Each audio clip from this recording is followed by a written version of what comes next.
markets, headlines, and breaking news 24 hours a day at Bloomberg.com, Bloomberg Television, and the Bloomberg Business app. This is a Bloomberg Business Flash.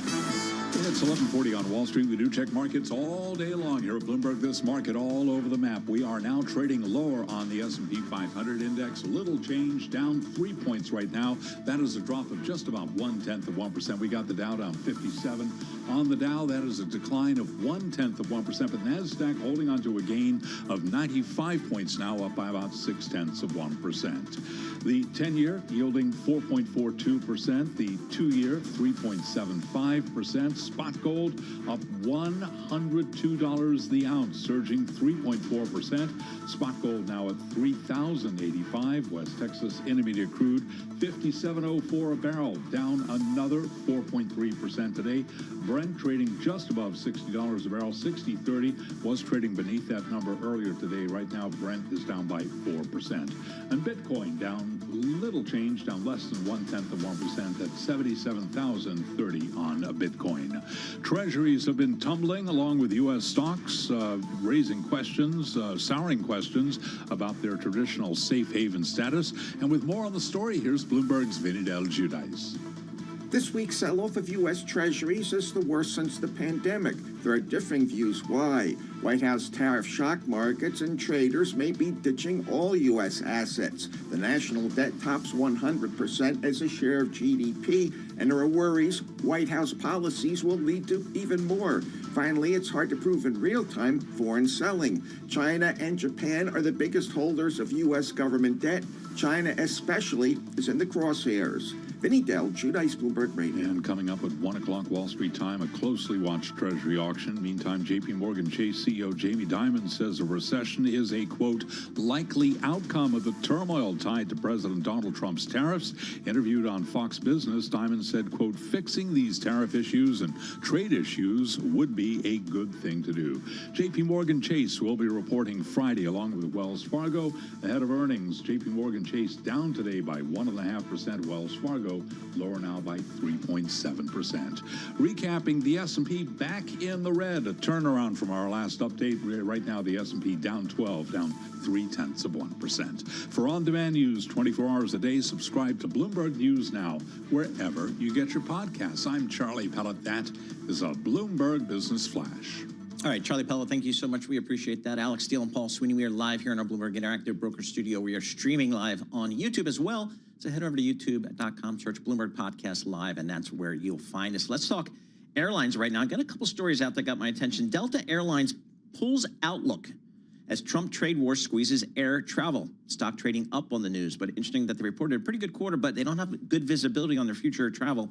So they're going to pull their outlook, not provided. And then I'm seeing Air France cutting fares to keep transatlantic budget seats full. So the airlines are starting to see some weakness from the consumer from some of this uncertainty created by the tariff policy discussions here. So we talked to George Ferguson. He covers the airlines for Bloomberg Intelligence. George, let's start with Delta here. What did they say on the call today? And why do you think the stock's up on the news? It's up 6%. Yeah, because I think the call wasn't as bad, I think, as a lot feared, right? I think I'm still trying to absorb all that we just heard, but a lot of what we heard was the premium markets are still good. Europe is still good, but they're watching it very closely. Asia Pacific was a good market as well. Non-premium, back of the airplane travel in the domestic market is poor. And because of all that, they're going to flatline capacity, no growth for the second half of the year. So it sounded like things are okay, maybe they're okay, right. But we're watching things very close. But I remember that Delta and the other U.S. carriers probably several weeks ago cut their guidance. This was before, I think, an investor conference. So they've already cut guidance once here. Agreed. So where are we there? I mean, do you feel like street estimates need to come down here?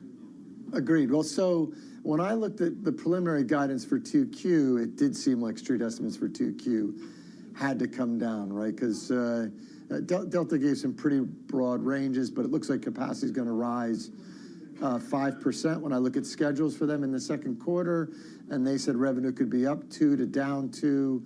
And if I did my math right, that means that I think either way, fares are softening. But the market seems to think things have gone too far and Delta stock price, and they're rallying, right? So yep. Again, we're definitely working off lower expectations after they cut earnings, expectations after the JP Morgan conference. But so seas are choppy here. Sorry, George, I know every year you take a boondoggle over to Europe, either to London or Paris for these air shows, and this is where these big airlines place big orders with the airplane suppliers, Boeing and Airbus principally. Are we going to get to a period, George, where if they even allow you to go to Paris, if the French let you in, will European carriers buy Boeing planes and vice versa? Will European carriers buy, Airbus? I think they will. I think they will because the queues for airplanes are so long. You're not going to get out of the queue you're in and go to someone else's queue and wait longer. You'd have to wait 7, 8 years for an A320 out of Airbus, I think, as near as we could tell from the backlog they show.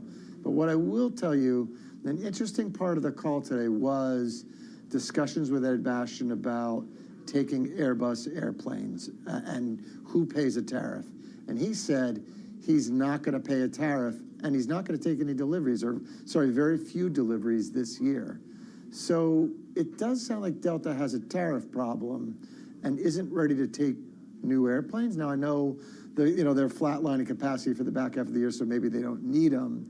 But if the market was growing significantly right now, I think he'd have a problem. And so it's interesting, right? Because in a call previous, he said he had ways to manage tariffs, but we didn't hear that this call.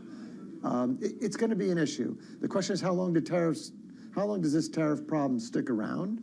How long does the administration continue to push it?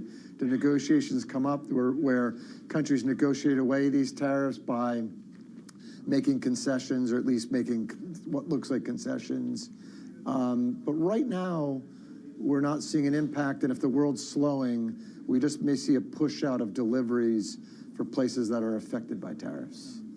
Again, a lot of changes right now. Yeah. So you mentioned kind of the weakness Delta was calling out in the back of the plane, maybe some of the more economy prices and seats. So does that mean the discount airlines, they're really going to face some trouble? Yeah, the funny thing is, again, when sort of Delta, United, and American adjusted earnings a month ago, the low-cost carriers did a little bit, but the moves weren't as great. And the low-cost carriers had already been cutting capacity, right? If you think about it, Spirit Airlines went bankrupt. They cut, 40% out of their schedule or something like 30% of their schedule. Southwest significantly slowed growth. They went close to zero. JetBlue has been cutting. And now Delta came in today and said, look, we're going to cut the back half of the year to flat. So I feel like the full service have to make up ground here because they had been growing a little bit too fast. We had seen that at the beginning of the year. We're going to see an earnings season whether or not maybe low cost got ahead of the curve here. Mm-hmm. I still can't believe that Delta can deliver a seat as cheap as a low cost carrier. So I personally think the low cost carriers still have a valid business here and they'll fill airplanes and do okay. But when you get into times of trouble in this industry, trouble is big in this industry, right? There's a lot of operating leverage. And so we're going to see, right? We're going to... Hey, jet fuel prices are coming down. They are. That's a thing. 30 seconds. They are. Top airline to manage all of this right now. What do you think? I'd go with balance sheets, right? And that's going to be companies like Southwest and Delta that have strong balance sheets can weather storms. All right, fair enough. Thank you so much, George Ferguson, Bloomberg Intelligence, Senior Aerospace, Defense, and Airlines Analyst, taking a look at Delta's earnings. Also, we were mentioning earlier, Air France and KLM's top executives saying that the carrier is also cutting prices to keep its transatlantic economy cabins full as airlines are grappling with all this international travel demand. You did? Yes. Okay, yes. so this is good for him. Yeah, I think this could be good for him. Discount? No, but just prices coming down for Europe. You know, I give them the euro quote often. You know. Right. No, fair enough. But the front end of the plane, plane, that's a little bit different. All right, coming up, we will tackle the Amazon story canceling some inventory orders from China. This is Bloomberg.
listening to Bloomberg Intelligence with Alex Steele and Paul Sweeney on Bloomberg Radio. Happy Wednesday, everybody. Alex Steele here alongside Paul Sweeney. This is Bloomberg Intelligence Radio. You can check us out on YouTube as well. Just go to youtube.com. One story that broke a couple hours ago is Amazon canceling orders for multiple products made in China and other Asian countries, thinking things like beach chairs, scooters, air conditioners, and things like that. Joining us now is the reporter who broke that story. Spencer Soper is Bloomberg News technology and e-commerce reporter.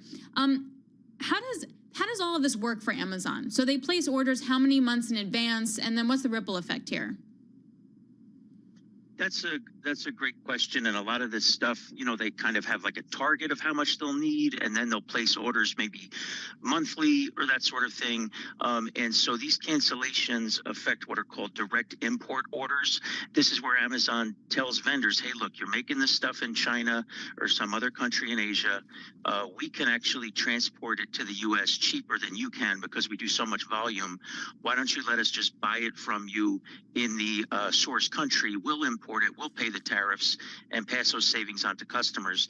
That makes a lot of sense previously, but now with tariffs in the mix, it gives Amazon a lot of exposure to tariffs, and that's why they've abruptly canceled a bunch of these types of orders.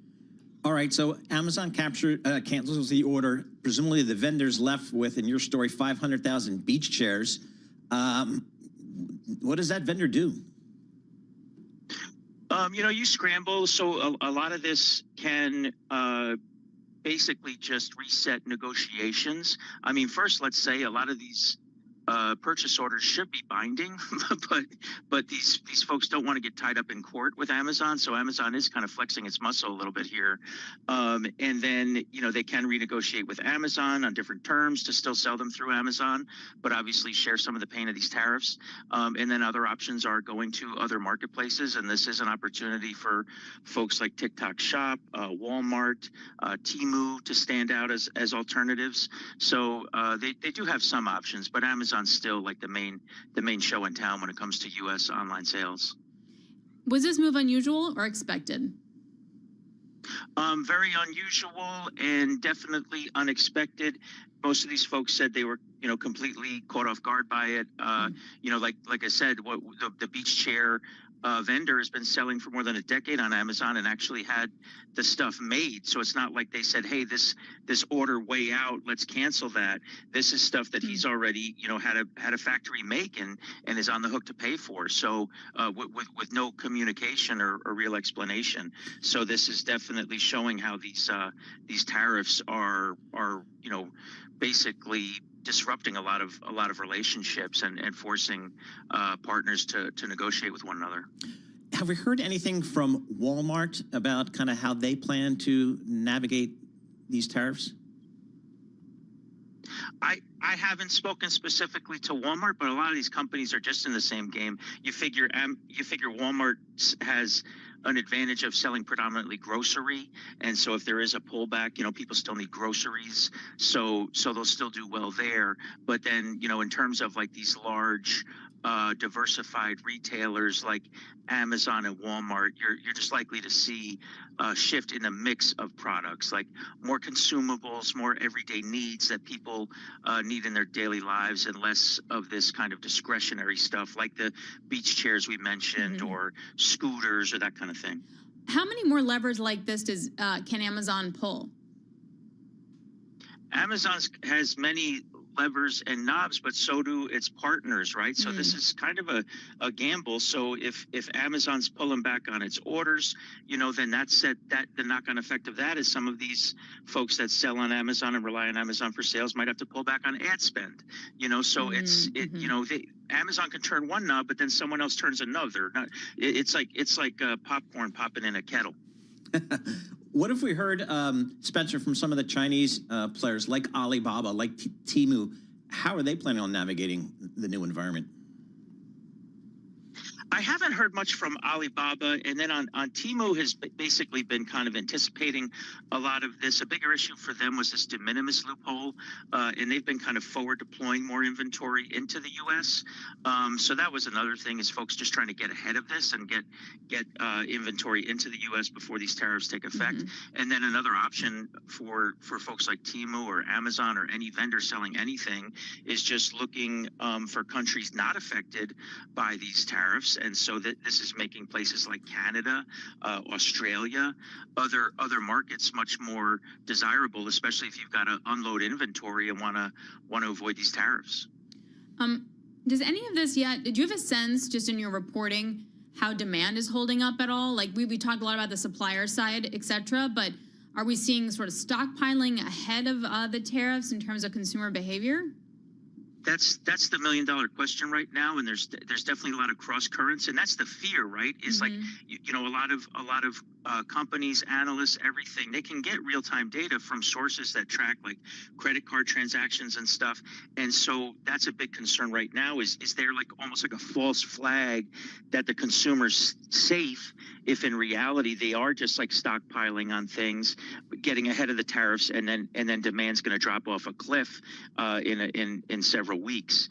So that's something that people are actively monitoring and scratching their heads about right now. All right, Spencer, thank you so much. We appreciate that. Spencer Soper, Bloomberg News technology and e-commerce reporter. I think about what Spencer was saying. Walmart, Amazon, they'll probably be okay. But how about the toy store owner in my town? I don't think he has, scale to necessarily negotiate with the Chinese or deal with the tariffs. I fear for those people. and the economic impact on those folks. And they just got out of the pandemic, Right. except they're still in recovery mode. And my thing is, don't they vote too? Do we bring back some pandemic-related small business loan program I don't know. to then help offset? Anyway, that wraps it up for me and Paul. Coming up, Balance of Power with Joe Matthew is up next.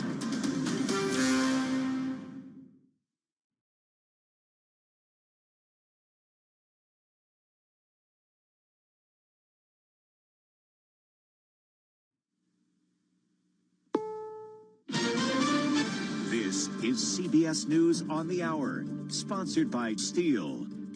I'm Steve Kathan. President Trump says on social media, be cool, as his sweeping tariffs take hold and China and the European Union respond with retaliatory tariffs. Treasury Secretary Scott Bessent suggested to the American Bankers Association that agreements can still be worked out. At the end of the day, we can probably reach the ideal with our allies, with the other countries that have been long-term, they've been good military allies, and then we can approach China as a group. And if other countries cut deals with China, That would be cutting your own throat. there may be a trade war with China, but Defense Secretary Hegseth, speaking in Panama, noted Beijing's increasing military might. War with China is certainly not inevitable. We do not seek it in any form. The American Civil Liberties Union in federal court today looking to try to stop the Trump administration from using an 18th century law to deport undocumented migrants. Legal analyst Jessica Levinson. The government is going to argue that they do, in fact, have the power to use the Alien Enemies Act, and that act does not require the same amount of process as, for instance, the Immigration and Nationality Act. The death toll has now risen to at least 124 in the roof collapse at a club in the Dominican Republic. CBS's Christian Benavides is in Santo Domingo. I just spoke to the Minister of Health for the Dominican Republic.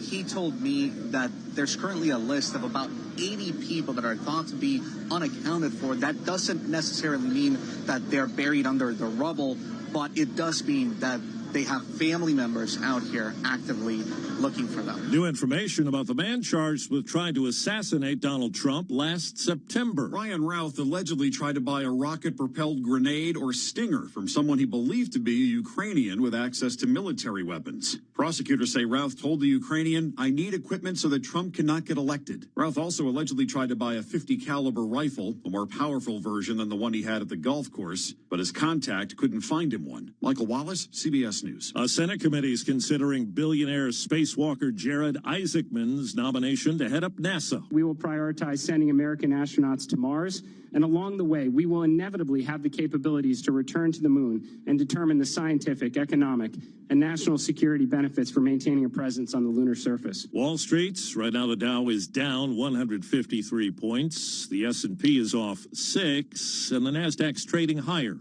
This is CBS News.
Never mind tariffs and fears of an economic downturn, shoppers are expected to spend big on Easter. A report from the National Retail Federation finds shoppers will shell out around $23.6 billion this year. That's $1 billion more than last Easter. Some of the extra money will go for decorating eggs. Prices have nearly doubled from 2024 after avian flu wiped out millions of hens. The cost of Walmart's yearly Easter promotional meal kit did go down this year, but it left out eggs. The top destination for holiday shoppers, once again poised to be discount stores. At the top of most lists, food, gifts, and candy. Deborah Rodriguez, CBS News. In spite of tariffs, Walmart remains bullish on the months ahead. The giant retailer said today it's holding to its expectations of first quarter sales growth pegged at 3 to 4%. Steve Kathan, CBS News. From the world of politics to the world of business, this is Balance of Power.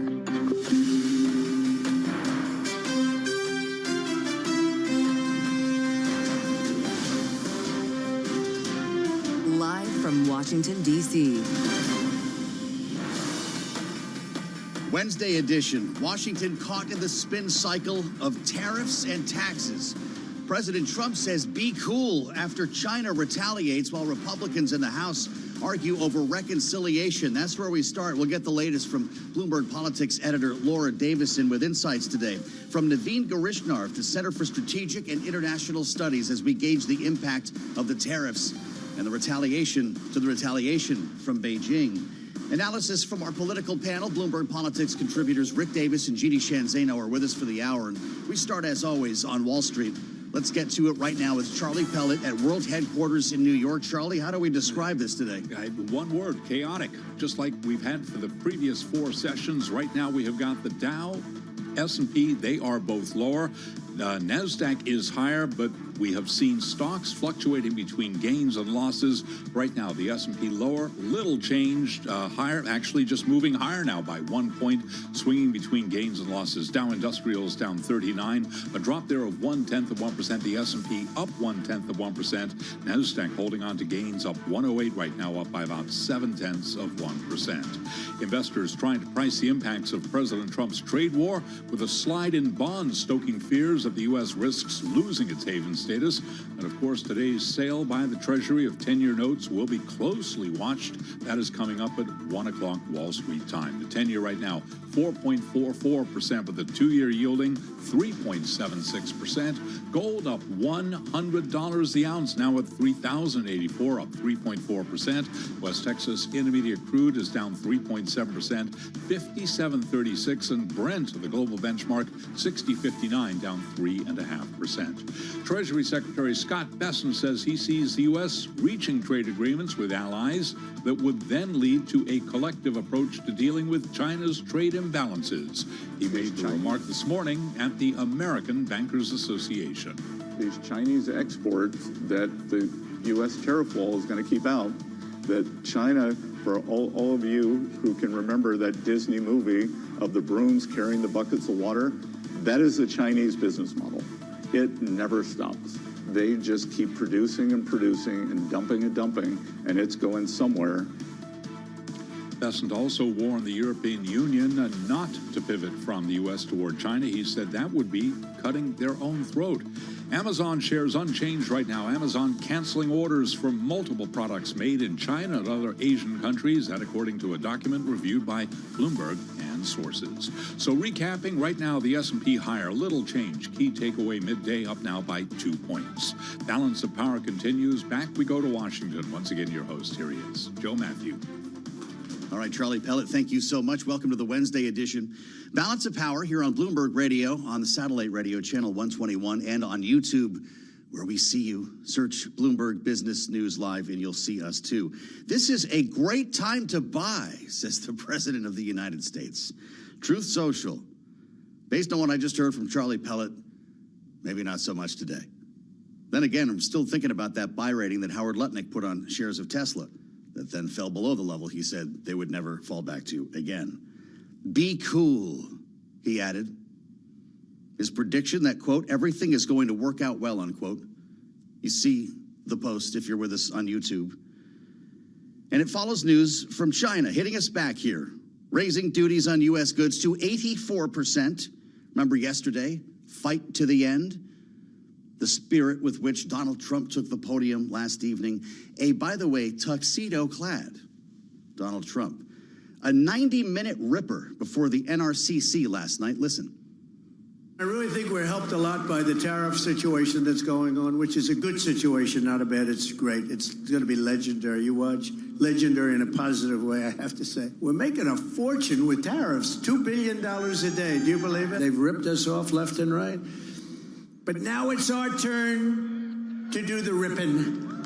That's okay. We're going to make our country even stronger, stronger than it ever was. It's our turn to do the ripping. Laura Davison is with us, Bloomberg Politics editor, who is charged with covering all of this from our bureau here in Washington. It's great to see you. You've been busy. You know what else he said last night? These countries are calling up, kissing my you-know-what, which makes me wonder if that's the whole point of this exercise. Trump has made it clear that he wants to do what he's called these tailor-made, bespoke trade deals, nothing off the rack, much like his suits or his tuxedo. Yeah.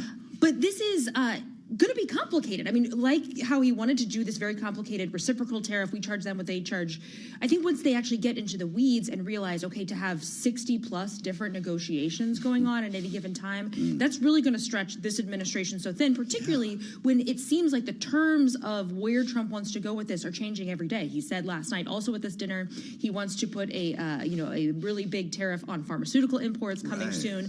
This really signifies that, this is not the end of the tariffs. Trump has also mentioned lumber and semiconductors, a whole range of other products. So there's a lot happening and quite rapidly, and that's why we're seeing markets totally all over the place. Well, as usual, you point us to the real news here, and that is we're not done yet. And I'd love to know what you're hearing behind the scenes, what your team is hearing from a White House that walked us up to Liberation Day. Then we had reciprocal tariffs kick in. We saw the bite back from China. But the market is still waiting for clarity, and you're telling them they're not about to get it. They are not. Skylar Woodhouse, one of our White House reporters, had an exclusive with Brooke Rollins, the Agriculture Secretary, earlier today. She had a couple interesting things to say. One is that they're looking at potentially doing some bailout for farmers. Many people remember Trump also did this during his first term when there was a much smaller trade war happening with China. But this is really sort of an implicit acknowledgement that farmers are likely going to be hurt in this really rapidly rising trade war.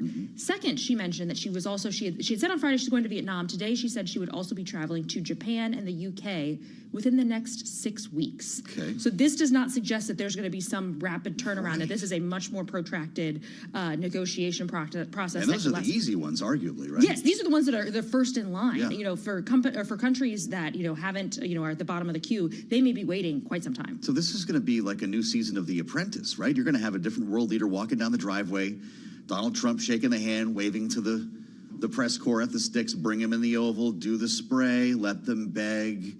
We'll see who wins this season of The Apprentice. And that may not even work. Netanyahu was here earlier this week trying to make that case and walked away with nothing. Yeah. So this is going to be, a very high bar. Trump really seems to be, and even as you hear him speak, he says, this is legendary, but in a good way, seems to be torn on whether he wants to stick behind these principles or whether he wants to cut deals. And at a certain point, you can't have it both ways. Cece asks a great question.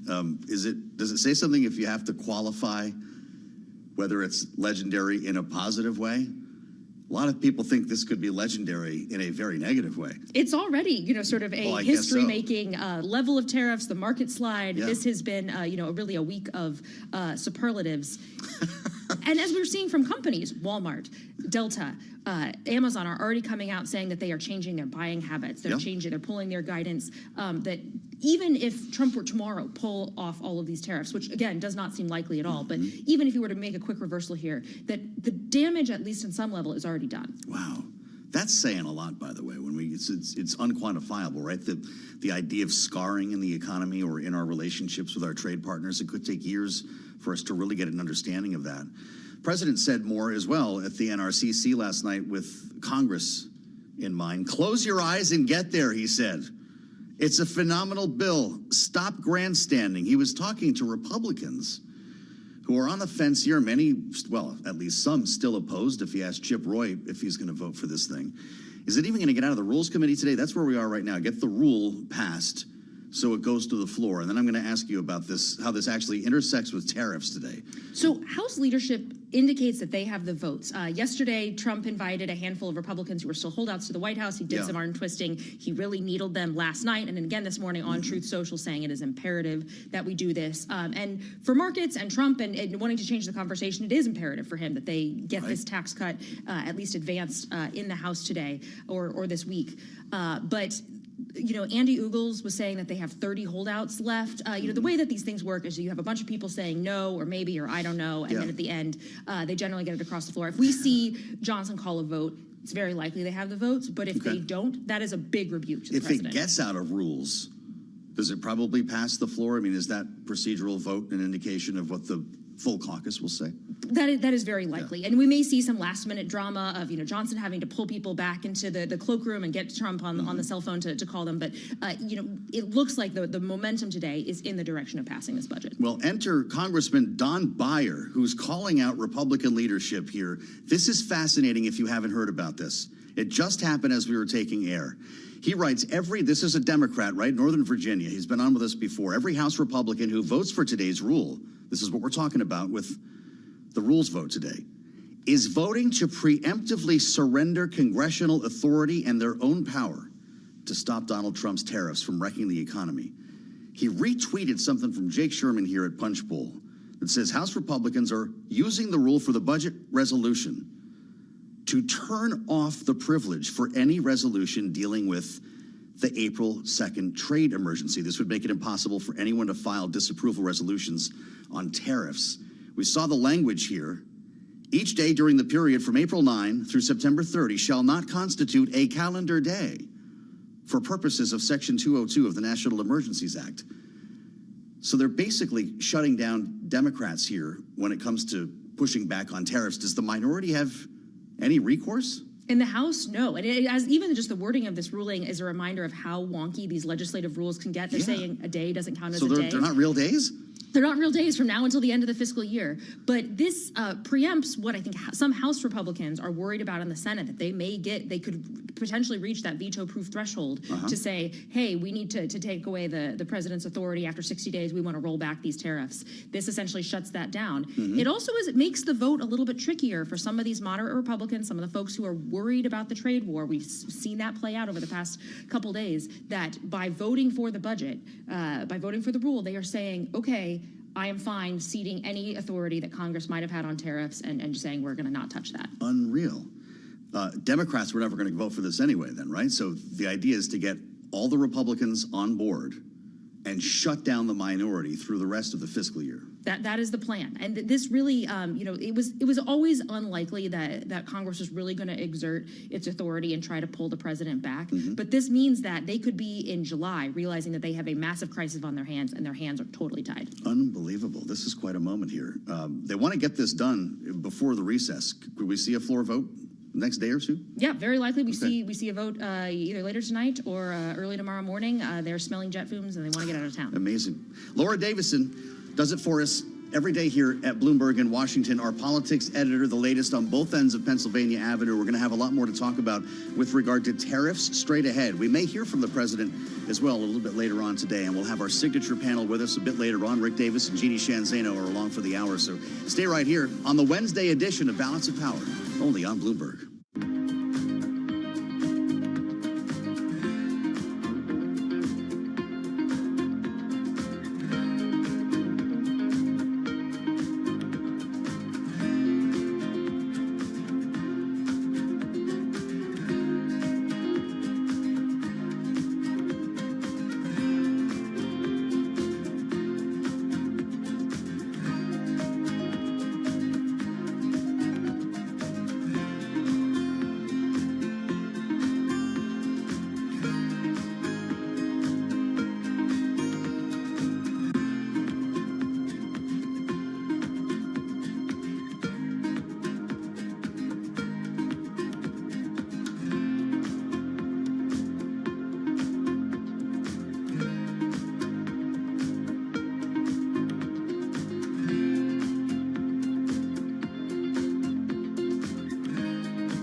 It's 12:21 on Wall Street. We do check markets all day long here at Bloomberg. President Trump says, be cool. It's a great time to buy. Another chaotic day on Wall Street. The Dow, the S&P, NASDAQ 100 index, they're all advancing right now, remaining in the red. Russell 2000 index of small cap shares down 0.8%, keeping it all in context. The S&P up 29 now, up by about 0.6%. The Dow up 163, up 0.4%.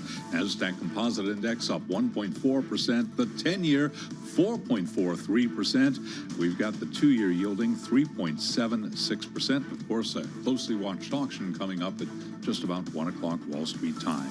Spot gold up 104 right now at 3,088. That is a gain of 3.5%. Crude continues its move to the downside. West Texas Intermediate crude down 3.5%, 57.47 a barrel. And Bitcoin right now up 0.8%, 77,654 on Bitcoin. Ford shares are trading lower today. We've got Ford actually little change right now, up 0.1%. Bernstein has downgraded the car maker to underperform from market perform, saying significant downside is not yet priced in by the market. Again, Ford, to be clear, up 0.1%. Among the other automakers, they're all higher. GM up by 0.1%. Stellantis, the parent of Jeep and Chrysler, up 1.9%. And Tesla rebounding by 4.9%. Recapping, stocks higher. S&P up 0.7%. For on-demand news 24 hours a day, subscribe to Bloomberg News Now wherever you get your podcasts. And Balance of Power continues right now. Back we go to Washington. Once again, your host, here he is, Joe Matthew. All right, Charlie Pellet on the top end of the Amtrak corridor. Well, somewhere in the middle, I guess. We're here at the bottom end in Washington, D.C., and the bottom, indeed, is what we're looking for on Wall Street. The news coming out of Washington is driving the market for better or worse every day here, and so much of it has to do with tariffs. We will talk more about that vote expected in the House later on this evening, late afternoon, evening time. We hear that budget resolution that would then lead to the mighty reconciliation process we've talked so much about. Yeah, one big, beautiful bill. The question is, will Republicans, forget Democrats, they're not part of this process. Can Republicans agree on how to move forward here? With news on tariffs, this came initially from Punchbowl, since codified by Congressman Don Beyer and others on Capitol Hill talking about this. Republicans are using the rule for the budget resolution here to turn off privilege for any resolution dealing with the April 2nd trade emergency that the administration is using to justify these tariffs. That shuts down Democrats for the rest of the fiscal year till September 30. Interesting moment as we wait for a rules vote and a floor vote, with headlines on the terminal that you might not have envisioned even a couple of weeks ago. China raises tariffs on U.S. goods to 84%. Remembering we slapped 104% combined tariff on China. And as I keep the doom scroll going here, Amazon canceling some inventory orders from China after tariffs. So it's already having an impact here. This isn't 6 months down the road. It's right now, just like the market has been pricing. Our Treasury Secretary, Scott Bessent, in front of cameras every day lately, trying to field questions, trying to calm nerves. Not on cable news in this case. He actually showed up at a Bankers Association meeting. They were doing their annual Washington Summit. The American Bankers Association, hearing from Scott Bessent. Listen. These Chinese exports that the U.S. tariff wall is going to keep out, that China, for all of you who can remember that Disney movie of the brooms carrying the buckets of water, that is a Chinese business model. It never stops. They just keep producing and producing and dumping, and it's going somewhere. It was a cool movie. Naveen Garashankar does this for a living. He's the president of the Economic Security and Technology Department at CSIS, Center for Strategic and International Studies, former senior official at the Department of Commerce, and back with us right now on Balance of Power. We wanted to speak with an expert, and Naveen, we welcome you back. It's good to see you. Thank you so much for your time. Just broadly speaking here, 104% the U.S. slaps on China, the world's second largest economy. China bites back today, as we were just saying, with a much higher tariff of 84%. If these stay in place, what does it mean for the global economy?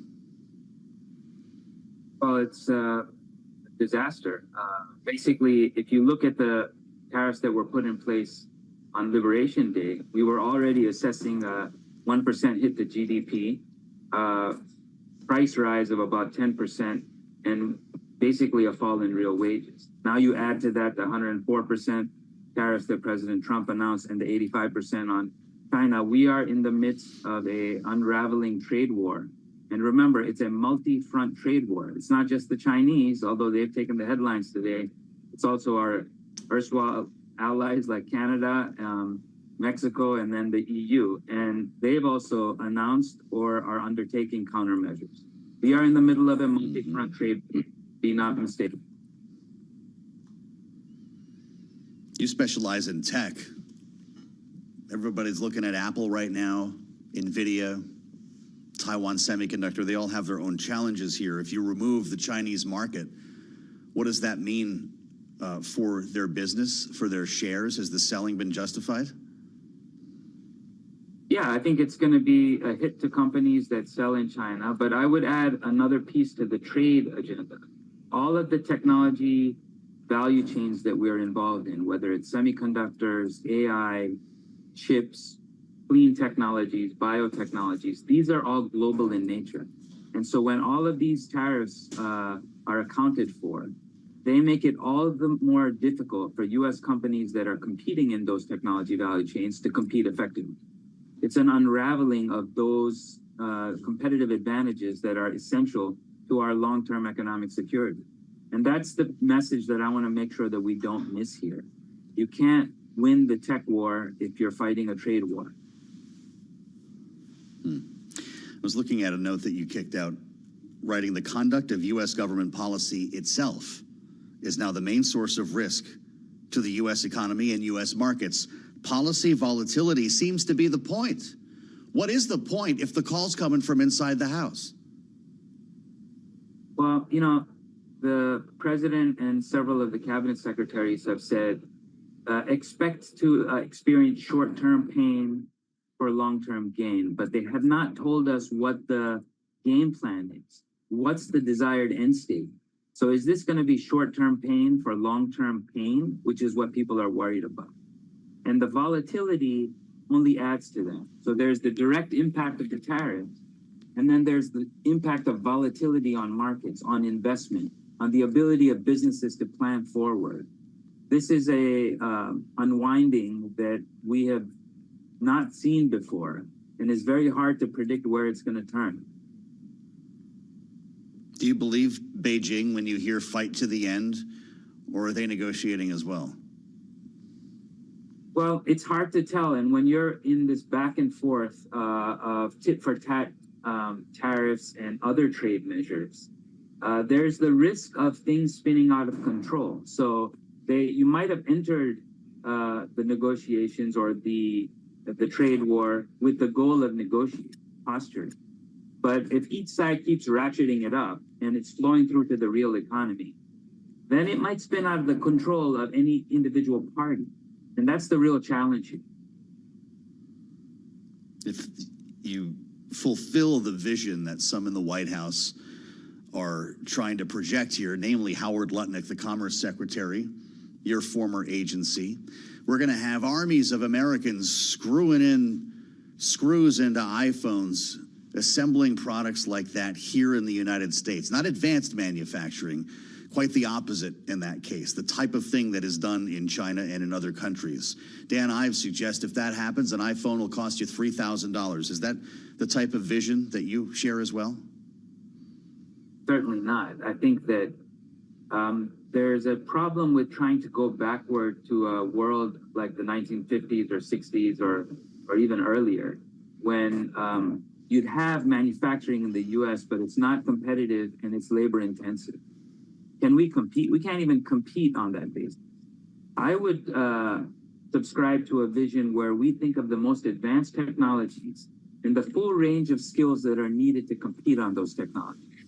Our best scientists, our best technicians, but also people who are building semiconductor fabs, people who are building the infrastructure that's needed to compete on that basis. That places a premium on American ingenuity and innovation. Screwing in screws in iPhones doesn't do that. And so I think we have to get clear on what is the desired end state. And is this a desired end state that most Americans would want? Yeah. Well, are people right then to be crowding into Apple stores right now? Would it in fact mean a $3,000 iPhone? Would it put consumer electronics out of reach for some Americans? Well, very likely many of the consumer goods that we have had access to at competitive prices are going to be priced out of most people's pocketbooks. I don't know what the exact numbers will be because we'll have to see how this plays out. But at a high level, that's what we're dealing with here. I think Secretary Bessent famously said a few weeks ago, the American dream was not about having cheap consumer goods. Well, part of the American dream is having access to competitive goods and services. That's part of the benefits of a local market economy. I think that what we do need to do is ensure that we can compete, and we can compete in a way that generates real wages and rising real wages. I don't think the vision of bringing back factories from China here to do labor-intensive activity or lower-skilled activity is the answer to that. So if you were still a senior official at the Department of Commerce, how would you be counseling the secretary when it comes to managing our relationships? Some say that they will never be back to where they are now. And I know that you're dealing with a lot more than China here. You're looking at the world. Naveen, you're going to be dealing with Europe. You're going to be dealing with trade negotiations, apparently with several Asian nations imminently, maybe the UK as well. How do you preserve these relationships during a process like this? You're absolutely right. The alliance shock is going to be added to the tariff shock and the volatility shock. The alliance shock is something that we have to pay close attention to because today Secretary Bessent said that, well, we could cut a deal with U.S. allies and then deal with China. Well, we've actually burnt those bridges. And I think we need to find an off-ramp and very quickly. And we have to find ways in which we can give something for something. I think the assumption here has been that we have inordinate leverage and absolute leverage across all countries. This is not true. We need some of our allies on many aspects of our role in the world. And so we have to find an off-ramp, and we have to have a discussion about what is it they need versus what we need, pursuant to a long-term vision of the U.S. and their allies sustaining technology advantages that are essential for prosperity. We need them. Naveen Garishankar, we wanted someone who was in the building, and that's why we really appreciate your time, Naveen. Don't be a stranger. CSIS, former Commerce Department, hours after reciprocal tariffs take effect, and China punches back with 84% tariffs. This is why you want to subscribe to the podcast. Hear our full conversation with Naveen, and we'll assemble our panel coming up next. Rick Davis and Jeannie Shanzano are on the way in, right here on Bloomberg.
1240 on Wall Street. We do check markets all day long here at Bloomberg. There is growing discussion on Wall Street that the Fed may need to step in to stabilize the Treasury market if the route that briefly propelled long-term U.S. borrowing costs above 5% continues. We've got stocks trading higher right now with the Dow, the S&P, NASDAQ all in the green.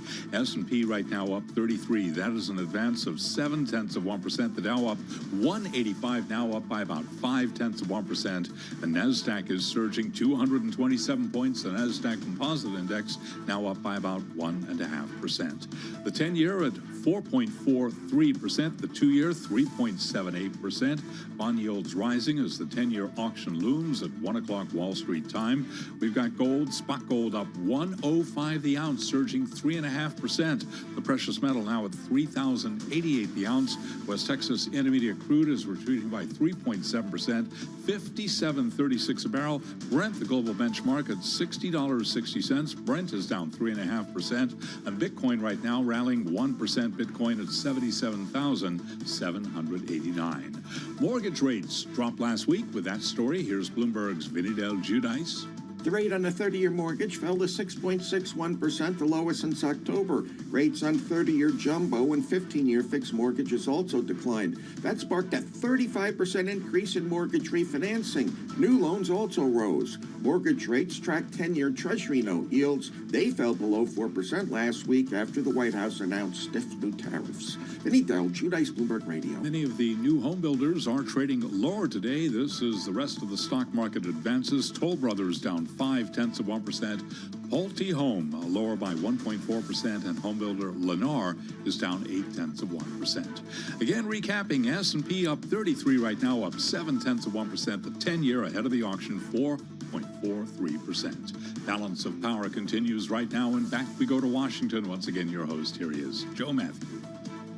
Yeah, Charlie, thank you so much. Charlie Pellet in New York. The building's going to shake a little after 1 o'clock when that auction takes place. You'll, of course, be hearing about it right here on Bloomberg Radio. Ira Jersey will be joining us as we keep tabs on things. How about kickingthetires.net with the scoop at the White House today? You see what the president's doing. If you look at the guidance, the official guidance from the White House, the president participates in a photo opportunity, it says, with racing champions. And so, well, who's that going to be? Apparently, Joey Logano, the NASCAR driver, is going to be with the president. He did this in the first term, right? They put the NASCAR right there on the driveway, and was up there with the wife. They put the helmet on a table there. The president spoke for a while. That's going to be the job today. That starts a little over an hour from now. While on the other end of Pennsylvania Avenue, Republicans are knocking their heads together over what to do with the president's agenda that will lead to reconciliation. The budget resolution that we've talked a lot about. Yeah, one big, beautiful bill. Well, it's got to get out of the Rules Committee before it gets to the floor, which is Speaker Mike Johnson's plan at the moment. Maybe it's a hope, maybe a dream, because they're running out of time here. He's got basically 48 hours to get everybody on board. They need pretty much the whole Republican conference to make this happen. No Democrats are going to be part of this because they've got to get this done before Easter. Everyone's going to be leaving for a couple of weeks. Next couple of days are going to be critical.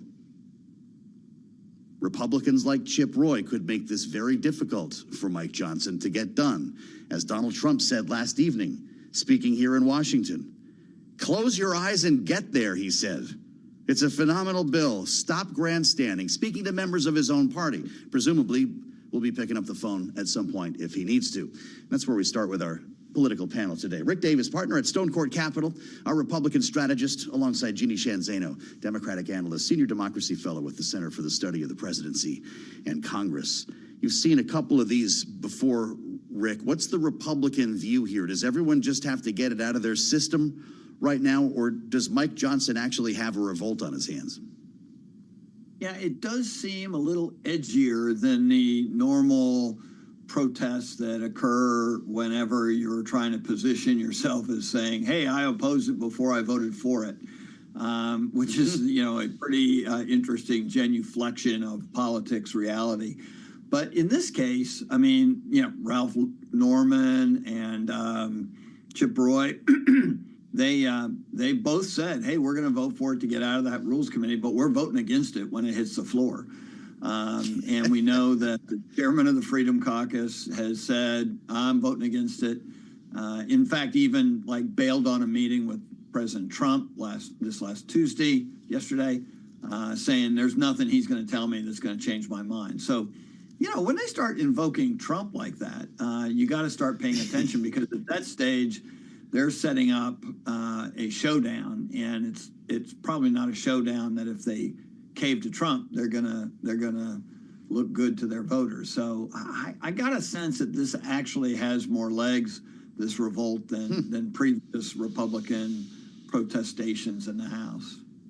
Well, geez, maybe we're not going to get a floor vote later. Jeannie, you can weigh in on that. But to Rick's point, we saw from Punch Bowl, Andy Harris, the only Republican in the Maryland delegation, is going to vote yes on the rule and no on the budget resolution. A la John Kerry, I voted for it before I voted against it. Do people buy this? Yeah, that's a blast from the past, Joe Matthew. The reality is this is supposed to be the easy part, right? What is happening? And what is happening is that we are seeing, to Rick's point, Republicans, particularly in the Freedom Caucus, who are saying things like, this makes no sense what the Senate has done. They're looking at the deficit and they're saying this is an unserious plan, to use Andy Bigg's words. They're not even close to where we need to be. And not only that, but can we also mention that they are trying to tuck into this the fact that nobody can vote on a resolution regarding the trade emergency? So this is, the fact that Donald Trump chose not to wait until September for Liberation Day, but to go now, has put a whole bunch of other avenues here that Republicans then are going to be thinking about while they're trying to cast these very difficult votes. So, did he make a strategic mistake? We don't know yet. But imagine had he waited for Liberation Day, got this reconciliation bill done, and then done it, it might be an easier path. But now it is just fraught for these Republicans. Well, Jeannie went there, Rick. This is something. House Republicans using a rule for the budget resolution to effectively turn off privilege for any resolution that deals with the trade emergency. And they put dates on this. It goes through September 30th. So Democrats, in the language of the bill here, shall not constitute a calendar day for purposes of Section 202 of the National Emergencies Act. So it's kind of like the days don't exist for Democrats for the rest of the fiscal year. Is this clever, par for the course, or an abuse of the system? It's pretty close to an abuse. I mean, they have many times stopped the clock in the chamber to get a vote before midnight when a budget expires or government funding runs out. So holding the clock has been a standard in especially the House of Representatives. Only the Speaker of the House can actually stop time. Now they're going to actually redefine time, and that may be an ask too far. Members love their privilege. I mean, it's one of the things they feel, even though they tend to kowtow to leadership and do what they're told to do, they always have this idea that if I need to, I can always move a privileged resolution. That's part of my power. Why would I ever give that up? And in this case, leadership's saying, well, we're going to take it away from you. You're not going to give it up. We're going to put it in the rule of a must-pass budget resolution that, we can't argue that we can get to Trump tax cuts without it. So it's pretty convoluted. I suspect that's going to cause a lot of anxiety amongst the more libertine members of the Republican caucus. And so I think it does, as Jeannie says, weight it down, as if this thing didn't have a hard enough time getting enough Republicans to support it. Now they're basically saying, and by the way, we're gonna take away your vote. So if Don Bacon, who has got a bill on trade, ever thought about voting for this measure, well, count him out. Wow, this is something. It's going to be an interesting conversation with Congresswoman Lisa McClain in our second hour. We'll be talking with her an hour from right now, Republican from Michigan, more importantly, chair of the House Republican Conference. What did Democrats do here, Jeannie? Just yell from the rooftops, or is there some sort of silver lining in the opposing parties' perceived overreach. Yeah, Joe, I love when you read these parts of these bills, so I want you to do that more, okay? It's beautiful reading of this too. Thank you. I think Democrats, there's not a lot they can do at this point. I mean, they are very much in the minority. They have to sit back and continue to speak out against what they see as the single dumbest act a president has ever taken in terms of declaring a global war of trade against every country, including our allies, under an emergency. That's really specious. And so they're going to continue to make that case. They are also going to push hard on, if Republicans can get this through, this, what was supposed to be the easy step of this resolution, what do they face next? Well, what they face next are the potential of cutting billions of dollars worth of Medicaid. And they're going to now be taking these votes at a time when the stock market has crashed in the way it has. People's 401ks have crashed. The price of everything at our stores is going up. This is going to be a very difficult vote. So, this is just the beginning. And I think it is just so fascinating to watch Mike Johnson spin the way he is, or weave, to use Donald Trump's words, and try to remove days from the calendar. We have really entered a new world here. It's feeling very 1984 George Orwellian here. Shall not constitute a calendar day. I feel like if we just did that Monday through Friday and just lived our weekends, we'd have life pretty well figured out. Rick, based on what we've seen from this speaker, does he bring this bill to the floor without knowing if he has the votes? We have seen him do that before, so we would have to assume that he'd do it again. It's not clear to us. Maybe he's got a commitment that these people will complain and bellyache and still vote for the resolution. Who knows? But this is not a risk-averse speaker. I mean, the whole reason he's speaker is because of chaos and tumult, and so why not manage a speaker in the same way? And so I don't think he probably knows today where his whip count is, where his leadership's commitments are as far as voting for this resolution, and yet my bet is he takes a vote and tells Trump he's got 15, 20 calls he's going to have to make, because that's how these things have gotten done. Trump has had to intercede and make people vote along partisan lines, and at some point, some of these guys may start saying no to the president, and then his implied authority, his ability to move things through the House upon his own will, is going to be checked. And that then creates all kinds of new chaos. I don't know if you guys look at the Drudge Report anymore. I don't mean to get all 1990s on you. But apparently Speaker Johnson does, Jeannie. The reporter at Notice, Alex Rorty, just put up a picture on Twitter of Speaker Johnson pictured on his phone, and it's zoomed in. He's sitting at the table looking at the phone with front page of the Drudge Report on it. This was taken during Donald Trump's speech last night. So I dialed up the Drudge Report and make myself feel like an old man. There's a big picture of a roller coaster going straight down, Jeannie. The headlines are, stock roller coasters, bond rout deepens, street rattled, sell everything American. Does that reflect our situation? And what do you think Mike Johnson is thinking when he looks at that? Well, I'm thinking, why doesn't Mike Johnson have a privacy screen like the rest of us? So when we are at these events, we can look without being, spied on. But somebody needs to help him on that one. But absolutely, while Donald Trump was up there saying, if we don't get this done, it's because of the stupidity of these people. You have the Speaker of the House, his closest ally, watching this train wreck that is happening before them. And by the way, if Donald Trump tries to twist the arms of these folks, is he still going to have Elon Musk to call up and threaten to primary them because Elon Musk isn't happy about what's going on? So, this is where we find ourselves. And Joe, I do look at the Drudge Report too. So really, I don't look at that. Wow. I do. Truths. I try to look at it all, Joe. Well, I know you're equal opportunity. I feel like I need my fedora back so we can do this right.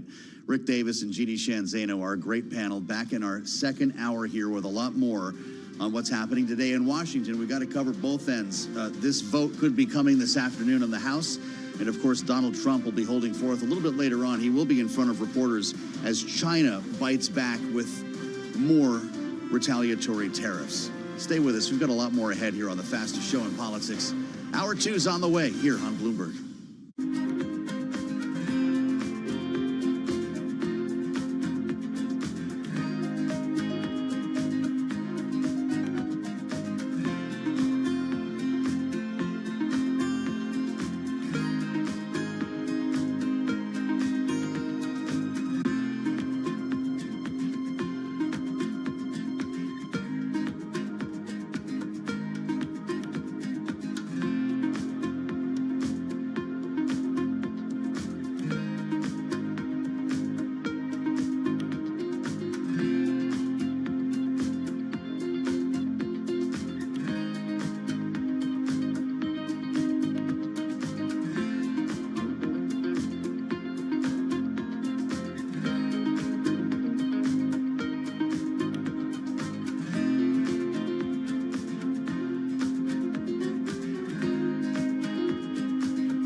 From the world of politics to the world of business, this is Balance of Power.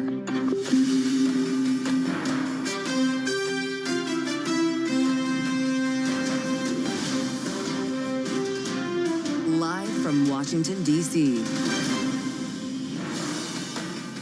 Wednesday edition with a new test for the bond market just as reciprocal tariffs kick in and China hits back. I'm Joe Matthew alongside Kaylee Lyons in Washington. Thanks for being with us here on the early edition of Balance of Power on Bloomberg TV and radio. Kaylee, China put 84% tariffs on U.S. goods here, and the disconnect that we've seen between the stock and bond markets continues to widen. Yeah, of course, they're continually jolted by each and every bit of tariff news, as it's not clear whether or not the U.S. and China are even willing to get to the table to try to negotiate a deal, or if this is something that could actually cut off effectively the trading relationship between the two largest economies. And that is a lot for financial markets to contend with. We have flipped, I don't even know how many times, between positive and negative territory on the S&P 500 today. And in the bond market, you're seeing once again incredible upward pressure on yield. So selling in treasuries too, no longer it seems seen as a safe haven asset, as we're up another 17 basis points on the 10-year today. Saw 4.5% earlier. Sell everything American seems to be the charge at the moment. And we're about to experience this treasury auction that could bring a lot more noise here. Just what we need is more paper. Yeah, well, it's going to be a real read on demand for U.S. debt, that's for sure. And we're going to have a readout of that auction from Ira Jersey of Bloomberg Intelligence in just a moment. But we also have to consider the wider economic ramifications here. Bharat Ramamurthy, who used to work in the economics at the Biden White House, is going to join us as we have the administration, of course, contending that all of this is about short-term pain for long-term gain. That's right. Bringing back American manufacturing is what it's all about. Be cool. Be cool. The words of President Trump Great time today to buy. on Truth Social. A great time to buy.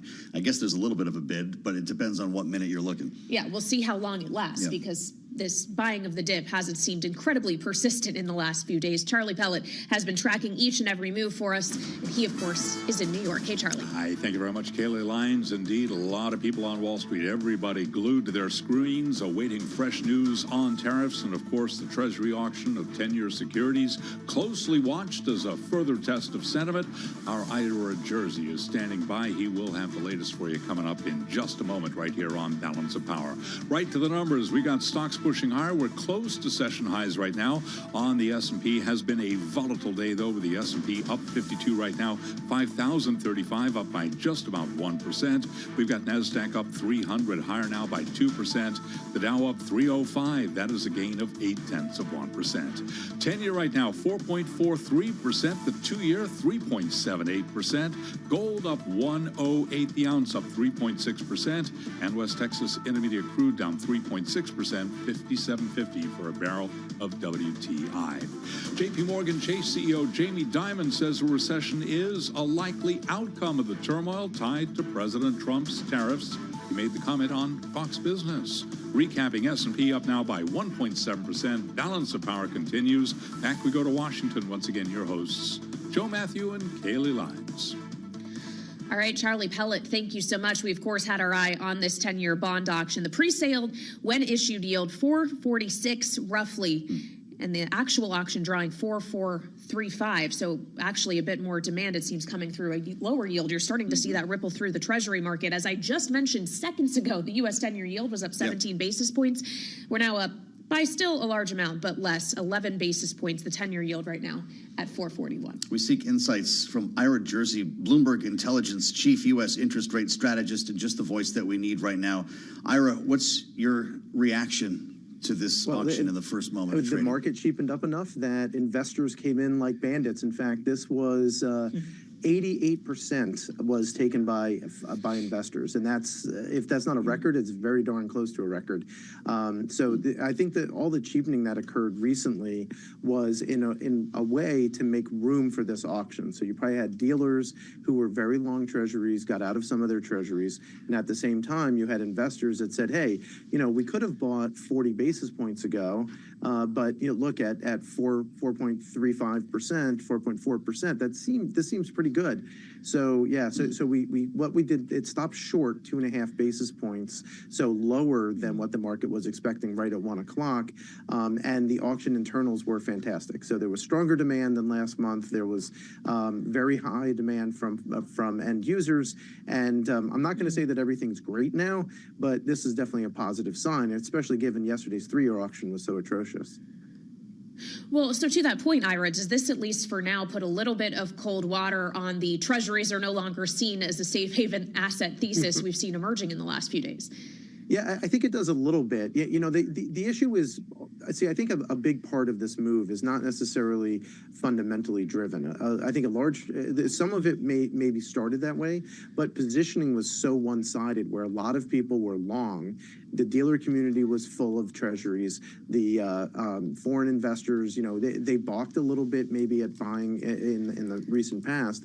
But we still see treasuries as a, quote unquote, safe haven asset. I think that the risk is that we could still see a lack of foreign demand because, do you want to be buying treasuries in a situation where, the administration is attempting to reduce the amount of dollars that we export to the rest of the world. So there could still be some volatility, and we still have to see who are the actual buyers. Unfortunately, we don't find out for another week and a half or so who the actual purchasers were, whether they were foreigners, domestic investment funds, banks, right? Those things we find out a little bit later. But on the surface of this, it seems like some people at least made room or liked the cheaper levels that they were able to buy these treasuries at. Ira, what does the last week mean for Scott Bessent's drive, his obsession with 10-year yields, his drive to lower yields? He says, don't pay attention to the Fed. We're worried about the 10-year. Well, so there's a couple of pieces there. So number one is the 10-year itself is going to be driven by the front-end rates, right? So the whole term structure of interest rates starts with the Fed funds rate and where the Fed sets policy. So you can't disentangle that from the 10-year. The other thing is that in order to really get the 10-year yield meaningfully lower without the Federal Reserve cutting interest rates, you do need to reduce the deficit, right? And that's one of the big things, and maybe what the administration's hoping will happen. How much will that be worth? It's hard to gauge exactly how much that meaningful deficit reduction would have, but it would be worth something, right? It would be 25 basis points, some number. We can only guess at what that would be. But on the other side, I think the thing is you want to make sure that there's strong demand for treasuries, and by decreasing the level of the deficit and having the deficit at least lower than economic growth, so you get debt to GDP lower, that makes the U.S. debt seem more sustainable. That can drive people into the market, and people would be happier to own treasuries in that environment, I think, and that certainly is something that could marginally keep rates lower. But ultimately, 80-85% of where treasuries are going to be is going to be based on monetary policy and expectations for where the Fed's going to go. Well, so with that in mind, Ira, less than an hour from now, we get the minutes of the March meeting. Obviously, backward looking, no one knew at that time exactly what the reciprocal tariff regime from President Trump was going to look like. And we've heard Fed speakers since talk about them being more severe than anticipated. So is there anything really the minutes can tell us that might provide additional direction to the Treasury market? Well, I think it's going to be more interesting than it will be market moving. And so it's things like, what is the Fed's reaction function? How much do they care about the inflationary effects on tariffs versus the growth effects on tariffs? And I think that that's the push and pull that the Fed's going to have going forward.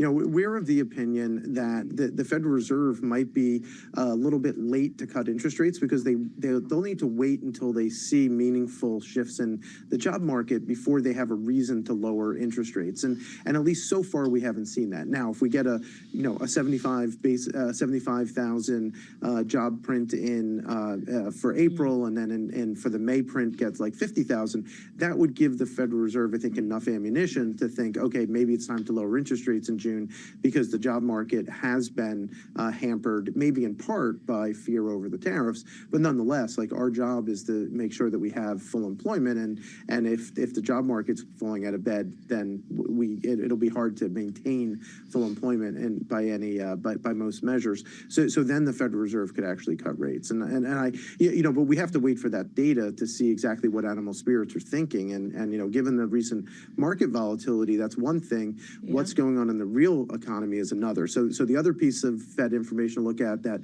they look at very closely is the beige book. So look out for the beige book in a week or so. That will be maybe the key to how the Fed's really going to be thinking about the May meeting. All right, Ira, thank you so much. Ira Jersey of Bloomberg Intelligence helping us look ahead to those Fed minutes, but also run through the stronger than expected demand in that 10-year Treasury auction, which again has brought yields off the highs of the session. We're now up just 12 basis points on the 10-year to right around 441. As we consider a bond market that, of course, like the stock market, has been roiled by President Trump's tariff policies. The implementation as of 12:01 this morning of reciprocal tariffs on U.S. trading partners, that level 104% on Chinese imports. China, of course, slapping back with 84% levies of its own today. But President Trump, when speaking at an event for congressional Republicans last night, was standing by his case for tariffs. I really think we're helped a lot by the tariff situation that's going on, which is a good situation, not a bad. It's great. It's going to be legendary. You watch. Legendary in a positive way, I have to say. We're making a fortune with tariffs, $2 billion a day. Do you believe it? They've ripped us off left and right. But now it's our turn to do the ripping. That's okay. We're going to make our country even stronger than it ever was. So we'll get an assessment on those theories now from Bharat Ramamurthy, who is joining us, senior advisor for economic strategy at the American Economic Liberties Project and deputy director of the National Economic Council during the Biden administration. Bharat, welcome back to Balance of Power. It's great to have you back here on Bloomberg TV and radio. I guess you could kind of take which element of the president's words we should focus on first, but this idea that the U.S. is going to make a lot of money off of this, given the levels of just our tariff on China and China's retaliatory tariff back at the U.S., there have been suggestions that that is effectively going to choke off all trade between the two largest economies. What would that actually mean for import volumes and any revenue that you could raise off of imports? Yeah, that's exactly right. You know, we have this concept in tax policy where if you raise the tax rate so high, you actually generate less revenue because you have less income or whatever it is that you're taxing. And the same idea would apply here, where if you are raising these tariffs at such a high level, which you are seeing in the new rounds of escalation between the U.S. and China, that the total amount of imports actually drops to the point where even with the higher tariff, you're not generating as much income or as much revenue as you used to. But, you know, I think to the broader point in that clip that you just played from the president, he clearly thinks that if we have a trade deficit with some country, that country is ripping us off.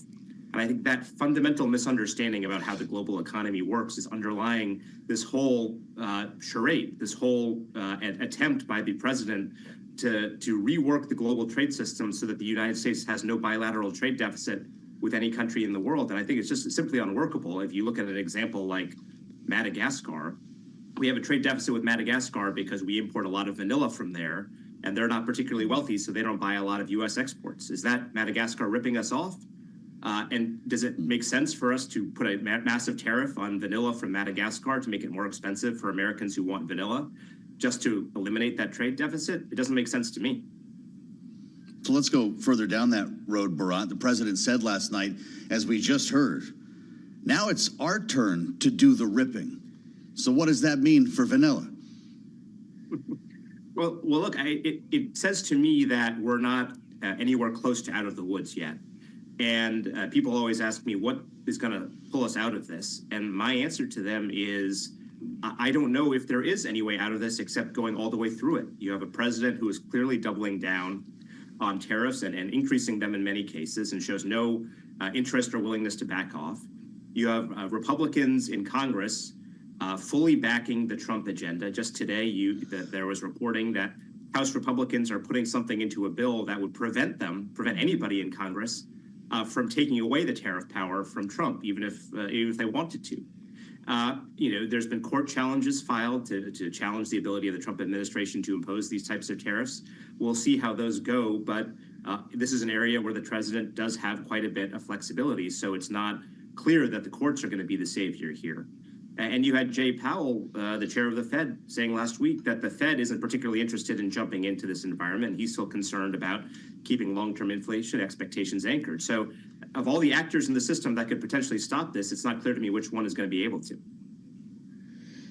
Well, and it, I guess, becomes a question of what else we are stopping, if it's just the policies themselves or the economic ramifications of said policies, Bharat. How quickly and easily could we stumble into a recession here? I think you've already seen people raising their expectations for a recession this year.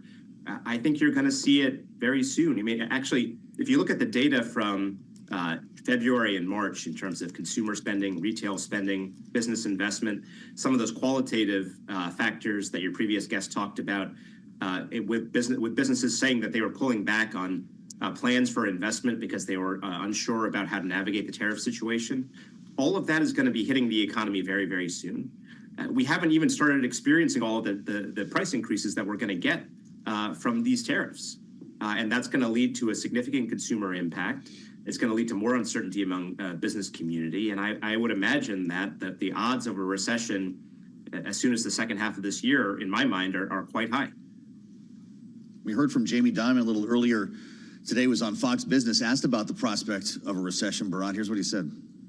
Are you hearing that from CEOs as well in terms of business managers? Are they now going to start pulling it in and cutting back on various expenses? I think you see a little bit of that, yes. Yeah. But how significant would you expect that? Do you personally expect a recession? I am going to defer to my economists at this point, but I think probably that's a likely outcome. Larry Fink earlier this week on Bloomberg, Bharat said he thinks we may be in one already. Are we in a recession now? Well, as I said, some of the data from January, February, and March, to my mind, was pretty concerning when you saw the pullback among both business investment and retail spending, very soft retail spending numbers for February, for example. I'm not sure if we're in a recession as we speak, but I think that adding all of this tariff impact on top of that pullback that we saw at the beginning of the year puts us on the trajectory for a recession in the second half of the year. And I think it would be one of the few recessions in American history, maybe the only one, that was completely the result of a single person's complete misunderstanding of how the economy works. Well, he wants to reshape that economy, he argues, Bharat, revive American manufacturing. In our final 90 seconds here, what would actually have to happen to the wage structure, cost of living considerations in the United States if we actually are to bring back workers, in the words of the Commerce Secretary Howard Lutnick, who are actually screwing the screws into iPhones, doing work that has been, up until this point, outsourced to other countries in recent decades? And look, as you noted, I worked in the Biden administration. If you look at the data, it's very clear there was a surge in investment in American manufacturing in 2022, 2023, and 2024 under the Biden presidency. That was accomplished by doing targeted investments in American manufacturing through the Inflation Reduction Act, through the infrastructure bill, through the CHIPS Act, bringing all of that onshore, paired with some targeted tariffs on China and on steel and aluminum and some other specific sectors. Doing this across the board in the way that they have done completely undermines the ability for American manufacturing to recover. Remember, American manufacturers, in many cases, rely on some inputs that come from abroad. So by imposing tariffs across the board, what you are doing is driving up the costs for American manufacturing, which makes the value proposition for investing in American manufacturing worse than doing it in Southeast Asia or China or South America. So it's really, like I said, I don't want to overstate it, but it's really almost like an act of arson on the economy. And it's based on some theories about how the economy can and should work that really aren't grounded in fact. Bharat, good to see you. Bharat Ramamurthy, Senior Advisor for Economic Strategy at the American Economic Liberties Project, live with us here on Bloomberg TV and radio, the 10-year yielding 4.38%. We'll have much more with our panel coming up next. Rick and Jeannie on the way in here on Bloomberg.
It's 121 on Wall Street. We do check markets all day long. Here at Bloomberg, we begin with a developing story. Federal agencies can fire thousands of probationary employees after an appeals court paused a lower court's order.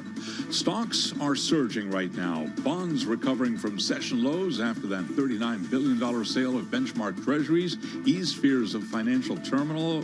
But right now, we have got stocks ripping higher with the S&P up 211, best level of the day. That is an advance right now of 4.2%. The Dow is surging 1,424, up by 3.8%. Dramatic turnaround from our last update. NASDAQ now higher by 751 points. We've got NASDAQ up by about 5%. The 10 years yielding 4.37%. The 2-year at 3.81%. Gold up $107 the ounce to $3,090, up 3.6%. West Texas Intermediate crude giving up earlier losses. Right now, crude oil turning around. It is up by 0.3%, 59.65 a barrel.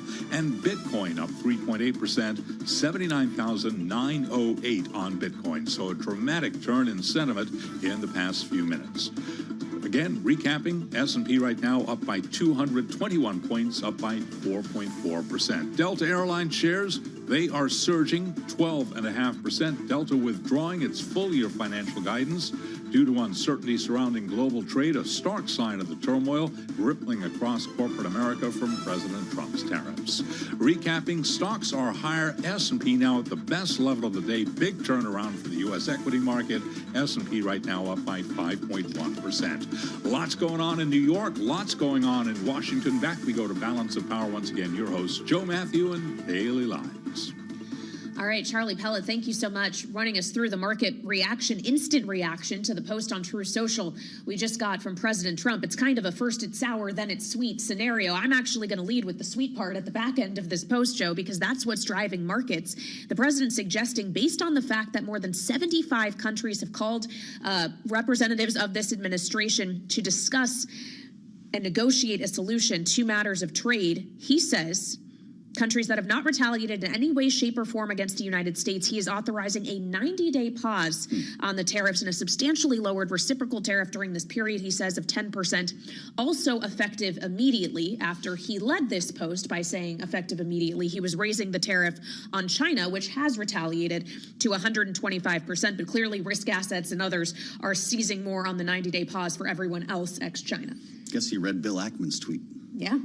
This is exactly what he suggested. Based on the lack of respect, kind of interesting. We've got a red headline now in the terminal. This is all happening before our eyes here on Balance of Power, which is something that we're getting used to these days. 90-day tariff pause on non-retaliating countries. Remembering Scott Bessent warned them not to retaliate, suggesting their behavior might be rewarded. And here we are today, just hours after retaliatory tariffs went into effect. We're now up nearly 7 percentage points on the NASDAQ 100 as a result of this. Just goes to show you how eagerly markets were waiting for anything they perceive as positive news on tariffs. True. Clearly, this pause being read that way. And answers the question that this market could, in fact, rally after being so technically broken. Clearly a market hungry for news. And our political panel is at the ready here. Bloomberg Politics contributors Rick Davis and Jeannie Shanzano are with us. She is, of course, Democratic analyst, senior democracy fellow with the Center for the Study of the Presidency and Congress. Rick, partner at Stone Court Capital. President Trump said, Jeannie, it's a good time to buy right now. Is he right? Well, yeah, I think this is the first sign we've gotten in the last week that the president may be listening to the markets and that wiser and cooler heads may be prevailing over his decisions. And so I agree, the 90-day pause, very, very welcome news for everyone. But I do think this raises other questions.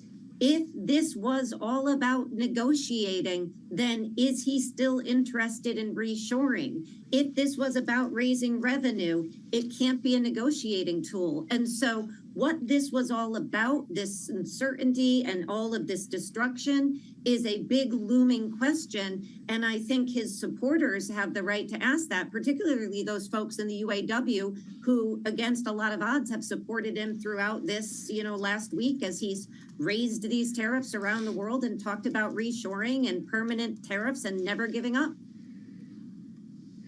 Well, certainly buyers are not giving up right now. They are having a grand old time, it seems. We are approaching an 8%, now crossed an 8% gain on the day for the NASDAQ 100. That would be the biggest single-day price move going back to the depths of the COVID pandemic in March of 2020. The S&P 500 right now up 6.5%. Take a single stock like Apple, it's up the better part of 12 percentage points. NVIDIA around there as well. Nike, some of these countries we know were highly vulnerable in this tariff scenario are rallying in a big way. Nike is up the better part of 8% too. And Rick, all of this coming after just hours ago, the President Trump told the public it's a good time to buy. Did the president just decidedly make a choice to help out financial markets here?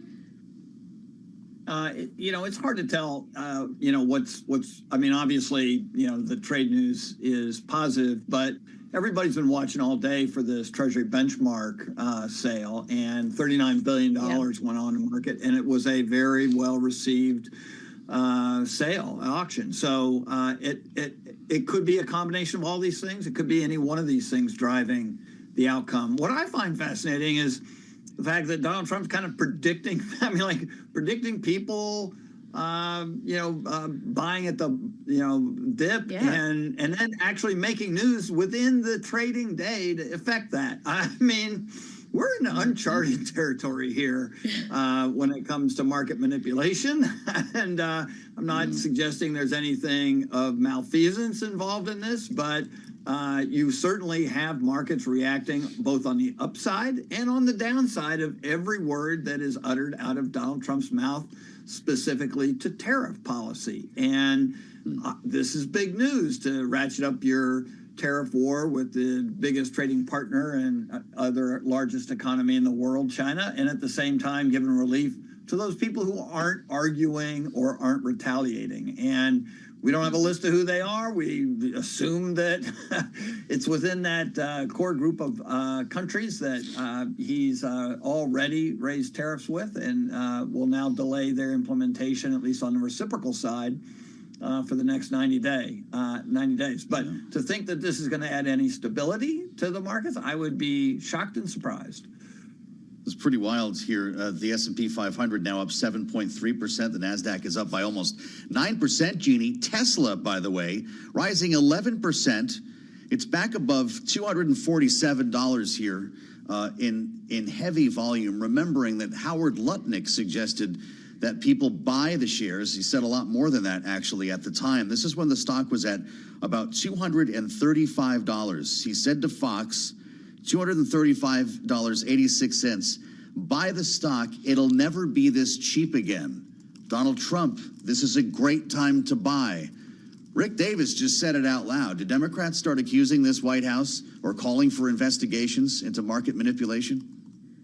Oh, I think they absolutely are going to do that. I think that we will be hearing about that. The reality is that we have a president who has just, with the sort of stroke of a pen, but it's not even that. It is just going on Truth Social, can move this much of the market. And you bet that Democrats are going to be wanting to ask questions. The problem is investigation is hard in Congress when you are in the minority. So that'll be trouble for them. But I do think that the president is hearing from these folks who have been hurt badly. And, you've mentioned Elon Musk. You've mentioned a few of these people. Bill Ackman, Dave Portnoy is a big voice, and he has been saying he would consider even voting Democratic if this continued. Ken Langone. So a lot of people very close to Donald Trump who've lost a lot of money. So I think we are certainly going to hear Democrats call for investigations. All right, Jeannie Shanzano and Rick Davis, our political panel, Bloomberg Politics contributors, the both of them. Thank you so much for being with us as we contend with this breaking news from President Trump. Yes, maybe bad news for China as that tariff is immediately going up to 125%, according to the president. But for those who have chosen not to retaliate against the U.S. measures, a 90-day pause will also be immediately implemented, and it has had an immediate impact on financial markets off of the dramatic highs of the session. But we are still talking about some very big moves here, Joe. 7.5% rally on the NASDAQ 100, more than 6% on the S&P, and some of the individual movers incredibly remarkable as well. Apple up double digits, NVIDIA the same.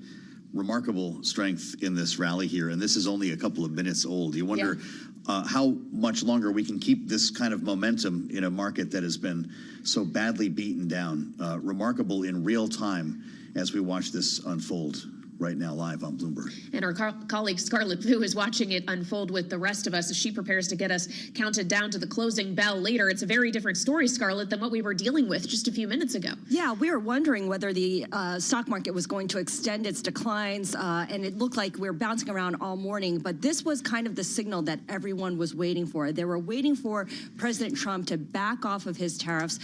He did that for the countries that are negotiating, and this is something that the administration has been very forthright on. Positing all the different countries that have been coming up and making phone calls and trying to reach out to speak with the administration about some kind of negotiations, even though it's not clear what exactly would move the Trump administration to remove or mitigate some of those tariffs. What's notable here is President Trump's comments about, encouraging people to buy the stock market. I wonder to what extent he's trying to call the market bottom in the similar way that President Obama did back in March of 2009. Obama spoke on March 3rd, and just over a week later, the market hit its low point, and from that point on, moved higher. We're talking about a social media post here, Scarlett. We don't have an actual piece of paper from the White House. We don't even know exactly what countries qualify as non-retaliatory. Yeah, good point. We do have to acknowledge the fluidity here in this market and the stakes after such severe losses. Why should investors have confidence in anything to do with tariffs right now? I don't know that it's confidence to do with tariffs, but for now, this is a bit of relief. This is a respite from the constant selling and the bad news. On Wall Street, the projections that the U.S. economy would tip into recession have been steadily growing. A lot of people, including Larry Fink of BlackRock, were saying that many company executives were telling him that the economy was already in recession. So it kind of became this default scenario that we were in recession, and it would be only a matter of time before the data backed that up. So this is a break in that bad news story.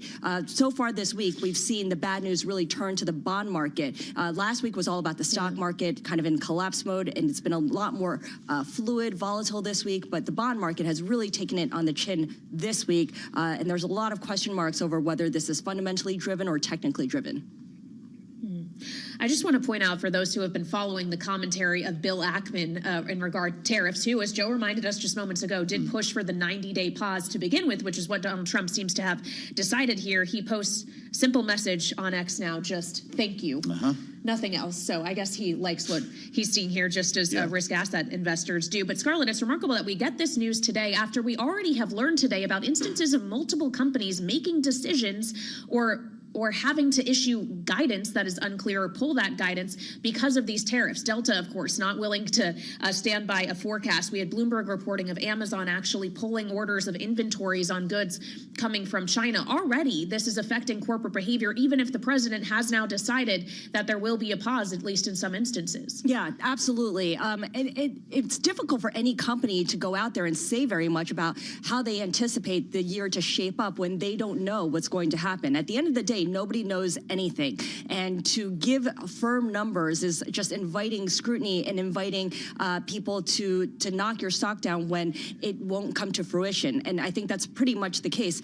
We were speaking with a pharmaceutical analyst who was talking about how this promise by President Trump to impose tariffs on the pharmaceutical industry is, of course, meant to encourage these companies to move their manufacturing back to the U.S. But because their supply chain is so complex and it would take years for them to do so, they're not ready to commit to anything else. They already have a lot of their manufacturing, their high-value manufacturing in the United States, but they are able to bring in a lot of their products from overseas, into their warehouses and work off of their inventory. They probably have a 2-year waiting period where they don't need to do anything and can see how this all shakes out.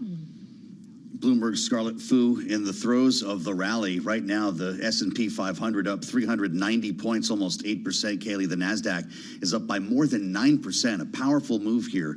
1,455-point rally as the Commerce Secretary takes to Twitter. Scott Bessent and he writes, retweeting or showing a screen grab of President Trump's post on Truth Social. Sat with the president, he says, while he wrote one of the most extraordinary truth posts of his presidency. The world is ready to work with President Trump to fix global trade, he says, and China has chosen the opposite direction. Yeah, Interesting moment here for this administration. It certainly is, and quite a split screen between what we're seeing the markets reacting to and the reception, at least the majority of countries subject to reciprocal tariffs seem to be now getting from the administration, which is a pause, versus the escalation of what is a trade war with the second largest economy in the world, as the president promises to raise immediately the tariff on Chinese goods to 125% after China slapped an 84% retaliatory tariff on the U.S. Many economists say that effectively is going to mean decoupling of this, and yet the market is seemingly looking through that right now. But when you consider the number of consumer goods that come from China, where like 80% of the share of imports on things like PC monitors, for example, comes from China, that's not easily replaced necessarily, but maybe the good news on what we get from other countries is enough to carry risk appetite through for now. Interesting to see tech taking off like this, because the prospect of a $3,000 iPhone might not do a lot for Apple shares. But as the rally moves here, we want to go directly to the White House. The press secretary and Treasury secretary just walked into the briefing room. This is live now. Caroline Levitt alongside Scott Bessent on Bloomberg. Speak to that. We will continue with the tailor-made negotiations that I spoke about yesterday. In the meantime, there will be a 90-day pause on the reciprocal tariffs as these negotiations are ongoing, and the tariff level will be brought down to a universal 10% tariff. The secretary here has been a huge part of the president's trade team, of course, and will continue to lead these negotiations moving forward, to look out for the American worker, which is always President Trump's goal. So I'll kick it over to our great Treasury Secretary, Scott Bessent. Good, thank you. And we saw the successful negotiating strategy that President Trump implemented a week ago today.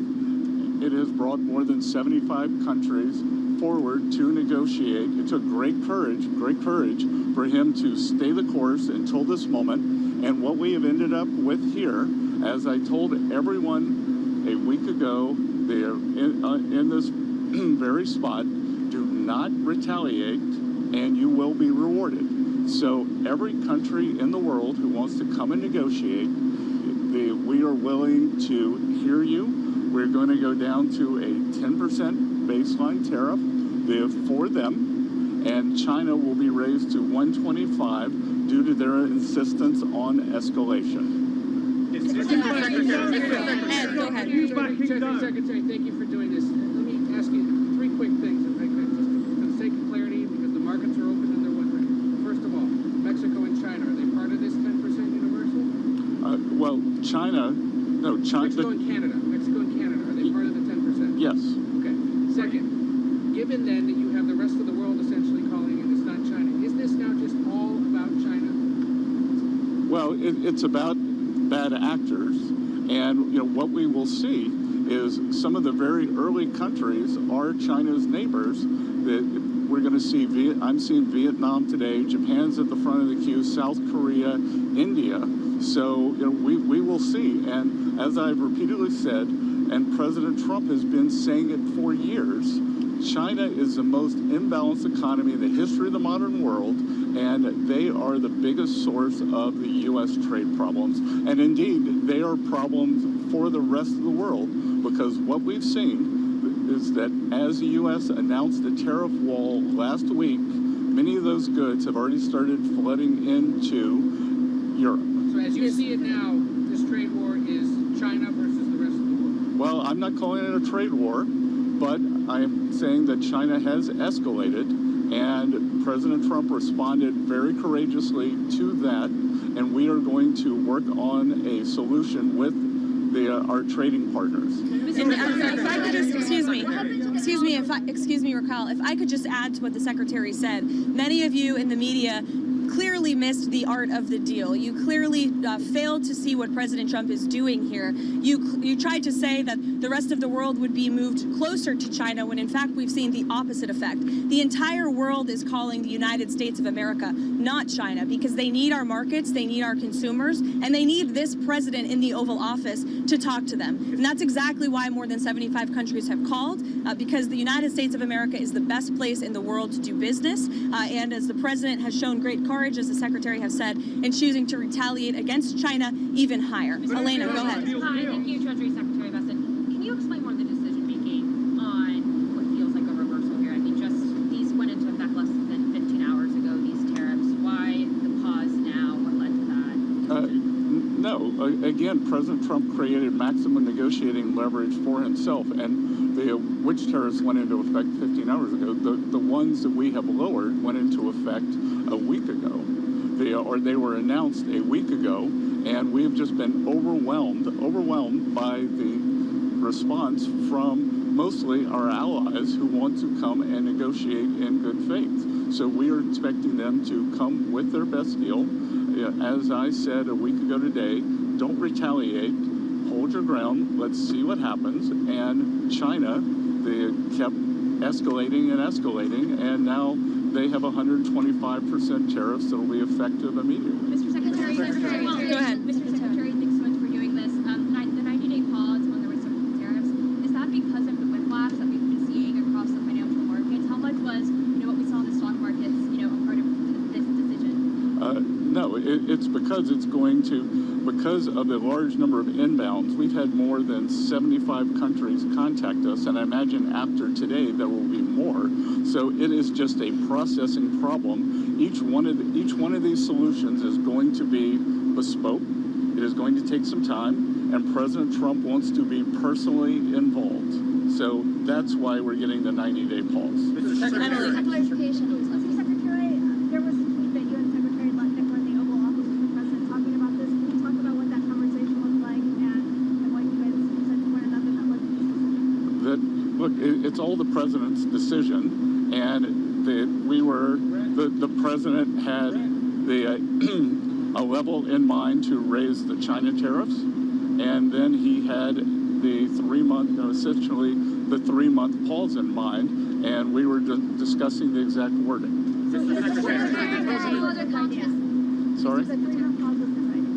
Of course. It's the president's decision. It's the president's decision. It was the president's decision to wait until today. And again, as I've said in the past, no one creates leverage for himself like President Trump. Mr. Secretary.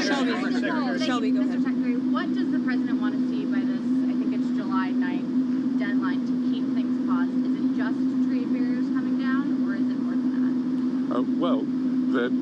These are trade negotiations, but if countries want to come and offer other things, I talked about yesterday that we are thinking about a big LNG project in Alaska that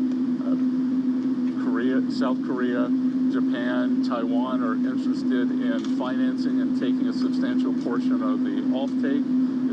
But again, in essence, that is trade because it will decrease the trade deficit that we have with those countries. So everything's on the table. Raquel, go ahead. A clarification on the pause. What happened to those countries who just had a 10% baseline tariffs, like Brazil and others? Are they still going to have this 90-day pause? Because you were saying that there will be a tariff of 10% for others. So what happened to those who just had a 10%? Yeah, that's going to remain. And do you call this an embargo to China? Pardon? You call this an embargo to China, a trade embargo? I'm not sure what you mean by the word embargo. 125% tariffs, like on those, and then impose 84%. Isn't this an embargo? Well, it's not. It's China's decision that we have the deficit with them. They sell us almost 5 times what we sell them. So again, I think it's an own goal by China. Mr. Secretary, Mr. Secretary, does this signal that you're confident that you're going to be able to strike a satisfactory deal with all these 75 nations that approach you? It signals that President Trump cares about trade and that we want to negotiate in good faith. And as I said, each one of these is going to be a separate, bespoke negotiation. So we are confident that having seen the other side of where this could go, and it was like I said last week, the market didn't understand. Those were maximum levels. The countries can think about those levels as they come to us to bring down their tariffs, their non-tariff trade barriers. We're going to discuss currency manipulation, subsidy of labor, and industry. Secretary, as far as you, will the those also apply to the sectoral tariffs that the president has announced, pharma, lumber, anything else? No, it's on the reciprocal. So those will still be coming here soon, right? Mr. Secretary, as far as the negotiations with those 75 Andrea, go ahead. Mr. Secretary, so I want to ask you about what you're doing here. So the market is reacting crazily, right? I haven't seen it. Do you think that this move is going to change and calm down the market reaction?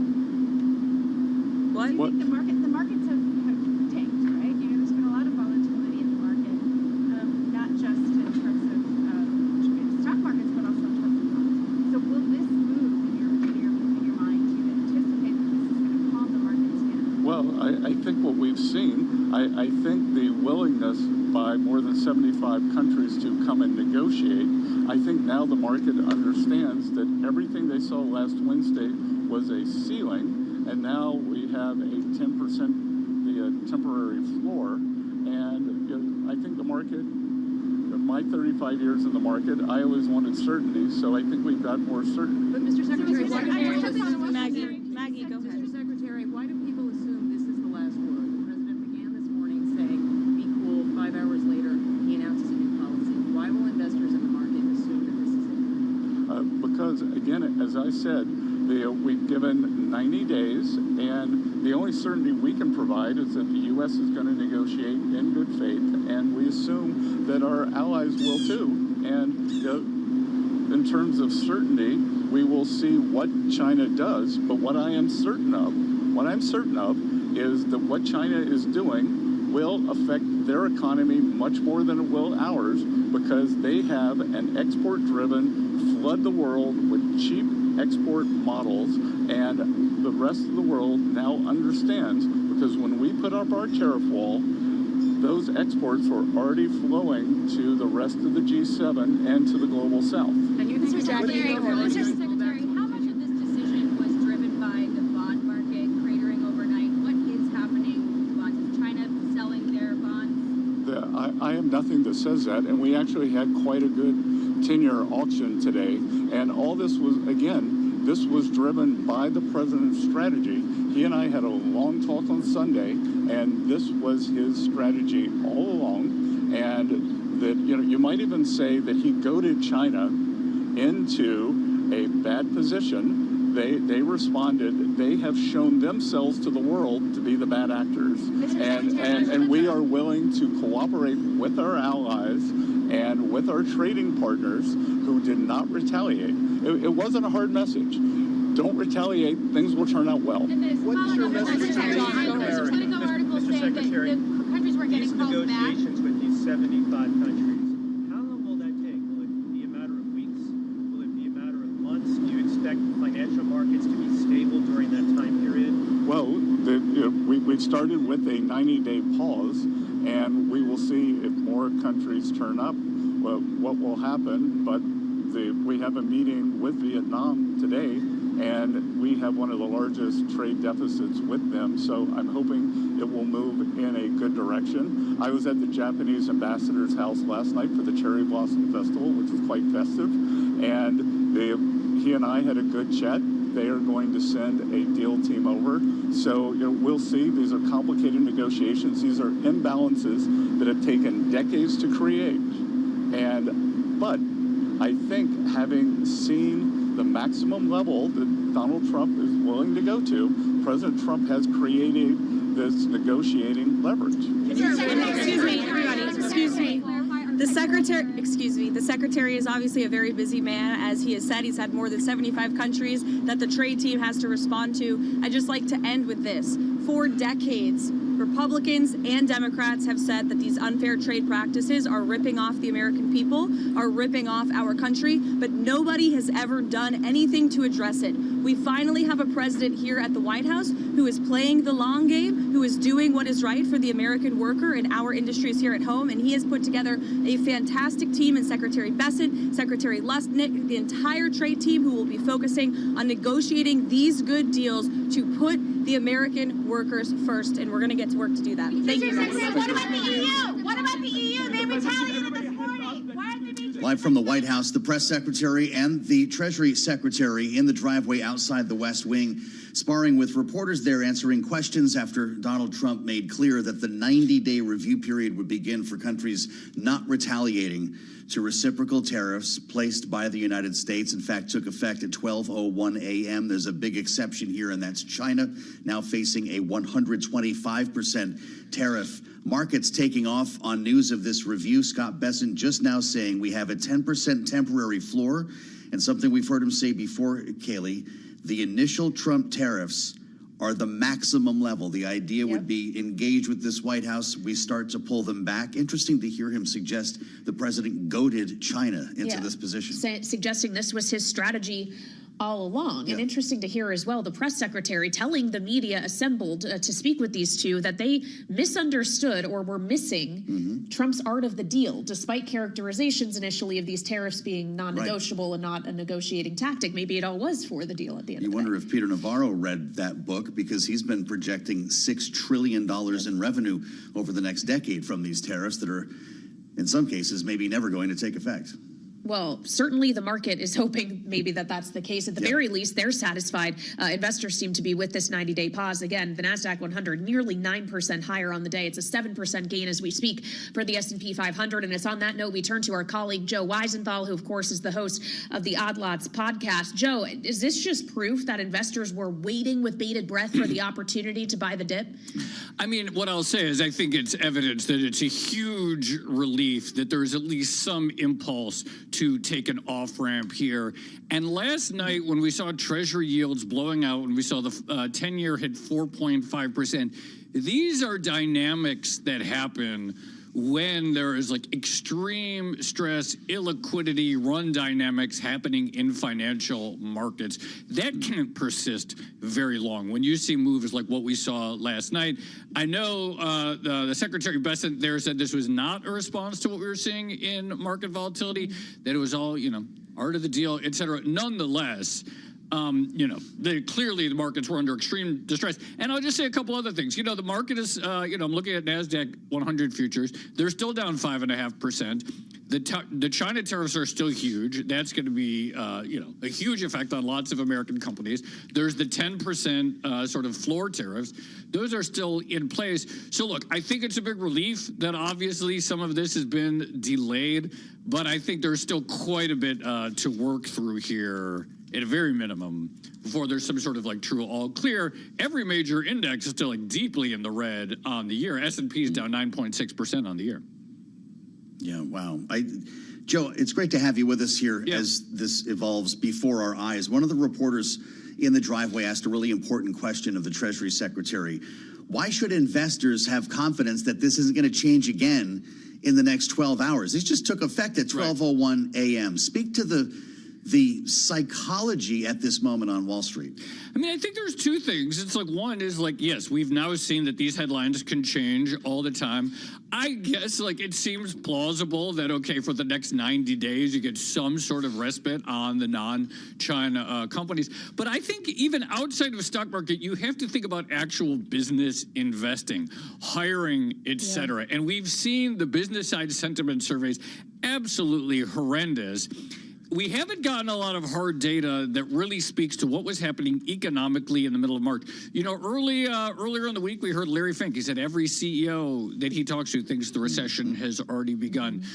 Jamie Dimon talking about recession being the base case. So even with the 90-day pause in the non-China countries, it's worthwhile to think about like what the last several days have done for the business community in terms of saying like, wait, you don't know the rules. Now we don't know what the rules are going to be for like 3 months probably. And so we continue to have this environment where if nothing else, the trading relationship is highly uncertain, which at least in the short term is not conducive to investment. But they would probably argue, it's short-term pain for long-term gain. Well, it's incredible that these headlines hit in the 1 o'clock hour ahead of the Fed minutes, which are due to come out just a few minutes from now, Joe. I guess whatever news we might have seen in them probably overshadowed by these developments. Keeping in mind it's backward-looking minutes, and they didn't know what the tariff levels were going to be in the first place, let alone that they would be pulled back. But it speaks to the kind of uncertainty we keep hearing Chairman Powell talk about as to why the Fed isn't enticed to move in any direction, because so much is so unclear. There's so much that's so unclear. Short-term market-based inflation measures measures going up, long-term ones going down. So much uncertainty, soft data going down, hard data still going up. You know, and the other thing is, speaking of uncertainty, look, we all heard, the White House's presentation there about the art of the deal, and China has now been goaded to being revealed as the bad actor, et cetera. And okay, that's a fine story. However, last week at the Rose Garden, those reciprocal tariffs were very specifically presented in such a manner that every country that runs a bilateral trade surplus with us, which is almost every country, was per se engaged in bad acting. That that's the whole premise of reciprocity. And so, it's clearly not presented that China was anything particularly special last week. The story has evolved. The story has evolved, whether it's negotiations versus non-negotiations, et cetera. So, again, I'm not surprised that there is this sort of massive sigh of relief. We actually knew that there would be a massive sigh of relief on Monday when we got the fake headline about a 90-day pause. So we knew the market was looking for something like this. But I think there's still a lot of question marks about the sort of what any negotiations would look like and what kind of economic degradation we see in the meantime. I'd love to hear the Trump interview on odd lots, I have to say. We've only got a minute left. We want to clear out in time for Fed Minutes, Joe. But we heard the president said last night, this is a great time to buy. Said that this morning, in fact. Everything is going to work out well. Is there a world in which you're allowing him to eventually be correct? Yeah, of course. No, I hope so. There's a few things. It's like, one is obviously you hope to have like a prosperous global economy, which would be fantastic. Even prior to the Trump administration, there's been a lot of anxiety about the nature of both the U.S. and really everyone's reliance on China for domestic manufactured goods. Obviously, the Biden administration tried to effect change on that respect, at least with respect to sort of like cutting edge tech, like semiconductors, et cetera. There is a lot that could be better about the world. Again, when you look at how much the markets sell off, that's really indicative of like investors are much more pessimistic than they were about the state of the world than they were at the beginning of the year. But look, like I said, I understand, and I think it makes total sense why there's this massive sigh of relief happening in markets right now. Yeah. What a great chance to spend some time with Joe Weisenthal. Next Odd Lots ought to be a riot. It's great to see you. Thank you. At World Headquarters in New York. Kaylee, imagine what has taken place since we took air at 1 p.m. This has been a remarkable period of time. Well, and a remarkable rally we're seeing in the markets right now, up nearly 10 percentage points on the NASDAQ 100. That index heading for its best day since March of 2020, a nearly 8% gain on the S&P. They're going to have more coverage of this on Bloomberg Business Week as we await the Fed minutes just moments from now as well. Carol and Tim will take it over from New York. All right, guys, thank you so much. Of course, Joe and Kaylee there. And folks, yes, we are taking over here on Bloomberg Business Week. Carol Massar along with Tim Stanovic. And here we've got, a rally. We've got stocks surging the most since 2020. Tim, safe to say that we are living in, I feel like, a week of superlatives. Yeah, the S&P 500 up 7.6% right now. The NASDAQ composite up by 9.5%. The Dow Jones Industrial Average higher by 6.5%. We did hear earlier from Treasury Secretary Scott Bessent, who describes that initial Trump tariffs as maximum level. He, though, denied the bond market was impacted by a tariff change. I got to say, it was just about, 30 minutes ago that kind of the game changed, certainly on Wall Street, as the president announcing a 90-day tariff pause on non-retaliating countries. Right now, though, our focus goes to the latest Fed minutes, and we do have them crossing, so that means off to Mike McKee at the Federal Reserve. Mike. Well, facing an economy that was slowing but still growing with sticky inflation and a relatively solid labor market, it's no surprise that Fed officials spent most of their March 19th meeting discussing tariffs. Stagflation was on their mind with, quote, almost all participants viewing risks to inflation as tilted to the upside and risks to employment tilted to the downside. Several noted the planned tariff increases were larger than their business contacts had anticipated, and some companies were already reporting tariff-related price increases. Contacts also indicated a willingness to pass those price increases along to consumers. A couple of the participants noted it could be difficult to determine whether inflation was caused by persistent price rises or by tariffs. The labor market remained strong through the middle of March, but federal government layoffs had begun to affect employment at contractors, universities, hospitals, and other organizations. Many participants noted that business survey respondents to them reported pausing hiring because of elevated policy uncertainty. Everything considered, participants felt the net effect of government policies on the economic outlook was high, making it appropriate to take a cautious approach. And given the current state of policy and stance of policy, the Fed was well positioned, they said, to wait for more clarity on the outlook, though some observed they might face difficult trade-offs if inflation proved to be more persistent while the outlook for growth and employment weakened. On the balance sheet, although Fed Governor Christopher Waller was the only one to vote against a slowing of the balance sheet runoff, the minute shows several participants said they did not see a compelling case for a slowdown. There's no indication whether the participants felt that this would be a permanent move or a temporary move. Guys? All right. On a normal, ordinary Fed Minutes day, Mike, we would have some more for you, but we got to get back to the markets because we are seeing certainly a rally underway. Of course, our Mike McKee there at the Federal Reserve in Washington. Just a reminder, folks, we've got up a gain of about 395 points on the S&P 500, a gain of about 8%. We've got the NASDAQ 100 up almost 10%, up about 9.7%.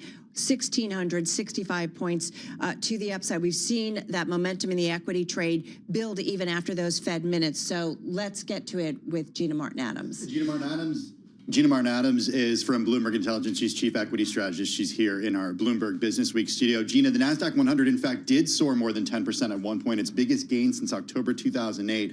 This is like a generational move on a daily basis for equity markets. How are you watching a move such as this based on the president's 90-day reprieve? How much do you want to just go home? Yes, please. You're stuck with us. October 2008 was obviously a very, very difficult time in the equity markets. You don't see these kind of moves unless the equity market is extremely, extremely nervous. And upside and downside moves to this extent are bad news. And I think if you think about it, October 2008 was followed by devastating declines in the equity market into March 2009. Right, that was the low, March 2009. Yeah, we didn't hit our lows till 2009. Unfortunately, the reality of today is just more volatility, more volatility. I don't know when this slows down. This maybe removes the Armageddon scenario. It does not remove the recession scenario that stocks still have to contend with. And that's troubling because we don't know where we're going to go for the next 90 days.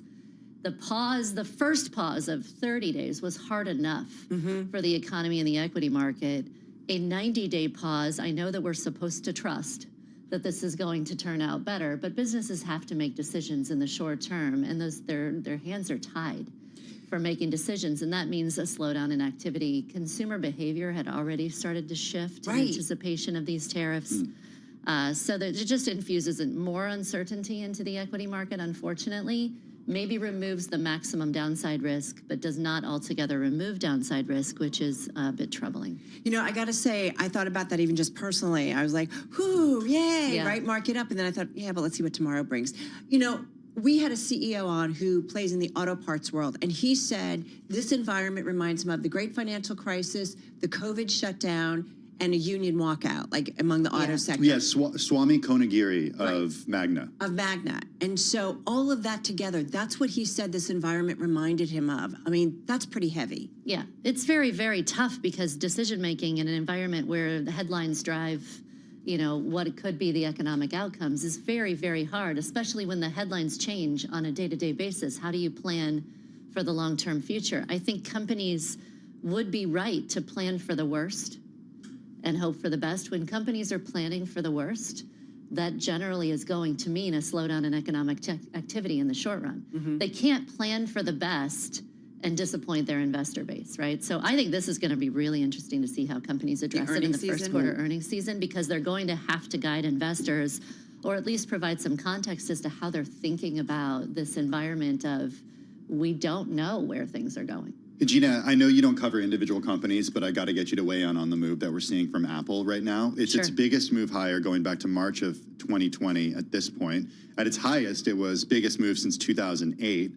Stock's up 12% right now. I don't understand this move, because Apple relies so heavily on China. Yeah. China is retaliating. There is no change in tariff policy against countries that are retaliating. President in fact, Trump actually minutes upped it, before, right? minutes before, we heard on Truth Social that the president was doing this 90-day reprieve. We saw tariffs upped on China. So why is Apple higher? Well, a couple of reasons. You know, as much as Trump would like to be able to tariff China specifically, China can filter a lot of goods through those companies, those countries that are not getting tariffed, that did not retaliate. So there's a little bit more flexibility in the supply chain if you can filter some of the goods through some of Southeast Asia. So, you know, the skeptic in me says, good luck actually tariffing China, when there's a global trade is a global phenomenon, not a country-to-country phenomenon. The second thing I think is this is a bounce into deepest oversold gets a bounce back to the strongest degree. So if you're deeply, deeply oversold, you should see the deepest oversold stocks ultimately bounce back first and strongest. So I don't want to totally suggest that this is really fundamentally based. This is by the most oversold stocks on a bounce back. Having said that, 493 names in the S&P 500 are higher as we speak, only 10 are lower. Having said that, looking at the charts of the major equity averages here in the U.S., Gina, and the straight line up, is that also an indicator, yes, of oversold, but also it is tariffs. It is tariffs that is weighing so much down? Yeah, because tariffs have so many implications for the economy. They have implications for the currency. They have implications for the appetite for U.S. debt. This is all intermingled. This is a big, big macro phenomenon. And going from a less than 5% average tariff rate to a 20% average tariff rate would have been catastrophic. And there's no doubt about it. So if we're anywhere less than 20%, there is at least, we're removing that downside tail risk that was really weighing on stocks. Is this actually going to emerge, this kind of tail risk? And so we've removed that to some degree with today's trade. I think one thing that really had investors concerned and had executives concerned was that they didn't see an off-ramp to tariffs such as these. This was what the president wanted, and it's what the president talked about, and it's what he implemented. Does the pause just mean we're kicking the pain down the road 90 days? This is the concern. We don't know where we're going to be 90 days from now. Just like we didn't know where we were going to be 30 days from now, and the tariffs ended up getting imposed on Canada and Mexico, and then we sort of reversed out of some of that. Yeah. Where are we going to be in 90 days? The second quarter will be over. We will have tariffs on somebody. Yeah. Tariffs are moving higher, incrementally higher, which is eroding the profitability outlook for the S&P 500. How much it erodes it is now the question mark. How much does it erode the economic outlook? How much does this create really difficult conditions for the Fed to try to ease? Because in the short run, we will have inflation. We know this. Consumers are already pulling forward purchases. So we know that we're going to have inflation, and growth is probably going to look kind of okay, but companies can't plan on that into perpetuity. They can't plan on stability. And until they can plan on stability, it is growth eroding. Two things, and you mentioned the Fed in those minutes, and Mike mentioned this, that the Fed said it may face difficult trade-offs if inflation is more persistent, and this is something we've talked about, especially if it's a slower growth environment or a recession. You mentioned, though, earlier, the connection between tariffs and U.S. debt, right? And we've all been watching the U.S. Treasury trade and, you know, the auctions today, which the auction today seemed to have gone well. Explain that connection and why that's such an important one. Yeah, so companies that export a tremendous amount into the United States need some place to put the earnings from the exports. The countries that have tremendous exports, that ultimately drives demand for dollars in U.S. Treasuries.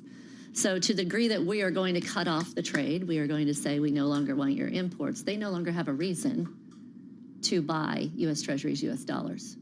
So it just removes that source of support, that source of demand. It doesn't mean you can't find it elsewhere. You can find it domestically. You can find it in other trade partners.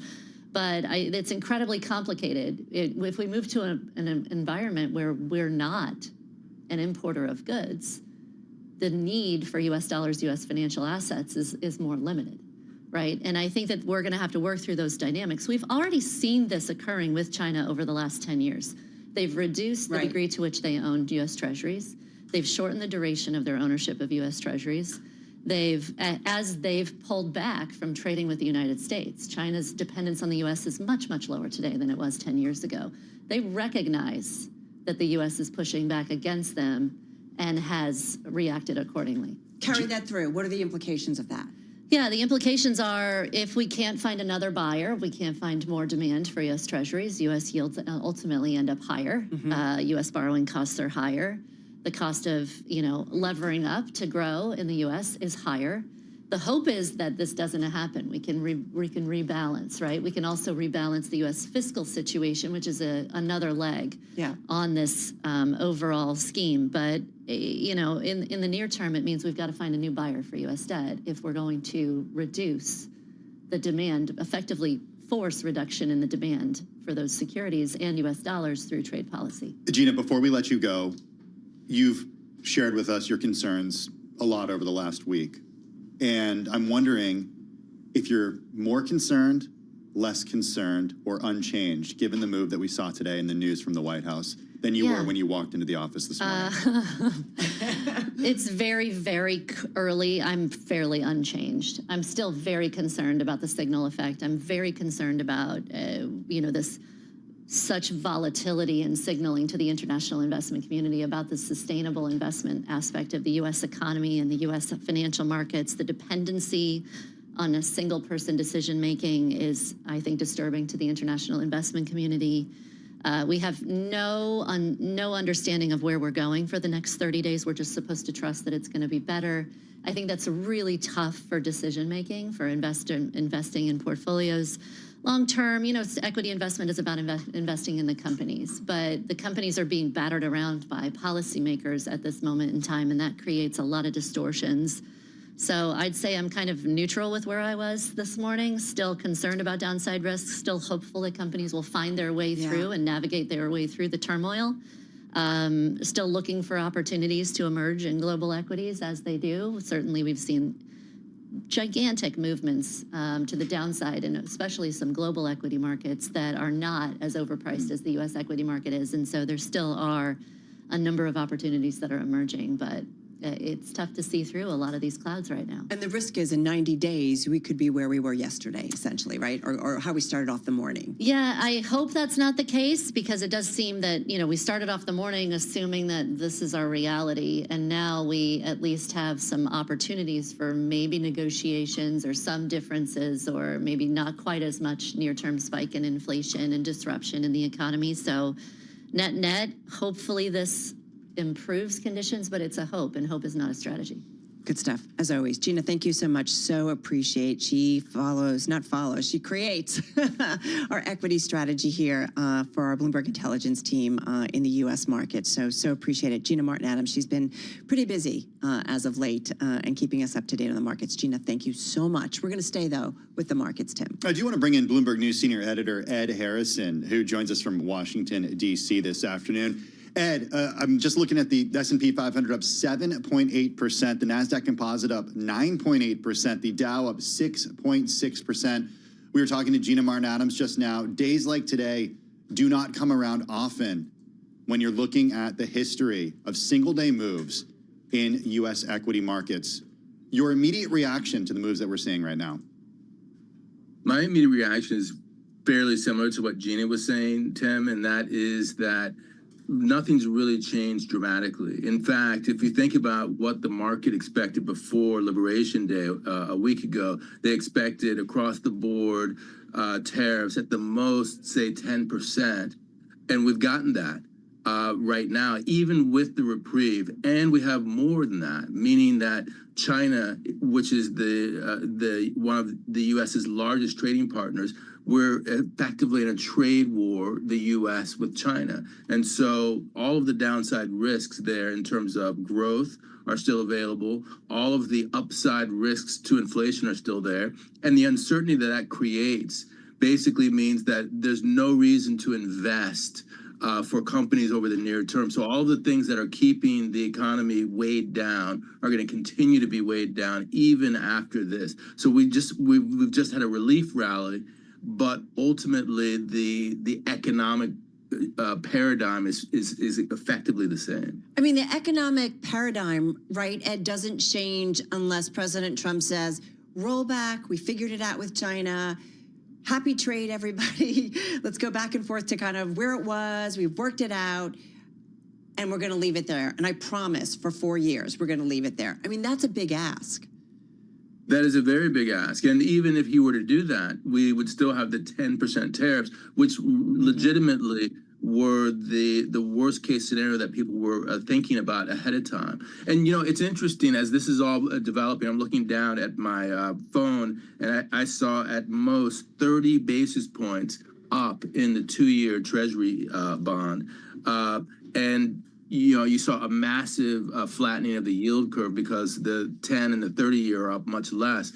What we see now, especially after the minutes from the Fed, is that people are starting to recognize not only has everything, we've only taken the biggest risk off the table, but now we get a little bit more clarity about what the parameters are. That is that the Fed is so worried, according to their minutes, about inflation that they're going to be on hold for a considerable period of time unless we get into the most dire situations like recession. So to the degree that equities are rallying, bonds are really selling off in a big way. Well, and it's interesting because one of the things like Tim brought to my attention, and we've been thinking about this, is the chatter that is kind of out there on Wall Street. You know, I remember so often when the Fed felt like things were getting stressed out, you know, in terms of credit markets and the financial situation, that it would surprise us with a rate move.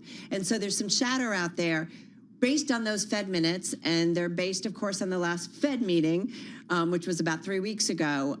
That's not what they're thinking. They're thinking we still got to be on the inflation fight.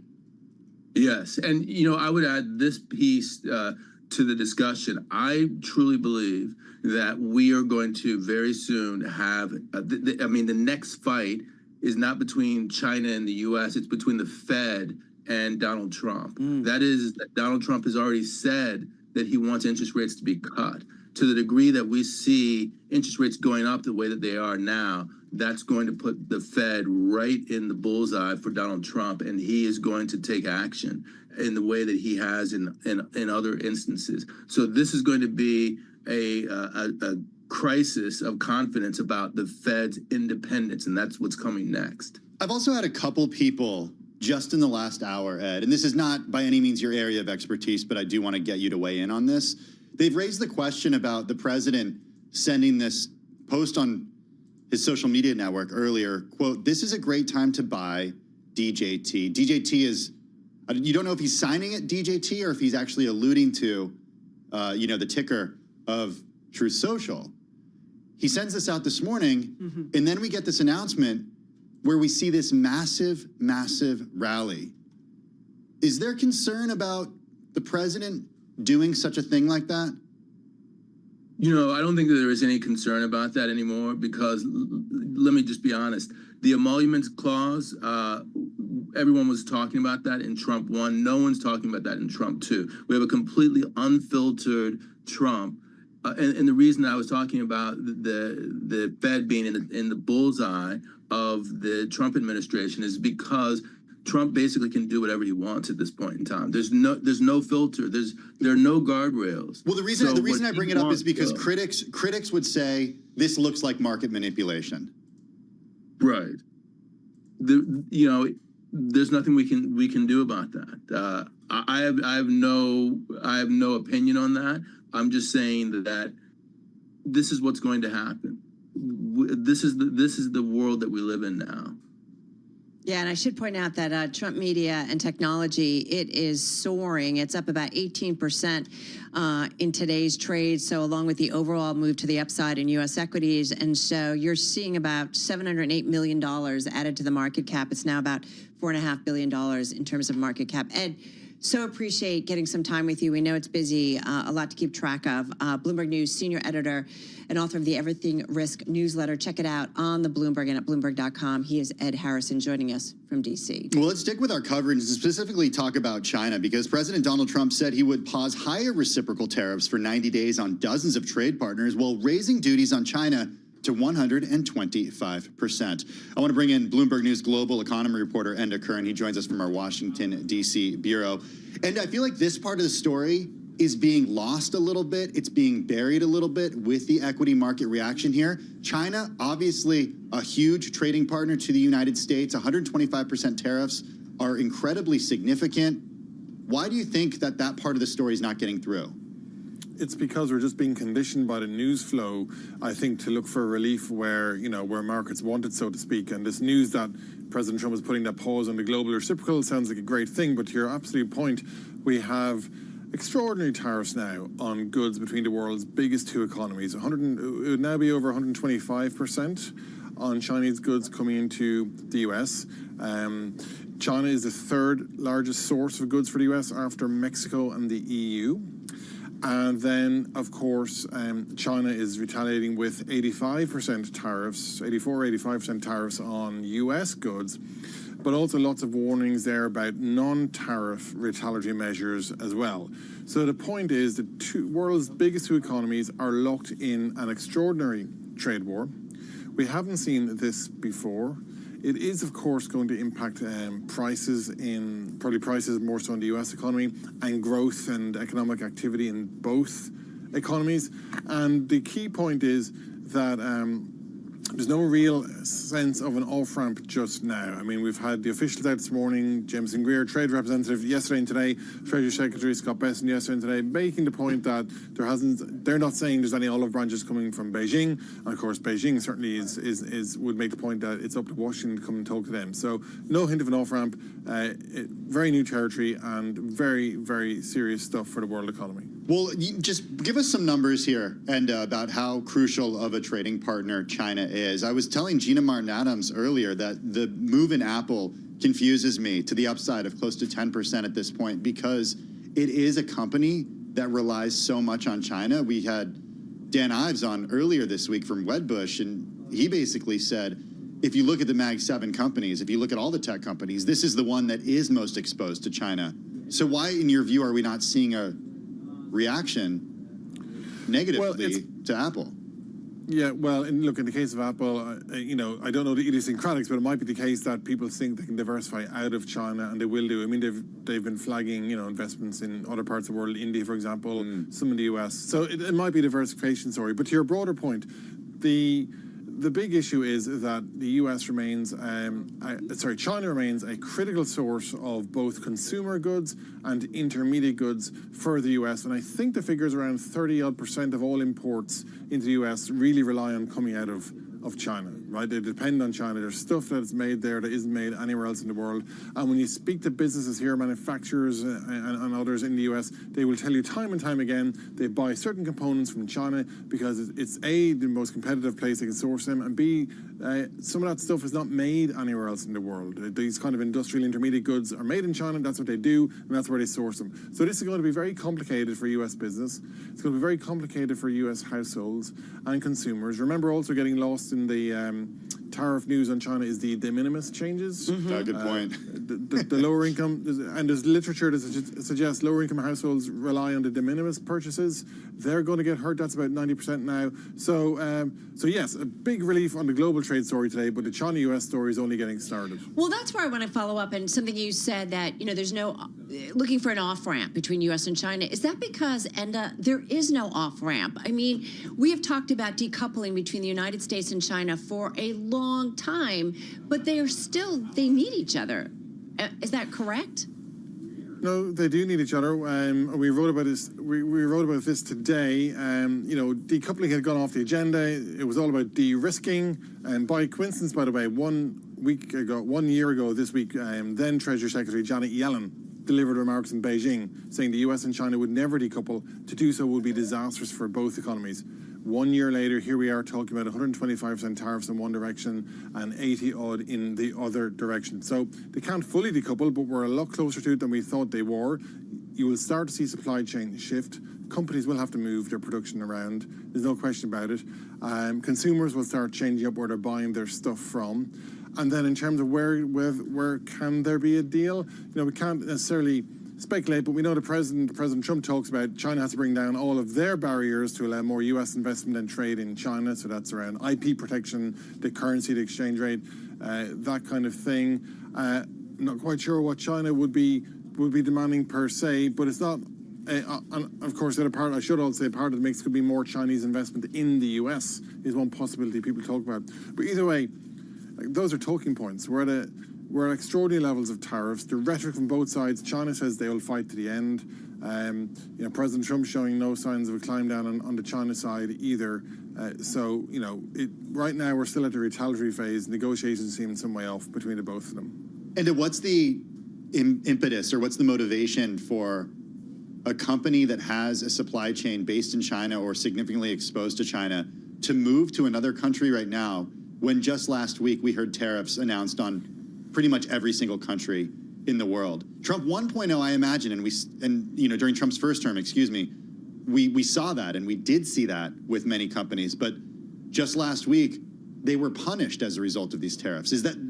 I guess what I'm saying is, since there's no certainty there, and those other tariffs could come back if there is retaliation, why would a company make an investment such as that? And that's completely the issue. Companies are confused. I speak to companies all the time. They say, we'd love to move out of China, but nowhere else offers the scale and the infrastructure that China has or the costs. And anyway, even if we did move, what happens if we get caught up in a tariff dragnet, which is, to the point you're talking about? And by the way, a lot of these manufacturers that we speak to also make the point they would love to come back and produce in America, but it is just too expensive, too costly, regulatory environment, environmental burdens, skill set, all the rest of it makes it very hard to do so. So there's a kind of school of thought out there among corporate executives that let's just hang tight, ultimately see how this goes over the next year or 2 years before they make real big capex decisions.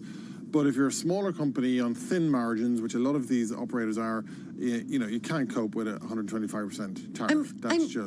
What does the president, I am curious, the president has talked in the past about being kind of a friend with President Xi, right? A great relationship. What does he really ultimately want from China and President Xi here? Well, we have to get that articulated. But as you say, over the years, President Trump has veered between something of China Hulk, obviously, to willing to do business with China. We saw that, of course, during the TikTok back and forth. Again, one would expect the ask from the U.S. side is around better market access into China, freer market access. IP theft is a big issue there. The exchange rate, obviously, President Trump says they keep the exchange rate too low. Treasury Secretary Bessent warning about that this morning. That's one side of it. And maybe also, sometimes there has been a hint from the administration that China could come and invest here more. That would be seen as a positive. But, we can't go too far down the world of the speculative route because we don't quite yet know what the specific asks are. But one would assume it'll be around trade and investment. But as I say, we're not at the negotiating stage yet. We're still in the retaliatory stage. I am curious, too, what you guys are hearing there at the D.C. Bureau about what is going on inside the White House when it comes to U.S. and China. I think there was a headline overnight from Reuters about maybe U.S. and China talking today or China planning to talk with the U.S. Do we have any clarity around that or any transparency around that? I don't think certainly the signals from the White House in terms of the public commentary does not lend itself towards anything meaningful near term in terms of negotiations. As you say, both sides have retaliated. China only yesterday, the US again today. We're still in that tit for tat stage. That will have to cool down before real talks get going. And I think there's no sign of anything meaningful on that front just yet, Carol. Okay. And what are the positions of the United States and China from a bargaining perspective, from a leverage perspective? Take us through what position the U.S. has, how much leverage it has, and how much leverage China has. What's the matchup here? Well, if you think of it in terms of tariff tennis, it's advantage U.S. in a significant way because the U.S. buys a lot more produce, a lot more stuff from China.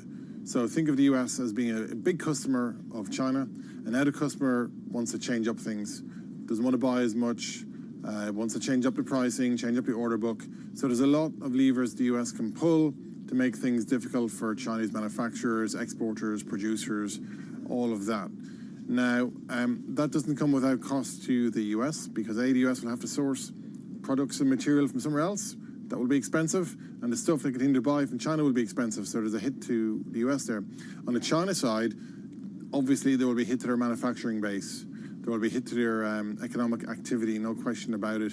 But China can mix things up a little bit. They can start buying more of their own produce, something a lot of countries call for anyway. They can start looking for other markets to substitute. So leverage on both sides, but also pain on both sides. And that's why economists warn ultimately this won't get anyone anywhere. Hey, I am curious too about the Chinese economy. President Xi, as you write today, has shown his willingness to gamble with the Chinese economy in the name of consolidating power. I mean, is he willing to gamble a lot here? Because we know exports, Chinese exports, and selling to the world is crucial to that economy. Well, he's probably willing to take a stand against the U.S. That's no question about it, and he's showing that so far. I think it's a question of how much pain can the economy withstand, how long will this trade war go on, when or will there be an off-ramp, and then also this diversification point I made earlier, can China meaningfully look for other markets? Can they buy more of their stuff at home? Those are the questions. So China still has some cards up its sleeve as well. It won't be all one-way traffic, but as I say, both economies will feel an impact from this, Carol. All right, we're going to leave it there. Hey, Enda, thank you so much. So appreciate our Enda Curran there in D.C., of course, following the global economy. Just if you are just tuning in and watching us, President Trump announced a 90-day pause on higher reciprocal tariffs that have hit dozens of trade partners after midnight. But keep in mind, at the same time, President Trump raised duties on China to 125%. We've had some retaliation ahead of that from China against the United States. And on the back of this, we have seen a rally, certainly in the equity market. A rally is one way to put it. Maybe Vince Signorella would call it a rip-your-face-off rally. The NASDAQ composite higher by 10.9%. The S&P 500 up by 8.5%. The Dow Jones Industrial Average up by 7.4%. I do want to bring in Vince Signorella. He's Bloomberg News macro strategist. He joins us this afternoon from White Plains. How do you describe the market action, the tape today? Ripping your face off is a really, really good way to put it, Tim. I mean, this is, I've often get asked by traders, what was it like trading in the 80s? And this is about as close as I've seen it in a very, very, very long time. So for those who weren't around in the 80s, we were. Yes. What does that mean? The volatility was fantastic. I mean, you have to remember this is pre-Euro. So you had every country had their own currency, and there were days where you could see the German mark move 10 big figures up, 10 big figures down, then 5 or 6 up again, back and forth. You could see a 30 big figure day in one day back and forth. I was trading cable during the 80s after Maggie announced her re-election, and sterling went from this very sleepy currency to moving 3, 4, 5 big figures in a day. And to put that in perspective, just a £1 million position on 5 big figures is a $50,000 change in P&L. So when you're trading 50 to 100 million pounds, you can imagine that if you get that wrong, you could give a bank away in a heartbeat. So, we haven't seen anything like that until literally this week. And I'm tired.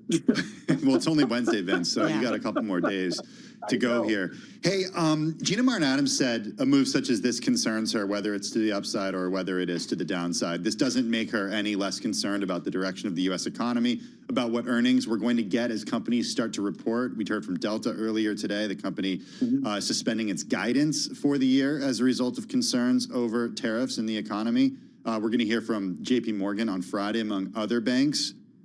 Are you concerned about a move higher like this? No, I'm sure what Gina was referring to, whose analysis is brilliant, by the way, that the difference between Main Street and Wall Street. I mean, this is just Wall Street. Main Street it needs to react in a completely different way to this, what the tariffs really mean to them, what it's going to mean for earnings.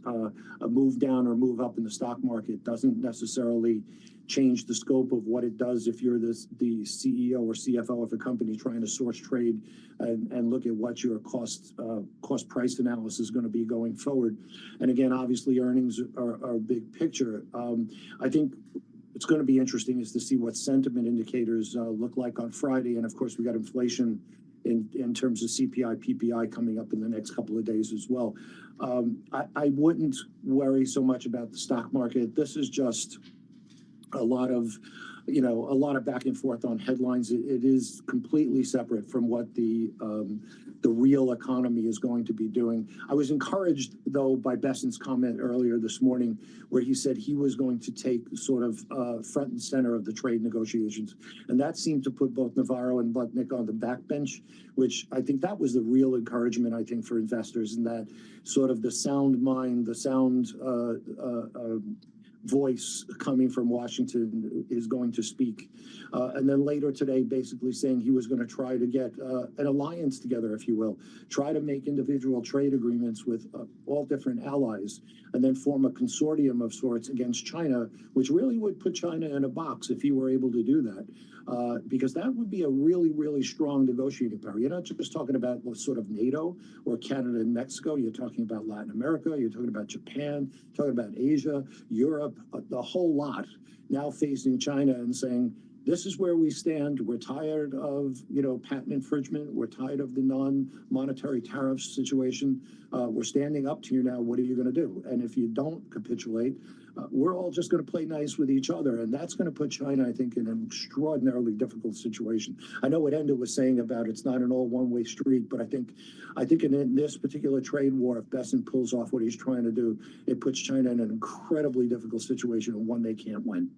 You know, yeah, exactly. And I keep thinking of the interview that Sonali Basak had with Boaz Weinstein, and the whole idea of the one thing that's difficult is that President Trump presumably will be in the White House for 4 years in total, and that the uncertainty genie is out of the bottle.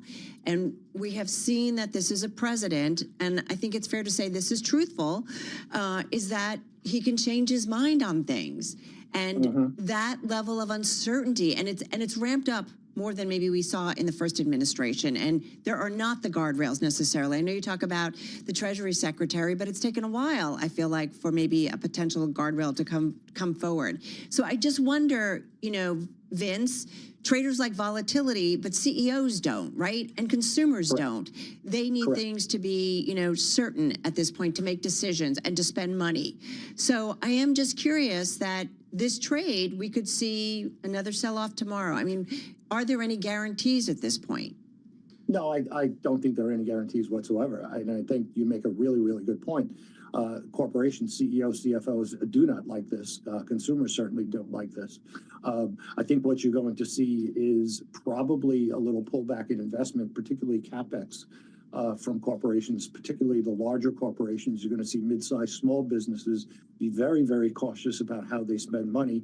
One of the big things that, you know, I ran a small business, and one of the key things about running a small business is cash flow.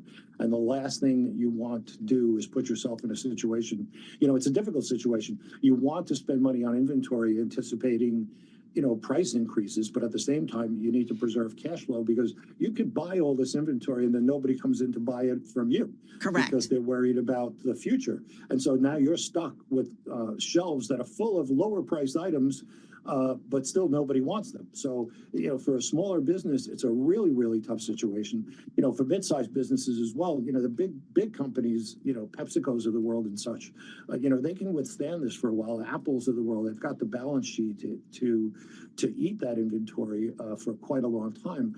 But other businesses do not. And that is probably going to weigh on both sentiment, spending, and the economy. We're still looking at first quarter growth pegged from the Atlanta GDP at minus 2.4%. Right, down, but not as bad as it was, but still down. And we just have from 2.8 to 2.4. You're absolutely right. But we just have a headline crossing: Goldman Sachs rescinding its recession call after this move by the president on tariffs. I feel like it's like bing, bing, bing, you know, ricochet rabbit. Like you are just seeing people who just and only you and I know who that is. Google it, everybody. No, but it's just right. Like so, that's the world we live in, right? And so that's a difficult environment. It's totally, I mean, Goldman made this call literally before the announcement. So they couldn't have timed it any worse. I mean, not that, you know, it was their fault. And so, of course, they're pulling it back now. And it speaks exactly to what you say as to how businesses are trying to find their way in this world. And they're constantly changing their mind. And when you have that uncertainty, if you're running a business, you're going to basically say full stop. We're not investing. We're not hiring. We're not moving forward with plans at the moment. Let's shelve everything. We're going to keep looking at the situation. We're going to wait and see. And then, more likely than not, they're going to wait and see for things to really develop before they step in. You don't want to step in on day one thinking, again, maybe somebody changes their mind. Right. You're going to want to see this develop. I think in the long run, this will develop positively. I think that China will eventually. Trump is going to need to look for a way to give President Xi a face-saving way out, to give him an opportunity to come to the table to have this conversation. If that happens, I think you can just wipe all of this away, starting from the beginning. Things are going to move positive. I think you'll see a lot freer trade. A different form of globalization, if you will. Vince, to the point that Carol just brought up, this headline crossing that says Goldman Sachs rescinds its recession call after the Trump tariff pause. I'm confused about what fundamentally changes here, because as we heard from the Treasury Secretary, as we saw in that post from the president, this is a 90-day pause on countries that are not retaliating right now. This doesn't seem like a fundamental shift in the way the president is thinking about tariffs. Why is the recession risk removed then? At least according to Goldman. Yeah, but if you think about the countries that are retaliating, it's really just the European Union, Canada, and China. Those are big trading partners. Yeah, no, but Canada's in a different situation. Carney's running for re-election, so you expect him to talk tough. One would assume he is the front runner at this point. He is the odds-on favorite. Will he change his tune after he is elected? I think he will. I think he's going to look to do something positive for Canada, and that's going to be, listen, we're allies. Let's cut this out. We're not enemies. We're allies. Let's put this aside and let's figure out what our differences are. Similar to what Scheinbaum is doing in Mexico. Right. I think that's a good point. I think the EU is definitely going to come around again because they're not in great shape right now. There was a question shouted at the Treasury Secretary as he was walking away. What about the EU? What about the EU? Because they have retaliated. So we'll expect to hear maybe something on that, and we will bring it to you when we do get an answer. Vince, thank you for jumping in today. Vince Signorella, he's a global macro strategist. He's joining us from White Plains. Tick by tick, great analysis. Hey, also great analysis if we head back to D.C. because that's where we find Bloomberg News senior White House correspondent Josh Wingrove. Josh, as I like to say to you, nothing going on. Oh my God, whiplash. So what's the read on here? 90 days, this is a big reset, but we're all waiting to kind of hear what happens with China. Yeah, so there's a couple of details hanging in the air here. They said 125 on China. It's not entirely clear to me yet what that means. The combined rate was 104. That was 84 as of today, plus the 20 from fentanyl. So it's a little unclear. Like, poor Josh with the math. Cumulative. We're working on that still right now. Secretary Besson seemed to indicate some sort of change for Canada and Mexico. It is unclear what he meant by that or whether it was sort of a garbled question. So we're working through that as well. But it seems like 10% global tariff with perhaps some change of Canada and Mexico included in that or left on their previous regime. And certainly a higher rate on China, although the specifics TBD, but like a rate that is so high that it is almost prohibitive to most trade there. And then from there, negotiations, and we'll see where that goes. Now, I'm old enough, which is to say I'm at least 2 days old, to remember when a 10% global tariff sent markets in the other direction, and here they're going pretty upwards. So, there's a lot of moving parts here right now. So I guess investors have come to peace with the notion of a 10% global tariff. You guys tell me, where are we on that? Context, relativity. I don't know. It's kind of wackadoo.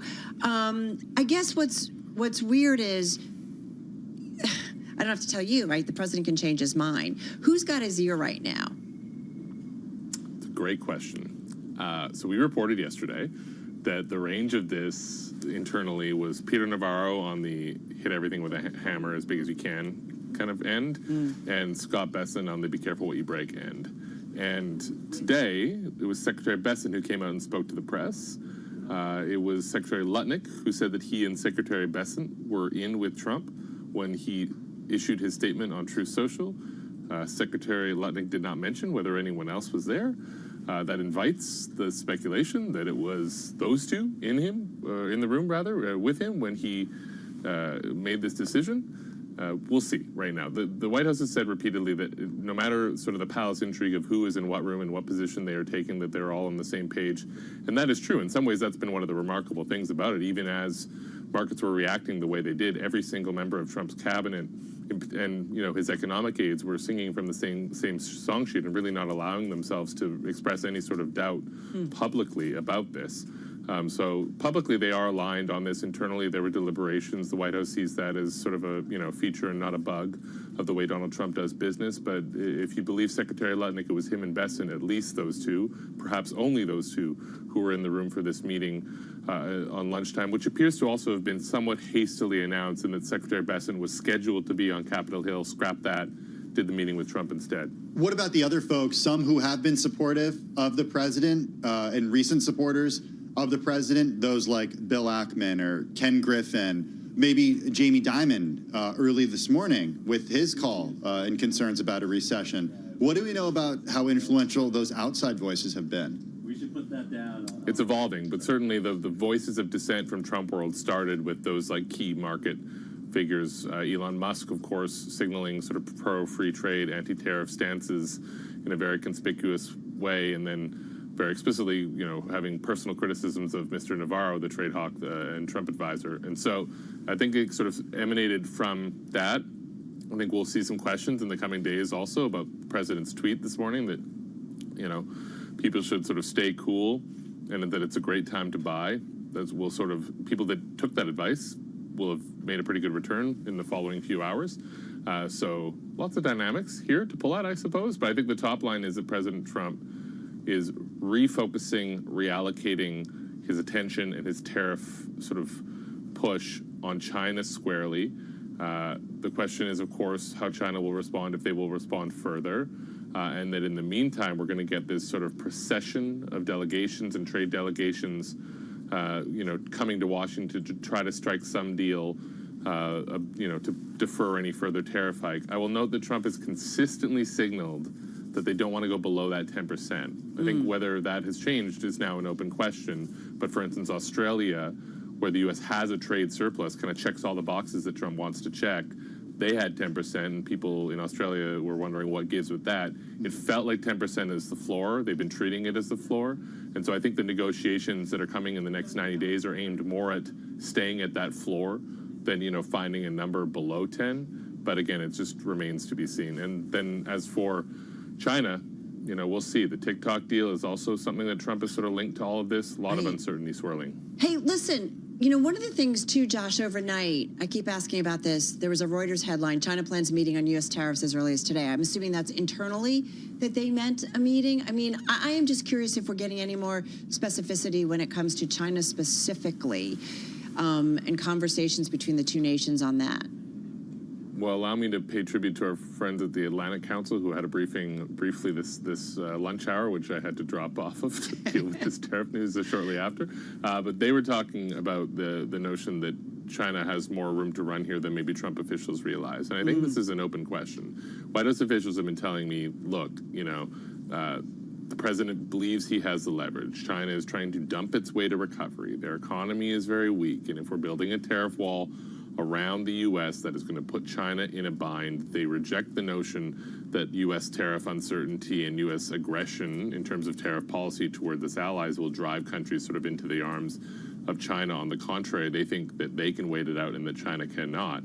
Of course, a lot of China analysts will tell you that they think Xi Jinping is as better, as well positioned, if not better positioned, than Donald Trump to wait out a tariff war. But right now the market reaction is like we still have a major tariff war between the world's two largest economies and a 10% global baseline tariff by the Americans on everyone else. This is still remains a significant tariff action. Yeah, it seems like maybe not getting the attention on Wall Street right now that a lot of people would argue it deserves, Josh. It raises the question, too, and I know you're still doing the math on this, but what would be an off-ramp for this trade escalation, this trade war between China and the U.S.? That's a good question. I'm sure you guys can find smarter guests than me to answer that one. But Trump wants to see negotiations. One note in a story that we ran this morning talked about how China customarily will do these negotiations sort of mid-level and upward. Trump doesn't like that. He likes to start at leader level, and I think that story smartly noted that that is a barrier here. In other words, Trump would love to sit down with Xi Jinping at some point and hash things out. He likes leader level discussions. China doesn't really appear interested in that, and so we'll be looking for any sort of smoke signals between the two countries of whether there is any sort of pause in it. But right now, fundamentally, the ball is in China's court, because every time the U.S. has raised its tariffs, China has responded in kind. Trump just raised the tariff, and so I assume we'll see, for instance, perhaps a 21% tariff increase from the Chinese, and then tomorrow will Trump raise it again? We'll see. We'll see where this goes. But right now, the message that Trump is trying to send is refocusing on China as the target and de-emphasizing others. Other people who've been alive longer than 2 days will note that this sounds a lot like the Trans-Pacific Partnership. We've been talking about that internally. The U.S. had sort of spent years talking about ways to strike trade deals in the Indo-Pacific in a way that created a bloc, a de facto trading bloc of some kind to counter the clout of China. The U.S. walked away from that. That deal kind of, stayed in place to some sort of partial degree without the U.S. And so now I guess we're going back to striking trade deals in the Indo-Pacific to counter China, just with the new brand, I suppose. I am wondering too, listen, Josh, for a while we said the president keeps a watch on the equity market. Do you think any of that had to do with it? I mean, we even just looked at DJT and how much that one popped, his own company, his own Truth Social media and technology company. I mean, everything is up, to be fair. But I'm just curious if we can make some of that an assumption as well. That he's back to what? I think it's impossible to say that the market reaction wasn't a factor in the overall calculus here. But until now, Trump had been saying, hang tough. And, the pain is going to be worth the gain. But whether, I don't have reporting to say that is specifically what made him change course today. I will know that they downplayed the impact on the bond market, and they talked about the fairly strong Treasury auction that we had today. Yeah. Secretary Besson talking about that in particular. But, there obviously are questions about whether the pain in the bond market, in particular in Treasuries, was sort of changing the calculus as well. Remember, of course, Besson set the 10-year as his sort of like North Star objective. And so, right now, it's an open question, but generally speaking, yes, in the history of Trumpland, market reaction is a big factor. Josh, last question, top of mind for you right now, and what's already been kind of a shake your head kind of day in terms of the news flow and the headlines, and we still got a few hours or another hour to go before the market closes. Top of mind in terms of what you would love to hear from the president right now, or what you would ask him? I think it'd be news if he signals he's willing to go below 10%, but right now they haven't. I think people are forgetting that he's talking about sectoral tariffs, additional ones on pharmaceutical drugs, on lumber, on semiconductor chips, on critical minerals. Will they slow walk those? They have elbow room to if they want. They haven't specified a timeline. Or will they continue to do that? And if they do that, are investors going to be surprised by a continued sort of drumbeat of tariffs from this administration? But people need to remember that those are coming. And of course, then I think the third leg of that stool that we're looking for is whether China retaliates, and therefore if the U.S. retaliates again towards that, although I will note, people analysts out there are crunching the numbers and saying that at the current tariff levels, Trump is already declining his tariff revenue because now tariffs are so high that they're going to really materially curb the actual volumes that they're being applied to. And so it does beg the question, if you're already at 125,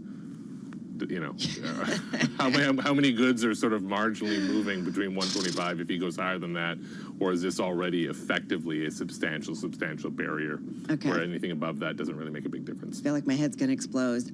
Everybody, you're up to date, courtesy of Josh Wingrove. Josh, thank you so much. So appreciate it. Bloomberg News senior White House correspondent Josh Wingrove there in our D.C. bureau. We got to talk markets again. Yeah, the S&P 500 higher surging right now by 7.4%. The NASDAQ composite up by 9.6%. So off our best levels of the day, at least when it comes to the NASDAQ composite. The Dow up by 6.3%. I do want to bring in Scarlet Fu right now. She's been watching the market action for the last 90 minutes. And in fact, I know is curious about today's trade, but I'm going to go to her for answers as well. My big question for you is, yes, we've talked about the tape and what we're seeing today. The fundamental change that this is based off of, how do you view it? I think what it goes back to show is that the president is willing to negotiate. There are real serious doubts about whether that was the case, whether he was going to stick to his guns, ignore the stock market, ignore what investors were telling him, ignore what a lot of his Wall Street friends were telling him, and just follow through on his threat to impose tariffs. But he opened the door, right? And a 90-day pause, I mean, that opens the door for longer pauses, because as the Treasury Secretary reminded us, they're talking about bespoke bespoke trade negotiations. Can you get all that done when you have 75 countries lining up outside the White House to talk to you? Probably not. I mean, 90 days is just where we stand right now. It could get extended and extended over time. Right, unless you go back and say, oh, okay, maybe not 10%, maybe I'll go down to 8% or something, right? Like, unless you just cause a blanket one. But it really does come down to these important trade relationships, whether it's U.S. and China, a huge one, as you well know, Canada, Mexico, our big trading partners, even Europe, if you throw into that. Like, these are important, what these agreements ultimately are about. Absolutely, and what amazes me right now looking at the trading is the indiscriminate buying that's taking place. You look at FXI, the ETF that tracks Chinese stocks, or the NASDAQ Golden Dragon Index, both are soaring, even though we have a higher tariff imposed on China. Apple is climbing. It's what do you make of that? That's been, I'm so confused about this. I know, because the biggest and most important product of this company is the iPhone, and it's pretty much made entirely in China. Bank of America had that note out that said if you wanted a U.S.-made iPhone, it would cost 90% more to make. So Tim Cook, the Apple CEO, still has to go back and figure out the supply chain for the iPhone. He wants to move things to India, but that's not going to happen tomorrow. But let's say he does. You know, let's say Apple's success. We'll play this out a little bit. Let's say Apple is successfully able to move more production outside of China. If they're not moving to the United States, then that doesn't satisfy the president. Right. The cost will still be higher no matter what, because as long as it's made outside the U.S., we're looking at right now 10% tariffs, right? And over time, that can change. Who knows whether he's going to come back and say, okay, 10% was the baseline. Now we're going to tweak it and adjust it higher because I'm looking for something else from you, country A, or you, country B. I mean, really, again, what this afternoon has shown is that there's going to be lots of negotiating going forward. And if that's the case, with earnings season coming up, how as a company, how as a CEO of a company, are you supposed to give any kind of guidance that includes the impact of tariffs? You can't. How do you make a spend? How do you hire people, right? How do you hire people? Right? Like, going back to Apple, though, you know, Mark Gurman had even put out that Apple has been working on diversifying its supply chain, India, Malaysia, Vietnam, and yet all of this, right, has been hit with tariffs. So even as they've diversified, you know, they were able to negotiate an exemption last time around, but they weren't able to do so this time because it's clear in this trade war in 2025, it's really the U.S. versus China. Going back to what you said about earnings, sentiment's going to be really key, right? What, you know, Tim and I talk about this in terms of, you guys do too, consumer sentiment, CEO sentiment. Do I spend? Do I build plants? Do I hire? Like, maybe I don't. Maybe I hold off until the dust settles. As a consumer, I know I'm going to be sitting on my hands a little bit. Why buy something if you have no idea what's going to happen? And as a CEO, that is your fiduciary duty. It's no longer about impulse purchases at all, right? Or what makes you feel good. It's about, this is what I have to do. And you would be remiss to do anything but wait and see what happens.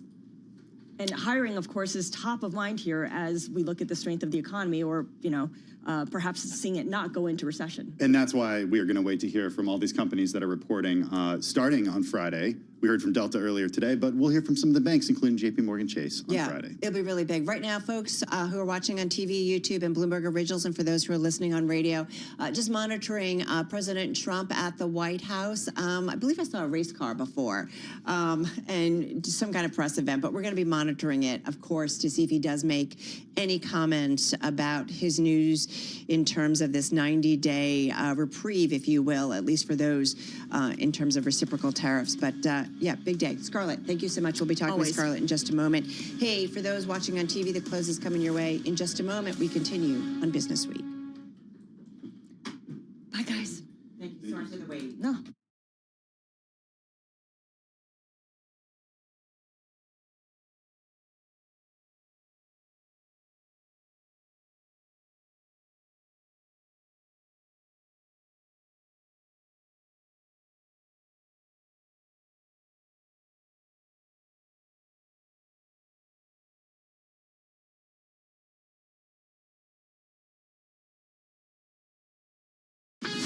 This is Bloomberg Business Week Daily, reporting from the magazine that helps global leaders stay ahead. with insight on the people, companies, and trends shaping today's complex economy. Plus, global business, finance, and tech news as it happens. Bloomberg Business Week Daily with Carol Masser and Tim Stenovec. Live on Bloomberg Radio, television, YouTube, and Bloomberg Originals. And a very good afternoon, everybody, live on radio and on YouTube and Bloomberg Originals. Carol Master along with Tim Stanovic live in our Bloomberg Interactive Broker studio. Folks, we've got a rally underway. It's not exactly how we kicked off the day. We were seeing some gains, but man, it happened, I think it was around 1:30. I think we got a headline from the president saying basically we're going to kind of put a delay in terms of those tariffs, 90 days on some nations. This is conviction in this trade, Carol. 477 stocks in the S&P 500 are higher, 25 are lower. The S&P up by 6.8% right now, the Dow up by 5.8%, the NASDAQ higher by 8.7%. Yeah, the big story at this hour, President Trump announcing a 90-day pause on higher reciprocal tariffs, hitting dozens of trade partners that were going to hit dozens after midnight. China, though, raising tariffs, duties on that nation to 125%. So that came along with that headline. I'm looking at the Bloomberg Mag 7. They're up about 10% as a group overall. I mean, as Tim said, it is a broad-based rally underway. We're going to continue on the markets for you as we count down to the close on this Wednesday. Also continue to look at that relationship between U.S. and China. So a lot to come in the next 2 hours. Yeah, we're all in on markets. Gina Martin Adams is going to be back with us from Bloomberg Intelligence. And Carol, we're also going to get a view from China, from inside China. We've got Shahzad Kazi, China Beige Book International's COO and Managing Director. They've got the data. All right, looking forward to all of that, folks. Do not go anywhere. Right now, let's get an update on the trade. Let's toss things over to Charlie Pellet. Thank you very much indeed. Recapping, resetting here. Truly a historic day for U.S. markets. Stocks are surging. Goldman Sachs rescinding its recession call after President Trump's tariff pause. All this happening this afternoon. The president announcing a 90-day pause on higher reciprocal tariffs that hit dozens of trade partners after midnight while raising duties on China to 125%. Big numbers to the upside. S&P surging 364 points for the S&P right now. That is a gain of 7.2%. Dow Industrials up 2,330 points for the Dow. That's an advance right now of 6.2%. NASDAQ, the composite index, up 9.3%. NASDAQ 100 index also up by 9.3%. The VIX at 36 with a 10-year, 4.38. The 2-year, 3.93%. Gold now surging $85 the ounce, $3,069, up 2.9%. West Texas Intermediate crude up 3.7%, $61.81 a barrel. And Bitcoin right now is surging 6.3%, $81,995 on Bitcoin. So what about today's tariff developments and the market backdrop? Here's Bloomberg News Senior Editor Edward Harrison. What we see now, especially after the minutes from the Fed, is that people are starting to recognize not only has everything, we've only taken the biggest risk off the table, but now we get a little bit more clarity about what the parameters are. That is that the Fed is so worried, according to their minutes, about inflation that they're going to be on hold for a considerable period of time unless we get into the most dire situations like recession. Bloomberg News Senior Editor Edward Harrison. Former Treasury Secretary Larry Summers says we are far from being out of the woods. In a post on X, he says reckless improvisation is not a strategy, and the administration was rightly scared after collapsing markets. Again, recapping here, stocks are surging. S&P up 7.5%. Among some of the equity names clearly in the tariff headlights, we've got automakers surging right now.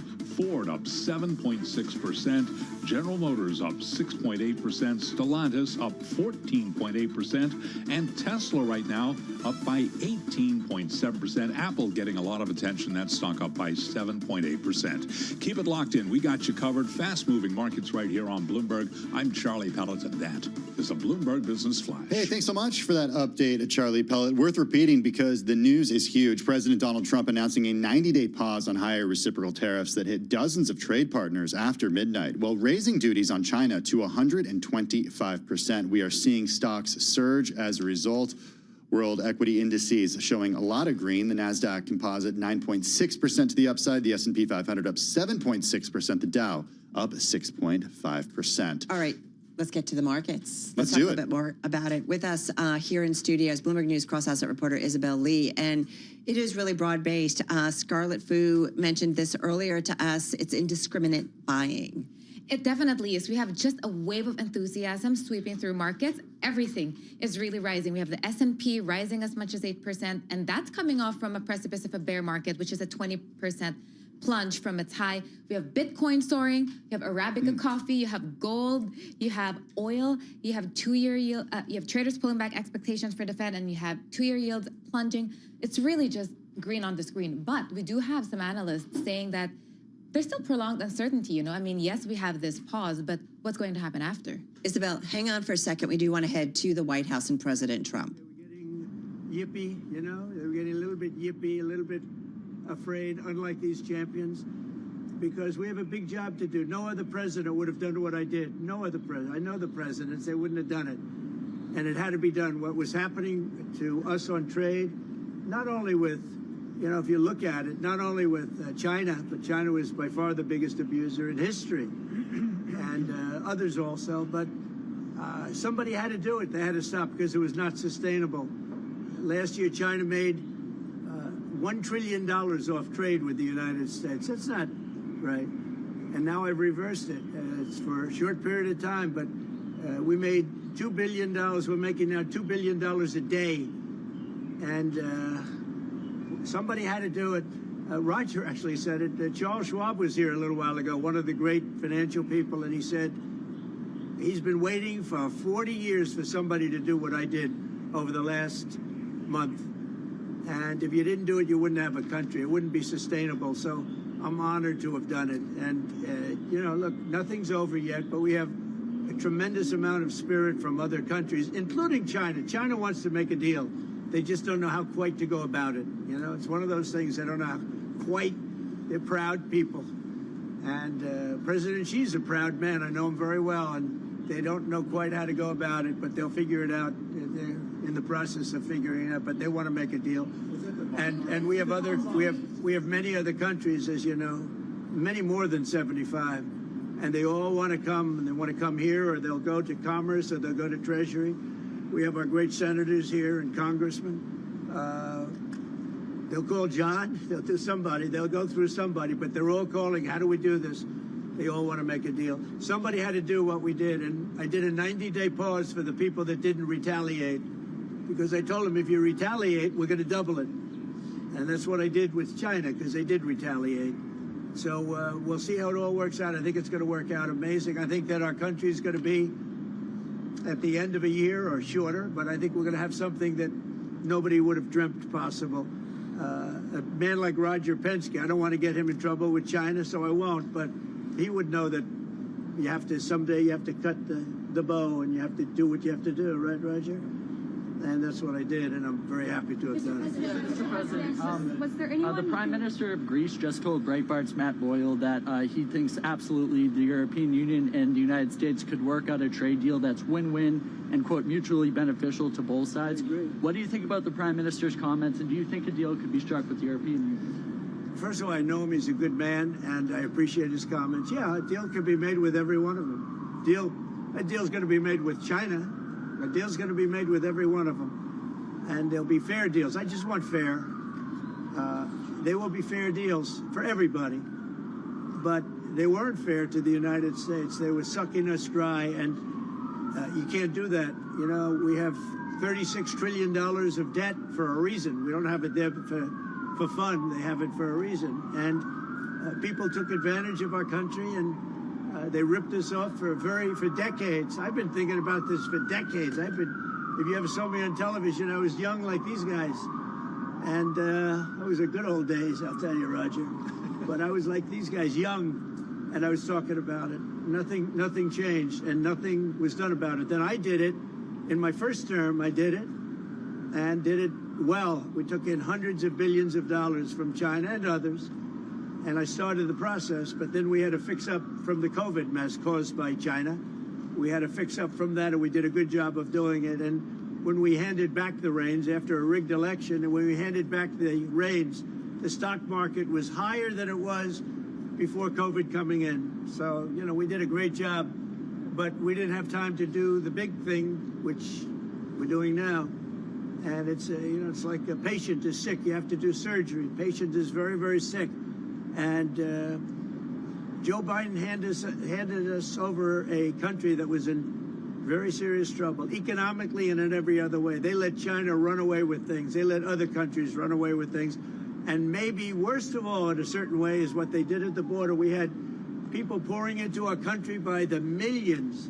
Many of them were murderers and drug lords and thieves and people from prisons from all over the world.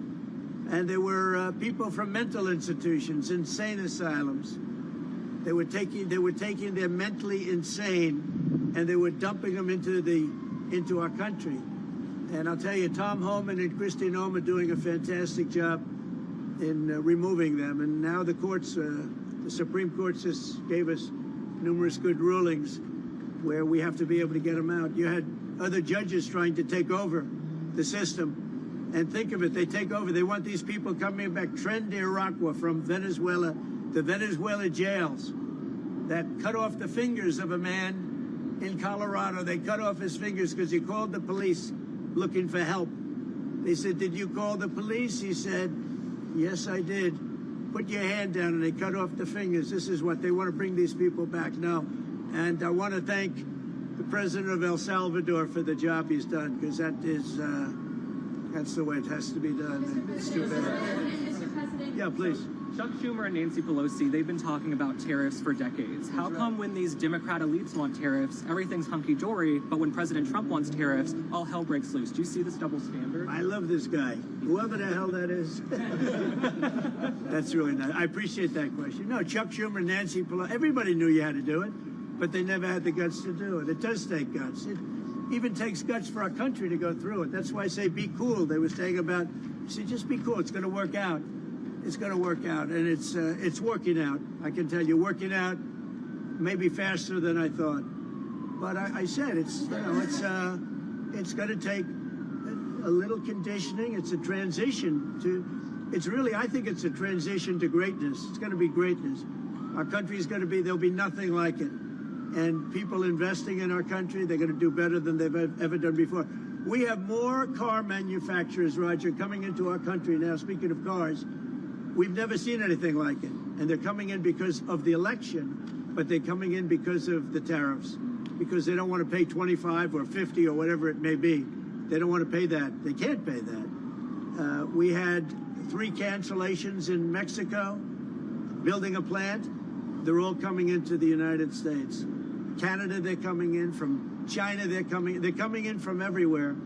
And that's just cars. We have chip makers coming. We're the biggest chip maker in the world from Taiwan, coming in, spending $3 billion to build plants, and mostly a big plant. This is a hell of a plant when you spend the kind of money there. That they're going to go $200 to $300 billion, not million. You know, you'd say million would be the right number. It's not $200 to $300 billion.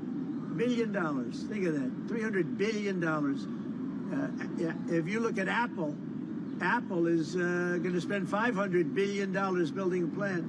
They wouldn't be doing that if I didn't do this. They'd just keep building them in China. And that's unsustainable. It's not a pleasant thing to do, but I appreciate the question. And, you know, interestingly, Chuck Schumer and Nancy Pelosi, Crazy Nancy, they've wanted to do this for years, but they never had a president that had the guts to do it, because it does take guts, believe me. Was it the bond markets that persuaded you to reverse course? I was watching the bond market. The bond market is very tricky. I was watching it, but if you look at it now, it's beautiful. The bond market right now is beautiful.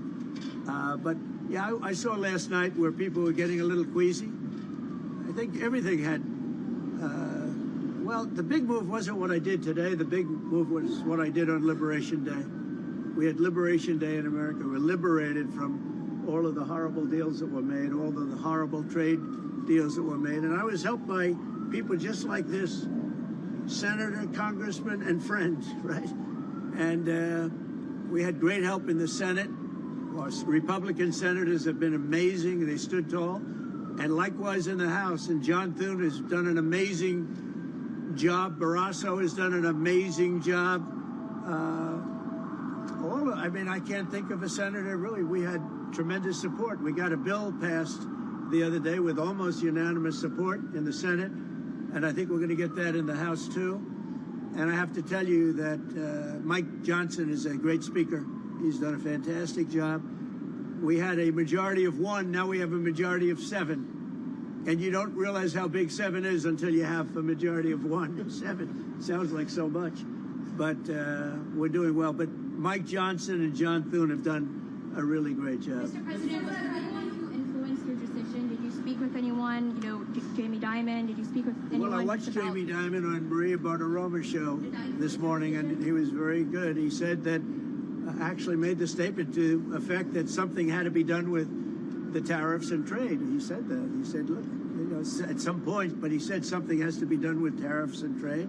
He understood it. He's very smart and very a genius financially. He's done a fantastic job at the bank. And he knows that. Everybody knows that. Anybody that's even a little bit smart knows it. It wasn't sustainable what was happening. Somebody had to pull the trigger. I was willing to pull the trigger. This should have been done long ago. Just like Biden should have stopped the border long ago. I mean, allowed 21 million people plus into our country, many of whom should never have been allowed out of prisons and jails. They came out of prisons and jails from all over the world. And now we're getting them out, bringing them back to their countries. But it's should have never been done. Yeah, go ahead, please. Sir, would you consider exempting some U.S. companies, maybe some larger companies who have been hit hard in the markets the last few days during this 90 days? As time goes by, we're going to take a look at it. There are some that have been hard. There are some that, by the nature of the company, get hit a little bit harder, and we'll take a look at that. Yeah. How do you determine the next 90 days? Just instinctively, more than anything else. I mean, you almost can't take a pencil to paper. It's really more of an instinct, I think, than anything else. What's your credibility like? Because you said that these tariffs would go into effect on Monday. You said no pause. And today there is a pause. So how can people believe your words today? It's not a question of that. You have to have flexibility. I could say, here's a wall, and I'm going to go through that wall. I'm going to go through it no matter what. And keep going, and you can't go through the wall. Sometimes you have to be able to go under the wall, around the wall, or over the wall. These guys know that better than anybody, right? You got to go around them sometimes. You're not going to go through them. So I consider, I think in financial markets, because they change. Look how much it changed today. We went from, pretty moderate today, but over the last few days, it looked pretty glum, to, I guess they say it was the biggest day in financial history. That's a pretty big change. And I think the word would be flexible. You have to be flexible. Like he's asking the question about some companies. Some companies, through no fault of their own, they happen to be in an industry that is more affected by these things than others. You have to be able to show a little flexibility. And I'm able to do that. I'm going to say hello to these champions because they are great champions. I got to say hello.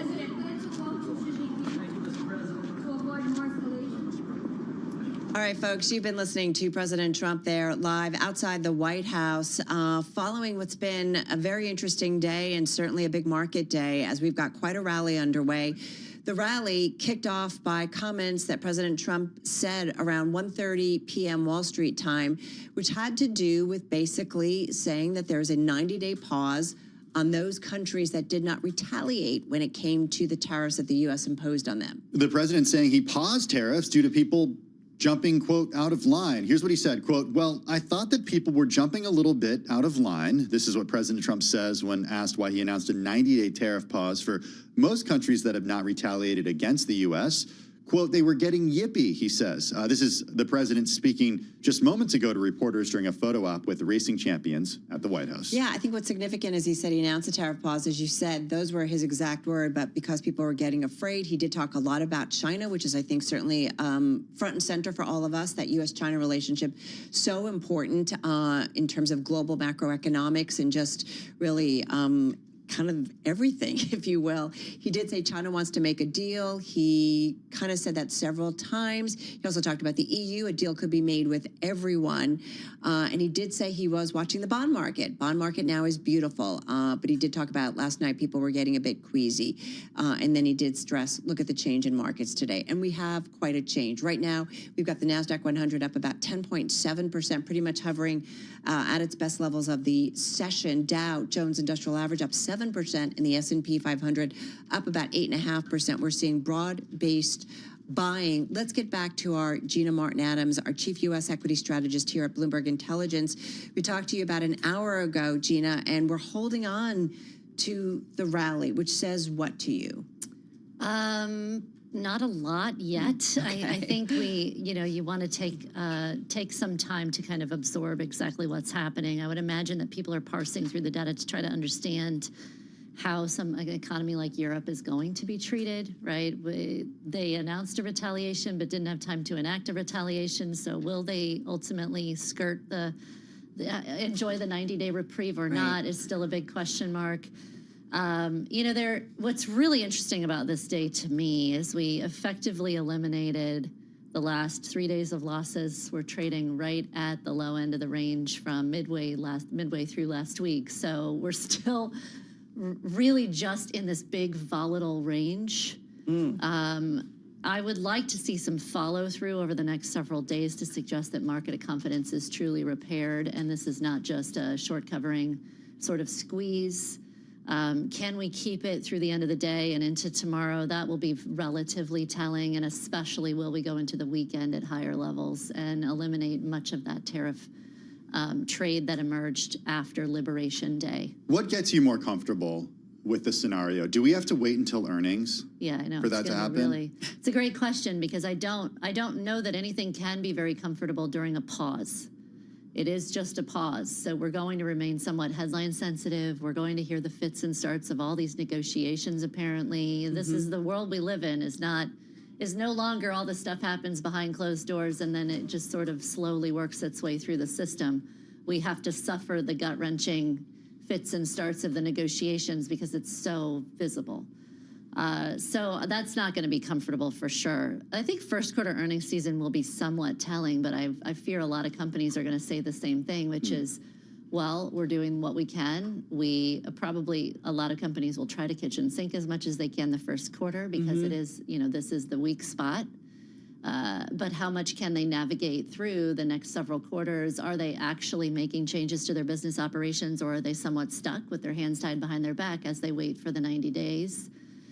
So how companies navigate will be really interesting to see, and certainly that's something we'll be watching for in the reports. I think, the selling that we got over the last 3 days, it feels like a month or a year. I think it was safe to say that more and more folks were jumping on the bandwagon of that stocks were pricing in a recession. Yeah. And I'm not sure whether, do we take that conversation or thought off the table yet? Like, I'm thinking of the research you put out this morning, right? And you were saying even more downside to price in a recession based on what the earnings expectations were. Yeah, I don't think we were pricing recession over the last several days. I think we were pricing, starting to price the reality of a massive sea change in operations for companies because of tariffs.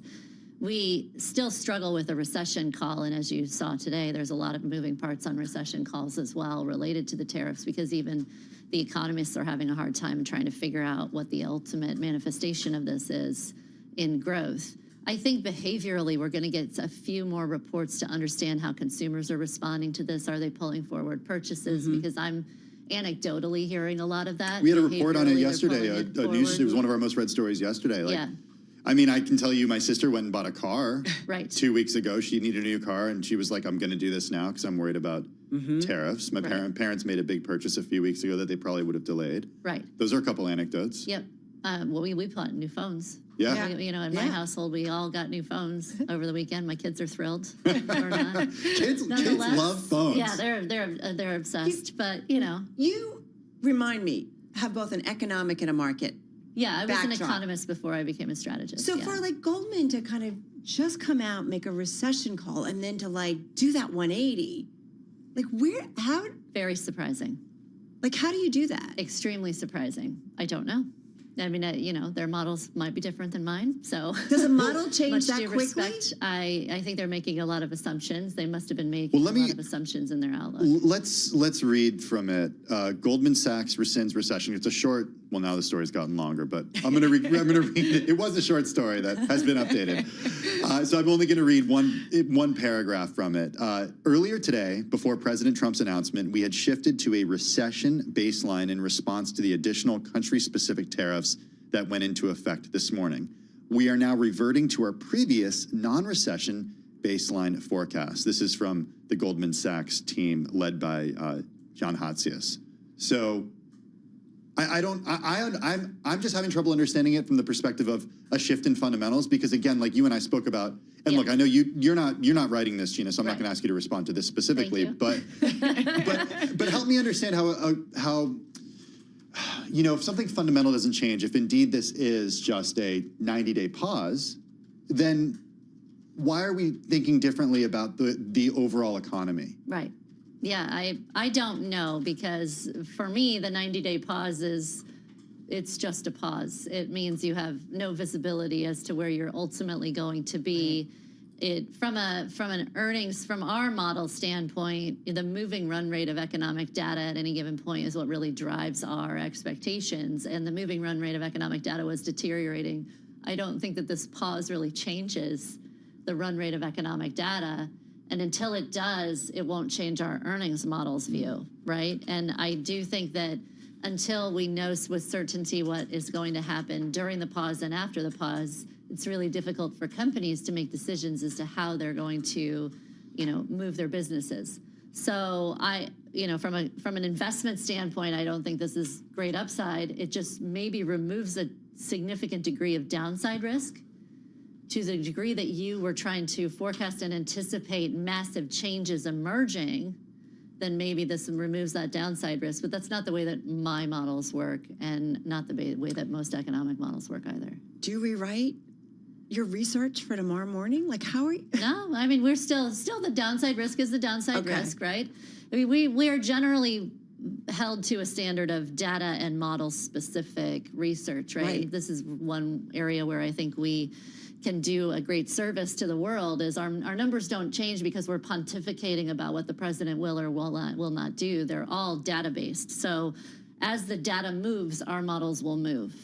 And the data right now, what our models tell us is where we have the downside risk, where you have the upside risk if the economy emerges from this somewhat unscathed, right? And what we now see is still expectations are too high based upon the run rate of economic data.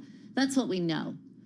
Will those expectations sort of right size with data? That's a real possibility over the next several months, and we'll certainly follow that. But this is kind of one of the beauties of our process, if I may brag for a moment, is that we are very data centric. We are very model driven, and if the data moves, then we move. But the president's saying something.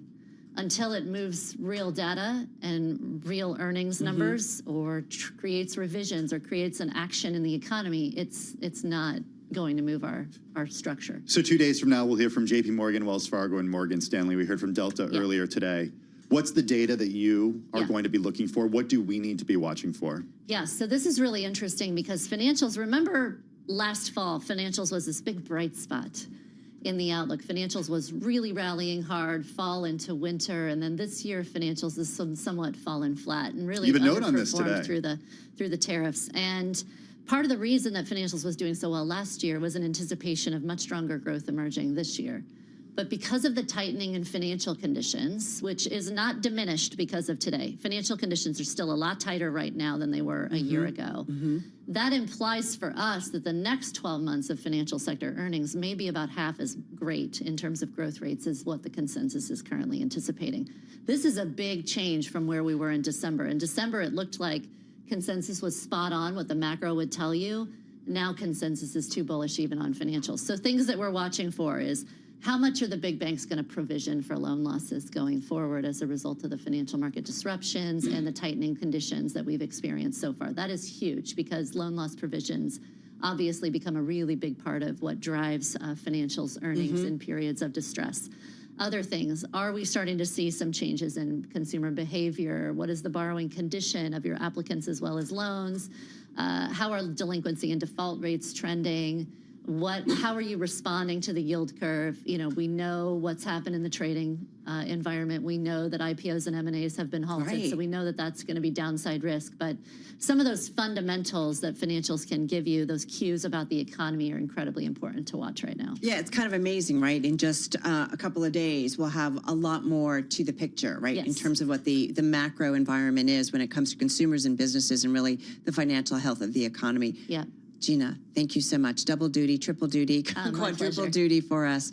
Head of our equity strategy here at Did you say you wanted to Bloomberg Intelligence. did you say you wanted to brag, or did you want to just like put about the data that you guys use? Because we're happy to do the bragging for you. Oh no, I mean, I just think that in times like these, it's just so helpful to have a real process. Well, for us, it's helpful to have Gina Martin Adams on our program. And you know, every model that we run, every product that we have, every strategy that we design is a process based upon movements in data, and that's helped us tremendously. I mean, I can remember in December, for example, when everybody was all bulled up about the potential for the Trump administration, our models were deteriorating pretty quickly. I remember, even before that was happening, right? And that's super helpful for us to be able to have that guidance, because especially in today's climate where, you know, the ideology is becoming incredibly overwhelming as a driver of decision making, it just helps to have that root, that core data. Yeah, where a narrative velocity can shape things versus what the data might say. Yeah. Thank Praise you, all guys. Gina. Thank As you everybody very knows much. on my team, I'm like, is Gina around? Is Gina around? Thank you. I Fortunately, she is today. Yeah. Gina Martin Adams, Chief Equity Strategist at Bloomberg Intelligence. Energy drinks. We're going to continue with the markets, folks. Let's just update you because we've got about 29 minutes to go until we wrap up the trade on this Wednesday. And folks, we're taking another leg to the upside. What does that mean? We're up almost 12% on the NASDAQ 100. We're up 2,008 points as we speak. S&P 500, a gain of 9.4%, up 466 points to the upside. We've been telling everybody that this has been a broad-based rally. So what does that mean? Let me pull up the S&P 500. Just 492 stocks in the S&P 500 are higher today. Yeah, just 11 to the downside. You know, I'm only doing 2 decliners today because that's all I could find, and hopefully they're still in the red at the close. I don't want to say hopefully, but, you know, just for my sake. Hey, I do want to bring in Bloomberg Digital News executive editor and co-host of the Odd Lots podcast, along with Tracy Alloway, Joe Weisenthal. He's in here as we speak. Joe, on a day like today, I mean, we talk about superlatives. The NASDAQ 100 having its best move since October of 2008. I'm looking at the NASDAQ composite right now having its best move as of right now since January 2001. Wow. Okay. Yeah. That's crazy. It's really incredible. Look, I think this speaks to how brutal things were. I mean, look, and Trump just said it too when he just talked about the bond market. It's funny because an hour or so ago, Bassett was like, "There's all part of the deal, art of the deal." It's normal. But like clearly, the market spooked them last night. And when you see rates starting to surge, and so they do this pivot now. And I think the intensity of the rally right now is mostly like a reflection of the intense fear that we had essentially 12 to 24 hours ago. And I think the most clear expression of that fear in the market was the rally at the long end of the curve, where you start seeing yields shoot up in a risk-off environment. And when that happens, because, typically in a risk-off environment, you know, you expect people to buy treasuries. Yeah. That just means people are, you know, the cliche, like you're picking up anything that's in the room and selling it for cash, right? And so you're selling your desk, you're selling your stocks, you're selling your bonds, you're selling your desk, you're selling your jewelry. You know, earlier in the week, we saw gold sell off. Gold, of course, has done very well, obviously, this year. But there comes a point where there's so much panic. And the reason people panic and sell gold is because your cell phone bill is denominated in dollars, your mortgage is denominated in dollars, your taxes are denominated in dollars. At the end of the day, when you're really panicking and you have bills to pay, you reach for those dollars. And that's what we saw last night. Well, there's also been a fear, or at least some chatter, that maybe some of those overseas buyers maybe weren't going to be so interested in U.S. Treasuries, that there were alternatives in the global bond market. So it was just, you know, you just get to a point where you look at the situation the country is in, self-inflicted, and you're like, do I want to have any exposure? Is there any good reason to have exposure to that right now? And so I think, you know, as Gina was just saying, you can still look, yeah, we're getting this really big relief rally, but we have historically high tariffs on China that are gigantic. 10% tariffs on everyone else, at a minimum 90 days uncertainty of while this is negotiating. I think it's also worth noting, someone who we talked to a lot, Neil Dutta, has pointed out, you know, there was slowing that started earlier in the year. Now the Fed is going to be iced for a while. Business activity is going to be iced. Like, there is a lot of uncertainty that remains in this market. Still, Goldman Sachs coming out and dropping its recession That's interesting. call. Yeah. Yeah. Why? I mean, look, you didn't write the note, obviously. Yeah. But they made a quick pivot just based on the move from the president today. Yeah, so I haven't actually read. It's funny because Neil, he sent out an email 5 minutes after Goldman. He's like, no, I'm not pivoting. Look, I think we've had quite a big uncertainty shock over the last week. Already going into the, quote, Liberation Day, which was exactly a week ago, confidence had been deteriorating clearly because you just look at the move in the market from February 19th to April 2nd, where you saw this massive softening. As Gina just said, financial conditions are tighter. Rates are up over the last week. So you've had this negativity shock, and you just have to ask, okay, like, you know, given that at a minimum we're going to have 3 months now of further negotiations with countries that aren't China, who is doing the marginal hiring? Who is doing the marginal investing? And by invest, I mean like building out businesses right now. Why would you? I don't know. Look, I'm actually kind of curious because, you know, I'm not one to, I'm certainly no economist. I don't you know, pick a side or a second, but it is hard for me to figure out where the positive marginal growth drivers come from, at least temporarily, while we're negotiating all these deals. You know, it's really fascinating because we talked about, was it Carnival yesterday that actually finalized a pact to buy 2 new cruise ships, and they, I think, haven't really bought anything since the pandemic. They were interesting. paring down debt, and like, you want to see whether it's in the earnings cycle, you know, whether or not we see CEOs in the C-suite come out and say, yeah, we're willing to still spend, we're willing to make these decisions, we're going to hire. If we don't get that, then you know, like you get that's our goal. The economic growth is it's the confidence to like put up money that then will pay off over some time, right? Yeah. And so you like buy a couple of big ships because you hope, okay, then over the years, then we're going to be able to sell enough tickets. But when you're in a certain, you know, I would not guess. And again, I'm not a C-suite executive, so. But my intuition is that when the market's getting hammered, when it is, rates are uncertain, policy from the Fed is uncertain, and trade policy is uncertain. I would not be thinking. I would be thinking like, well, maybe I'll wait a few minutes when I'm going to buy my ship for my cruise line. But that's why they're the Carnival CEO and I'm not. You're co-boss of Odd Lots, okay? That's right. Don't sell yourself I don't short. have any big capital. You know, occasionally we have to buy a new microphone or something like that. How do you write a newsletter? Yeah. What are you thinking about for tomorrow? I mean, I think the big question is to try right now to piece together the last 24, 48 hours and then, you know, the risks ahead. And it's interesting. It's not surprising coming from this White House, if we're being honest. I mean, we've already gotten contradictions today because we heard what Besson said, you know, art of the deal, the plan. Trump saying, oh, I saw the bond market. I think people got a little bit afraid. So that still just speaks to this fundamental uncertainty that people don't really know where this is going because at any given moment, no one really knows the rationale behind each move. And there's a lot of tension within this White House between, you know, Elon versus Navarro on all of these things about what is a right industrial policy. You know, like I think Trump, I think he embraces the contradiction. I think he likes the drama. I think he likes struggle between his different factions. Yeah, I think he loves the struggling factions. And so we may be having some of this uncertainty for a long time. Yeah, I listen, I think that's a pretty known, right? And that he likes within his administration when there's debate and fighting and a little bit back and forth here. Doesn't it ultimately, though, come down to what U.S. and China can figure out together? I mean, this is such an important trading relationship, an economic relationship. I mean, here's the thing. And, like, sure, maybe, like, China could buy a few more soybeans or something like that. Here's the real issue that I see.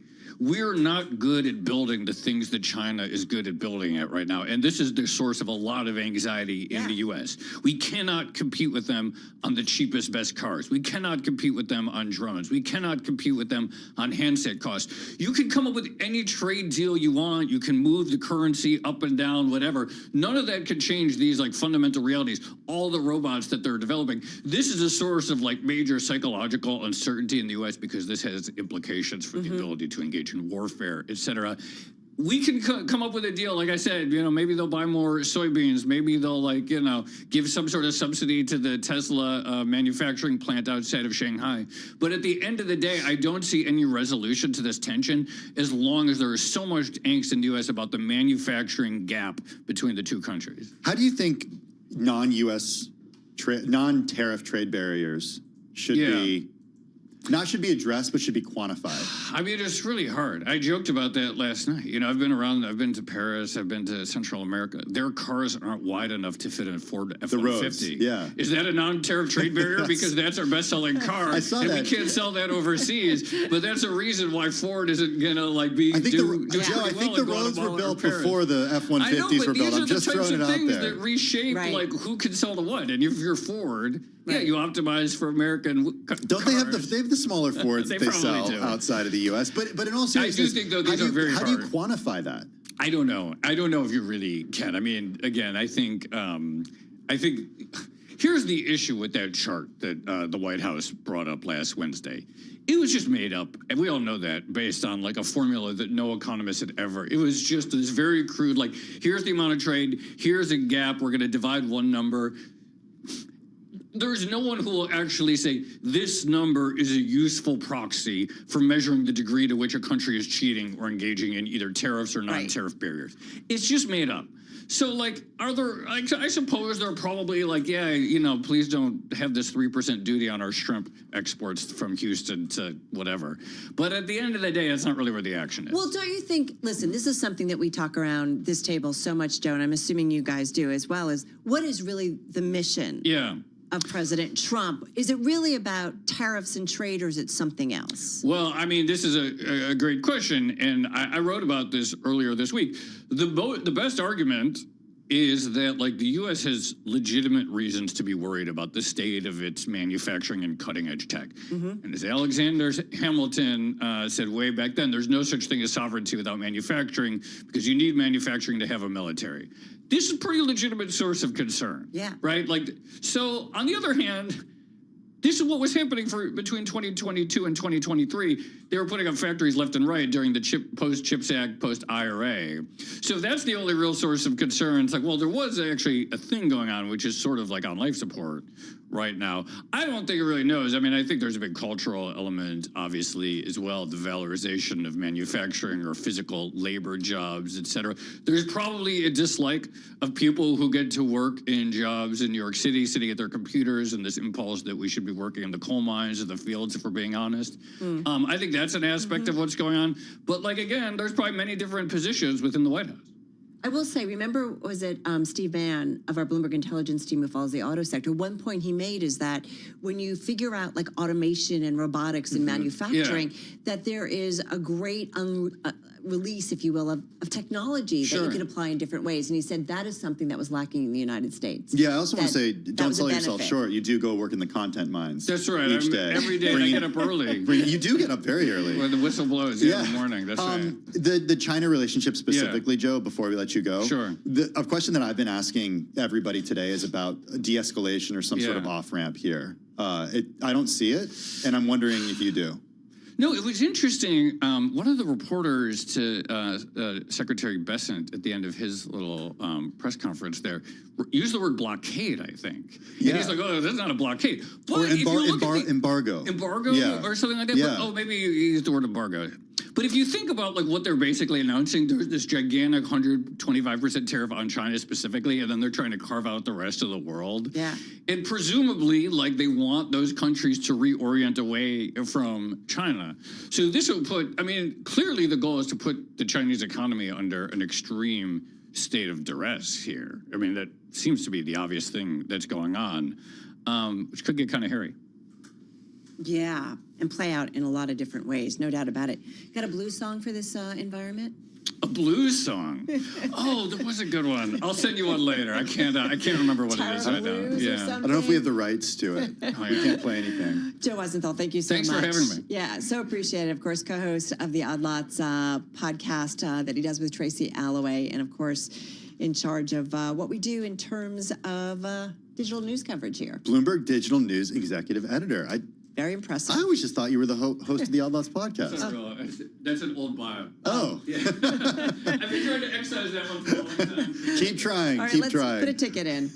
All right, the S&P 500 up 9% right now. The NASDAQ higher by 11.5%. The Dow higher by 7.4%. All right, folks, let's get another check on the trading day and, of course, what's going on with some of your top business stories. A lot going on here. Let's turn things over once again to Charlie Bell. I thank you very much indeed. Truly an extraordinary day for U.S. markets. Keep it locked in to find out how we close and, of course, how Asian markets react this evening. The Dow, the S&P, NASDAQ all surging. Worth repeating on the S&P, up by 9.1% right now. Now let's head over to the first word breaking news desk for today's afternoon call. Here he is, Bill Maloney. And good afternoon, Charlie. That's right. It has been a wild ride today after Trump paused higher tariffs on most countries but raised China's to 125%. The Dow is higher by 2,800 points. Like you said, S&Ps are higher by 9%. The NASDAQ is up 11.5%. The U.S. 10-year yield is at 4.35. Gold and oil are surging, and Bitcoin, that's higher by 7%. Among the main 11 S&P sectors, all were trading in the green, led by gains in tech and consumer discretionary.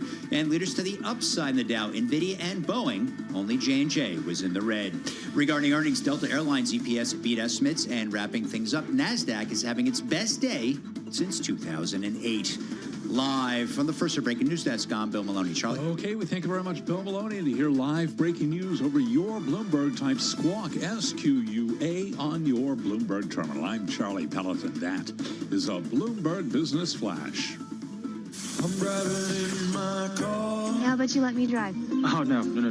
This is not a toy. Who's gonna drive you home? Honey, please, I'll do the driving. Drive on. Excuse me, I want to drive. It's the question that drives us. This is the drive to the close. That funky music will drive us till the dawn. On Bloomberg Radio. All right, everybody, we've got just about 13 and a half minutes to go until we wrap up the trade on this Wednesday, April 9th. As you just heard from Charlie and Bill Maloney, we've got stocks pretty much at their best levels of the session, so up about 11.4% on the NASDAQ 100. Yes, you heard that right. 11.3% on the NASDAQ 100. Dow Jones Industrial Average, a gain of 7 1/3%. And S&P 500 up just shy of 9%. But as we've been reminding everyone, really broad-based buying, because we are seeing all of the major industry sectors in the S&P 500. 489 names are higher in the S&P 500, only 14 are lower. And if I look at the major industry group, info technology up almost 14%, consumer discretionary up about 10%, communication services up 9.5%. At the bottom of the pack, consumer staples, Tim, and they're still up about 3.9% as we speak. Let's drive to the close with Brent Schutte, Chief Investment Officer at Northwestern Mutual Wealth Management. The firm has more than $300 billion in assets under management. The division that Brent oversees has about $90 billion in AUM. He joins us from Milwaukee. We got to start with just today's trade and what we're seeing. Superlatives abound, Brent. Is this the environment people should be buying? Well, I think if your time horizon is longer term, I think usually any day is a good opportunity to buy. I think in the near term, I still think there's tremendous volatility still out there. I don't think we've learned too much new. We have a reprieve, but certainly we still have 90 days of uncertainty, as you and your previous guests were talking about. And during that time period, I think anything's on the table. And so to me, you still want to make sure that you're careful. You want to make sure that you're at your allocation and not overweight, and that you're prepared in case the market does go down again, that you will stay through to the other side to get to the higher returns that are somewhere off in the future. When you say prepared, do you just mean like have the stomach for it to stay the course? Is that what you mean? Yeah, stay the course and have the stomach for it. Look, I think unfortunately a lot of investors are still concentrated. I see it when I travel around the country. They only want to own U.S. large cap stocks, and they want to own a narrow swath of U.S. large cap stocks. To me, the trend has changed. The environment has changed. Whether or not the tariffs go through, I think some form of them still do. The tariffs are still something that I think the president has an affinity for and believes are the right thing to do. I don't think he really is in love with trade altogether. He just decided today that the market damage was probably more than he wanted in the near term, and so therefore pulled them back. I want people to diversify. Every economic cycle, whether or not this caused the recession or not, we'll find out. But every cycle has new leadership. And to me, the S&P 500 is still trading at 20 times, even though it's off its highs by quite a bit. 20 times forward earnings. There are opportunities other places that are trading at 13 or 14 times, where I think there are better opportunities for those people willing to think intermediate to longer term, which is what you're supposed to do when you buy equities. All right, so you're saying, Brent, at this point that the S&P 500 is still overpriced, overvalued. Yes. And that's where I think no one cares about valuation on the upside, but when people like me start thinking about when they're going to dip their toe in or potentially buy more overweight stocks on the downside, they start doing valuation exercises because that's margin of safety. And to me, that's where I think people need to think about the next side of this. You know, if it's up and away, then we truly have those areas of the market that are cheaper that I would expect to do better. If it's not, those other parts of the market have a valuation, floor to them. And so that's where I just want people to diversify, because no one knows exactly how this is going to play out. And to me, the antidote for that is diversification, not concentration. All right, so that's where I want to go to, because I'm curious if no one knows how this is going to play out, and if it might be another 90 days before we really know maybe what the next sequence is. Uncertainty continues to reign. You said trade has changed, environment has changed. So what is exactly diversification in this environment? How do you see it? What's the equity fixed income mix? What's the U.S. versus global mix? What is do I just kind of throw it in some kind of cash-like investment? What do you do? Here we are, like over the last 3 days, you got beaten up if you had a lot of equity exposure, just got to bounce. Do we sell at the end of this and put it into something safer for, 6 months, 12 months? Who knows? Hopefully today shows you that you shouldn't put anything into cash, and cash only wins in so many different circumstances, not many actually. And that's where if you put your assets in one asset class, such as cash, you're telling me that you know exactly what's going to happen. And I'm telling you, after doing this for 30 years, I don't. And I don't especially know with what's happening today, given the back and forth that can occur and these huge swings that can occur. Look, we've been cautious for a little while. We're towards the end of an economic cycle. The market is fully valued, and there is the tariff uncertainty out there. That's more of the near term. That doesn't mean that you abandon your equity ratio and what's in your financial plan, but that means you're at your target or just a bit below, and you're cautious about what could happen, and you're ready to hold through whatever occurs. On the other side of this, I think of valuation becoming much, much more important once again in the future. And I think about a 3, 5, 7, 10-year time holding period where valuation does matter. And that's where I think there's opportunities in people that have in parts of the market that people have decided to move out of because they haven't done well for the prior few years. That's where I think there are opportunities going forward. And if you're not diversified, hopefully today is a wake-up call that it's time to do so. So thinking about this from the perspective of valuations, which you just mentioned, if people are thinking about dipping their toes back in, what is a valuation that you would want to see on the S&P 500 to say, okay, now's the time? It's not 20 times forward earnings that are expected to go 10 times. Is it 18? I think perhaps it's somewhere lower than 18, maybe 16, maybe 15, depending on if we have a recession or not. That's certainly important, but maybe 18 is more reasonable. And if you do the math on that with the earnings, you're at a lower number than what you are today. That's not to say that you should be selling that. It's just saying that there are better opportunities in things like small and mid caps, which I know are economically sensitive, and so does everyone else. They trade at 13 to 14 times earnings. That's historically more normal, and that gives them more of a margin of safety, and that gives them more opportunity for upside when valuation matters in the longer term. Yeah, it's okay. Okay, that makes sense. Okay, from the perspective of if we drill down a little bit beyond indices and sort of regionally, you said that you still go around the world and you hear people want to buy mega cap U.S. companies. Do you see that changing at all in the near term? There's a lot of questions right now about this idea of U.S. exceptionalism. If history is any guide, look historically and tell me how long one trend has lasted. Has it lasted forever? I think back to the late 1999 period, which is exactly what this reminds me of. And that was a period of American exceptionalism. That was a period when everyone only wanted to own large cap, mega tech stocks. And then they were essentially didn't make a new high for 17 years, while every other part that they didn't want to own did make new highs. And so no one theme has dominated forever. I think the backdrop has changed. The backdrop of the prior 3 or 4 or 5 years has been American exceptionalism driven by a lot of debt, which is a bipartisan thing. Now you're seeing places like Europe where they're waking up to the reality that they have to spend money on defense and infrastructure. Places like Germany haven't issued a lot of debt. And so I think you're seeing a definite trend change. And it's not to say that those companies in the U.S. are companies that you shouldn't own. I just want people to admit they don't know what's going to happen and not concentrate, because when you concentrate, you have to make difficult decisions. Like, do you sell something now, or do you think that one part of the market is what's going to be going forward? And no one knows that answer. Brent, what I really keep thinking about is what are the long-term implications for investors, for the world at large, for trade at large? Maybe we don't have clarity on that too, but are you assuming that on the other side things are changed dramatically, and that means the growth outlook for U.S. companies is changed, the growth for the U.S. economy is changed? I'm just curious if you can go that far out here. I think the administration, the president, most likely wants a currency that's lower. I think that's a tailwind towards international stocks. I mentioned Europe spending more money possibly, and other parts of the world spending more money, which is something that they probably need to do on defense anyway. I think about perhaps even more domestic U.S. Does that benefit small caps? What about deregulation going forward? Certainly, there are different things that happen during every economic cycle. They're broadly similar in how they play out, but I think the backdrop for the next one has shifted, and that's where I think there are other opportunities. Plus, if you think about the opposite side of our trade deficit, that is a financial account surplus where foreigners have put a lot of money into our markets. Does that lower raise our cost of capital in the future? Do they buy less of our treasuries, which I think was a question people were asking earlier today as the bond market kind of blew out? Was that because foreigners were becoming less interested? And so I think there are lots of trend changes that occur no matter what happens in the next few weeks and days. And that's where I think there's opportunities on the other side for parts of the market that have been left behind for the prior 2 or 3 years. And every cycle ends this way.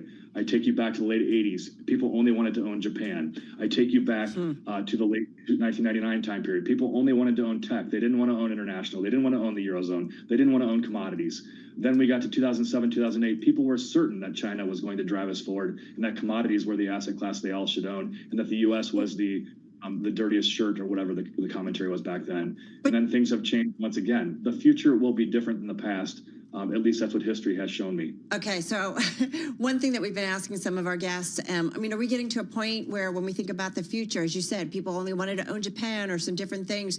Do we get to a point where a lot of global investors don't want to own the United States, that it's uninvestable?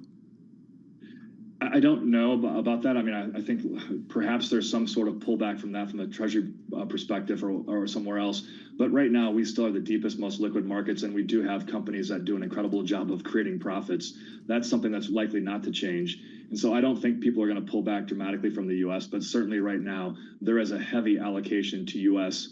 Across the world. There's probably just a little bit of room for that to be taken back a touch and put towards other places that may be a better, at least in the near term, place going forward. Hey, Brent, I just want to jump in because the president is speaking from the Oval Office right now. It's a live stream of an event that he had planned for about an hour ago where he's set to sign some executive orders. We're going to monitor it. I'll bring you a couple headlines right now. He said, the president said, having a good day in the stock market, record day on stock market should continue. This according to our team. As Tim mentioned, we'll continue to monitor it and take you there if it needs to be done. In the meantime, Brent, so how are you thinking about maybe how we trade tomorrow, how we trade into earnings, out of bank earnings? How important are those for indicators for you? I think earnings are incredibly important. What damage has already been done, if any? Has any of this caused any damage to the economy? Has it caused damage to earnings? Has it caused damage to outlooks going forward? I think that's going to be the big question, because the debate over the past few months have been the soft data has been weak, but people would note it hasn't leaked into the hard data. Got it. Let's see if it leaks into that hard data, because if it leaks into that hard data, then I think people are going to begin to be a little bit more worried about what's actually already occurring.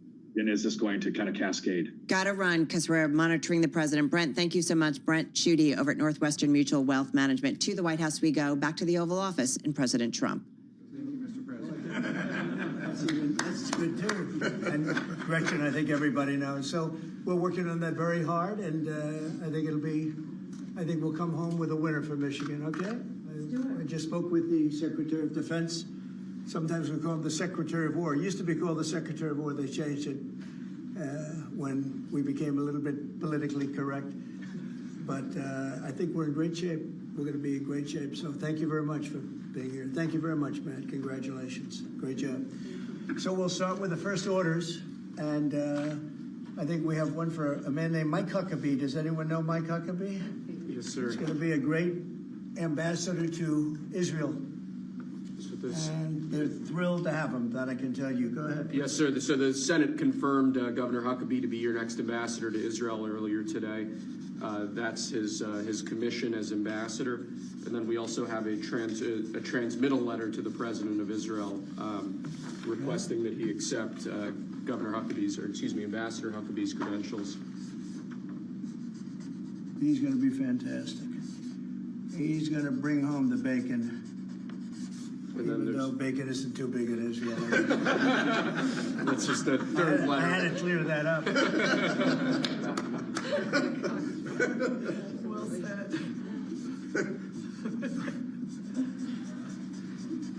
Okay. Thank you, sir. All right, folks, you are listening and watching President Trump right now. He has been signing an executive order.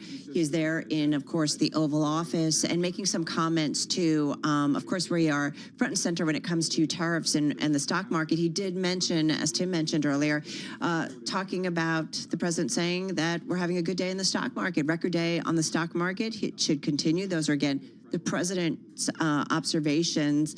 And so we're going to continue monitoring, certainly, for anything else he has to say about tariffs. He talked about that a lot earlier from outside the White House, talking about the possibility of a deal with China, saying that a deal should be able to be done with China, also about the European Union, and then really making some observations that, you know, they had been watching the markets last night, and in particular the bond market. And we talked about that too, that disconnect that we saw yields moving up, especially when you were seeing some pressure on equities, which wasn't kind of a logical, normal trade. So certainly getting the attention of the White House. Right now, we do want to get another update on the trade where we're closing on this Wednesday, what has been quite a remarkable day for that. Indeed, remarkable. Certainly sums it up, Carol Master. Here's what's going on. Dow, S&P, NASDAQ, historic day here. Fast-moving developments, all of this happening right around 1:30 or so Wall Street time.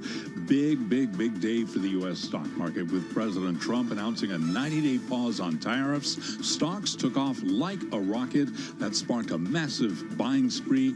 S&P 500 at the close up 9.5% on the S&P, up 474 points today, finishing the session at 54.56. The Dow today up by almost 3,000 points. The Dow up 2,962 points for an advance of 7.9%. NASDAQ was up 12.2% today, up 1,857. The NASDAQ 100 index surged 12%, while the Russell 2000 index of small cap shares up by 8.9%. So certainly broad-based buying today. Again, the S&P keeping it all in context, up by 9.5%. The VIX now at 33, the 10-year yield 4.33%, with a 2-year 3.90%. Gold up 3.6%. Gold surged to 3,090, up 107 points. West Texas Intermediate Crude, substantial move there, up 4.9%, 62.49 a barrel. And Bitcoin rallied 7% to 82,368.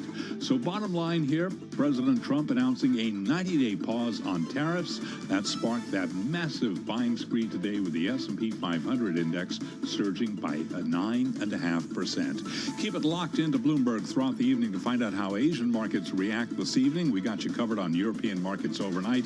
And again, recapping, stocks higher, S&P up 9.5%. I'm Charlie Pelleton. That is a Bloomberg Business Flash. Thanks so much for that update, Charlie Pellet. Worth repeating the numbers on this day, since I think it's fair to call it historic market move. Carol, the S&P 500 up 9.52%. The NASDAQ Composite higher by 12.16%. The Dow Jones higher by 7.87%. The NASDAQ Composite, or I'm going to look at the NASDAQ 100. Which I like to, 12% higher. 12% higher. Pretty remarkable. The biggest move going back to October 13th, 2008. As Gina Martin Adams reminded me earlier, in October of 2008, there were a lot of huge market moves to the upside and to the downside. We didn't bottom until March of 2009. Right. So a lot of volatility ahead of that. Just another idea of where we are now. We're back to where we were last Wednesday, April 2nd, which was before the announcement of those tariffs Correct. on the NASDAQ 100. Correct. The news of the tariffs came after the market closed, right? Thursday and then Friday you had were the selling of Thursday, Friday, continuing the volatility, right, in a big way on Monday. And then it was an interesting day today where we saw some green initially and then just shooting up, understandably so, when we got that headline that crossed the Bloomberg terminal that talked about President Trump, 1:30 approximately, Wall Street time, of him this 90-day pause on those countries that did not impose any kind of retaliatory tariffs against the tariffs imposed by the United States. So again, broad-based buying, everybody. 494 names in the S&P 500 higher today, only 9 lower in terms of the trade. And I'm just looking at the major industry groups. I mean, really, just let's talk about shooting up. semiconductors. Go ahead. The Philadelphia Semiconductor Index, the SOX, logged a record 19% rally in a single day. Looking at the SOX index on the Bloomberg terminal, I mean, this is remarkable, Carol. Yeah. Up 18.73%, a record.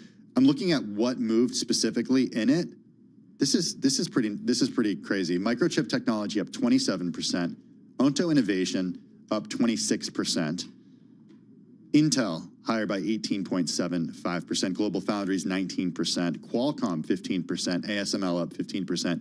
TI 16%. That's just a few of the companies. Let's throw off the sectors, folks. 11 in the S&P 500. S&P 500 Information Technology Index up 14%. Consumer discretionary up more than 11% on a day where, you know, just after Goldman talking about a recession, reversing that call and calling it off based on the tariff news today. Communication services up 10%. Industrial, so tied to the economy, up just shy of 9%. Materials, same thing, 8.6% higher. Financials, which of course, we start to get those big bank earnings. They're coming your way starting on Friday, which will be so key in terms of what we hear from the financial C-suites about, as Gina laid out, right? In terms of bank lending, are they seeing a rise in defaults? What consumer lending looks like? Are they increasing their reserves to cover any kind of losses? So financials, though, in today's session, up about 7.6%, energy up about 7.5%, real estate up almost 6%, healthcare up 4%, consumer staples up 4%, and utilities, again, some of your safer plays, also up 4%. Retail stocks that had been beat up over the last 5 sessions or so, 4 or 5 sessions, soared after President Donald Trump said he'll pause higher tariffs for 90 days for dozens of nations that haven't imposed retaliatory measures on the U.S. So countries getting a reprieve include several key suppliers for many apparel and sneaker makers. Critical production hubs, including Vietnam, Indonesia, and Cambodia, have all expressed interest in negotiating trade deals with the U.S., though global supply chains remain in limbo until any new pacts are reached. So we're talking, Carol, about companies such as Nike, Walmart, Lululemon, Gap. The S&P 500 Consumer Discretionary Index saw its largest gain going back to 2008. And I have to pull this up just to check, but yep, I'm looking at the S&P 500 individual movers, and something like Delta Airlines was up 23% today in an interesting day where there was some concerns about some of their reporting, but nonetheless, the airline, let me just pull it up here. The executive did talk about, well, here it is. Here's my news. Sorry, there's a lot going on here. Delta pulled its outlook, but Wall Street basically initially, this is even before we got the headline from Donald Trump regarding tariffs. Even though Delta suspended its full-year financial guidance, Wall Street was looking at it issuing better than expected first quarter results. So we saw Delta initially higher, but then it just shot up 23% or so following the news from Donald Trump. The Mag 7 having a great day. Apple, NVIDIA, Microsoft, Amazon, and Meta all jumping at least 10% in today's session. All right, we have a guest in studio we want to bring in and talk a little bit more about the markets. Danielle DiMartino Booth, CEO and Chief Strategist at Quill Intelligence, former advisor to the president of the Dallas Fed here in our Bloomberg Interactive Brokers studio. A little bit out of breath, just trying to keep up. How are you, and what are you thinking about the news today and what fundamentally has changed, if anything, in terms of the market? Ooh, fundamentally is a great big word. And I'm not so sure that the bond market has the answer to that question. The stock market seems like it's already given you an answer, but we're still up on the benchmark 10-year yield. We're up about 4 basis points on the day. It crossed over the 450 line in overnight trading. We're seeing continued unwind of the basis trade, obviously, in overnight trading. I'm not gonna stop watching the markets at the Asian Open. I'll probably still wake up in the middle of the night to see how the bond market is faring. And we have no idea. Your next guest is going to be able to tell you a lot better than I can because he's the master of the China beige book. But we have no idea if this is the art of the deal or the art of playground fighting, and China is going to come back with yet more retaliatory measures of their own. We don't know. This is just going to keep ramping up. So I want to get to China in a second, but before we get there, you brought up the bond market and the equity market. Who's right in your view? Gosh, I mean, look, we're coming into earnings season, right? Delta was obviously battening down the hatches as the first example. Do we really think that with banks tightening lending standards, right? The Dallas Federal Reserve released a survey just a few days ago that said that loan demand had already declined. Lending standards had already tightened prior to April the 2nd. So are banks going to pull back on any plans that they had due to this uncertainty because of one announcement? And I think we'll learn a lot more from corporate America. Yeah, that's what everybody keeps saying. We hear that from Gina Martin Adams. I mean, we've heard that from everyone. Like, okay, earnings are starting right now. We heard from Delta today. Friday, we'll hear from some of the big banks, including JP Morgan Chase. What do you want to hear from these companies? Like, what is the question that you need to have answered? I want to know if they're comfortable with where their margins are going forward, or if they feel that they're going to have to continue to preemptively cut costs and continue to push through, as we saw today with the newly found group, I can't even think of the name, that now owns JCPenney and Brooks Brothers. They just pushed through a 9% layoff announcement today. I want to know if the margins are protected enough, or if they're going to continue to react by continuing to cut costs. You know, we've seen corporate bankruptcies up 20% this year through March. That has nothing to do with this tariff terror, as I like to call it. You're talking about Catalyst Brands. I'm talking about Catalyst Brand. Yes, Yeah, that came across the terminal this afternoon. You know, I'm thinking you go back and you put out a new report from QI Research like in the morning. And is it a case of, do you say things have changed, dramatically, or do you say, hey, folks, again, right, there's worries in the bond market. Like, this is something that necessarily has not changed. Right, and we had the probability of a Fed rate cut in May came off quite a bit today, but there's still a lot of... And Fed speakers are saying differently. They're still on inflation watch. They are still on inflation watch, but I can guarantee you don't buy it? They've been on liquidity watch for the last 72 hours, because remember, above all else, above both the inflation and employment mandate, they are the lender of last resort. Right. And I think that it has been the moves in the bond market, the moves in bond market volatility, the moves in investment grade spreads and high yield spreads. These are the things that really are going to spook the Fed, and they have to start paying attention to their employment mandate. Do you buy, and I have to find my notes here. She's scrolling, Carol's scrolling. I'm sorry. It's been one of those days where you have to kind of scroll your script back and forth. U.S. Treasury Secretary Scott Bessent earlier downplayed the recent sell-off in U.S. Treasuries. He attributed it to a normal deleveraging process in the bond market. Is that what we were seeing, was a normal deleveraging process in the bond market? He's someone who very much understands the financial markets. How do you see? You also understand the financial markets and have seen a fair amount of cycles, right? Was that a normal deleveraging process? Well, when you've got the owner of $760 billion of your U.S. Treasuries under attack, i.e. China, the answer is I don't know, and I don't think he can know either. So it really, the jury's out. Again, just because it's only theoretically China in the crosshairs, that does not take away the fact that tariffs remain in place. We still have a 10% tariff. Exactly. And we still don't know what the ripple effects are going to be across the rest of Asia and other large holders of our treasuries, and how this is going to play out in the bond market.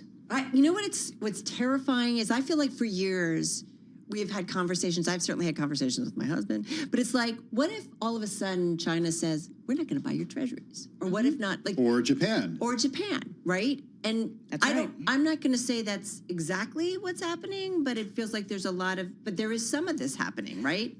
There's some of it happening, and right now the United States Treasury market is not being treated as its old safe haven self, and it's supposedly the world's risk-free asset. Rule of law, safe haven, all of those trustworthy, things. Right? And I had somebody in my Bloomberg chat room today come out and say, if it was me and I was a credit rating agency, I would still downgrade the sovereign debt of the United States because of this crazy behavior, because it is so unsettling. It foments so much uncertainty. And even in the hard data, as far as the Federal Reserve is concerned going forward, We haven't even seen a scintilla of evidence of the 80,000 people who took the buyout from the federal government and or all of the layoffs and closures that have followed this. And we still have a household, we still have an impaired household balance sheet on top of all that. Where does that show up?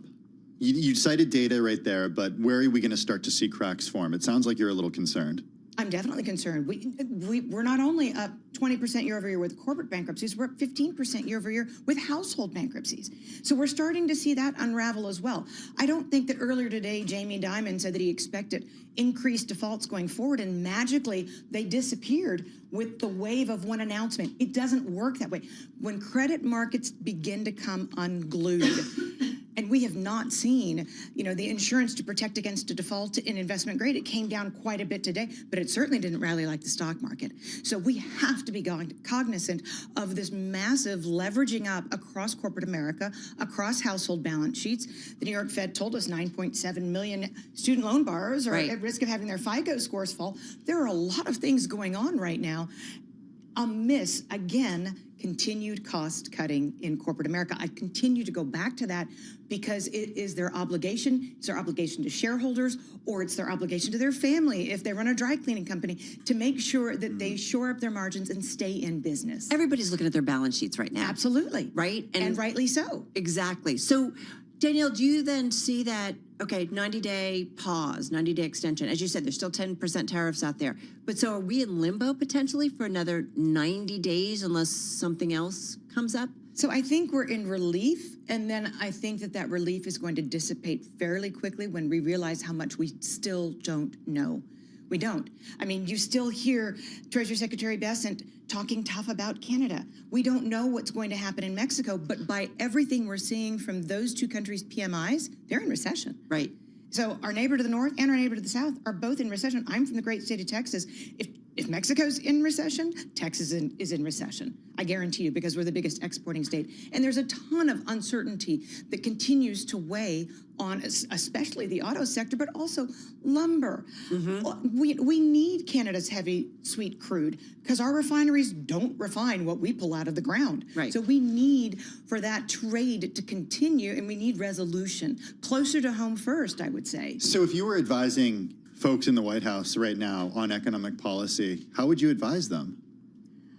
I would say to stop saying that this is all negotiations. Because if it's negotiations, it's certainly not how negotiations are done among adults. We have to recognize who our economic allies are.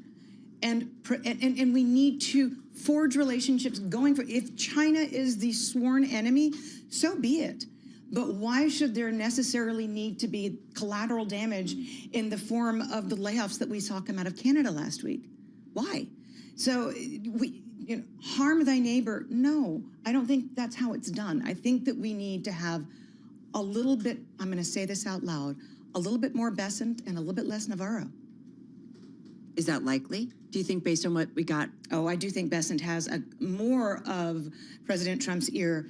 He does, because I think Bessent's initial wanting to take a slower approach, wanting to have more carrot, less stick, wanting to provide in numerous interviews that he did prior to being confirmed, saying we need to give American corporations time. If we want for them to reshore, we need to give them time. And for heaven's sake, we can't beat them over the head for friend-shoring because it's what they were told to do. So you can't invest billions of dollars in Mexican auto plants and then be told that that's, write it off, it's a sunk cost. It doesn't work that way. It's interesting because I think I'm trying to remember who said that to us. Was it maybe it was Josh Wingrove who said that? I think Bessent and Lutnick were in the Oval Office or in the room when the president put out that social media post talking about the 90-day pause. All right, so walk us through, I don't know, the next couple of days. Like, how are you thinking about what's on your radar? And I'm back to being data dependent. I really am. What data? Right now, just U.S. economic? Right now, weekly jobless claims. And you know what? Not the CPI, but the PPI. I want to know how much input costs are rising and therefore how much margins are at risk. Because either you pass those higher costs through or you are post-serial and you're closing 2 plants down, which was announced earlier today because Americans are only going to, you can't squeeze blood from a rock. If their budget is their budget and their income is their income, this is why, we found out just a few weeks ago that 17% of existing home sales in 2024 were to multi-generational households. Right. Because people are doing what they can to live within their budgets, even if it's trading down to a generic brand and you can no longer buy that Post box that you prefer to buy. Life is life. We have to live within our budgets. I think, and we're going to be talking about China in a second. I said we'd come back to China after we talked with you a little bit. I think that's still, for a lot of investors and for a lot of observers, the big question mark. Well, it certainly is. I mean, we announced that they were a currency manipulator. They might or might not have challenges with trying to prevent flight out of the country. So I'll ask you the same question I asked Joe Weisenthal earlier, which is, what's the off-ramp or the de-escalation for China? Because every day, it just seems like more tit for tat, more retaliatory tariffs, and more tariffs being imposed. It's a dangerous game of chicken right now. It really is. And my grandmother, DiMartino, from Connecticut, may she rest in peace, would say that you were dealing with 2 calabreses, 2 men with very thick heads and huge egos. And that's why, again, my greatest concern, why I'll be watching Asia, why I'll be watching, because, the offshore yuan was up about a 0.5 percentage point before this announcement closed down. I'll be watching that peg set. I'll be watching to see if we're going to have a continued escalation, because you know what? The last time we escalated, they went right back at us. What do you make of when the president says China doesn't know how to go about it? China wants to make a deal. It doesn't know how to go about it. Great. So you basically stick a fork in the eye of somebody who doesn't want to lose face. I mean, what do you mean? Well, it's all about losing face. Oh, okay. So, and by the way, so was retaliation by China losing? Was it? No, is that was keeping face. But that's for China. Again, but for China, yes. But do you think the president was surprised by that? I mean, I know we're just kind of. Or do you think he expected it in terms of this game back and forth? I certainly don't think he should have been surprised by it. But then we re-ramped it up today. Yeah. Now it's 125%. At some point, regardless of what happens with China's neighbors, if you take the Chinese economy down to its knees, it will affect its neighbors' economies as well. Whew. Okay.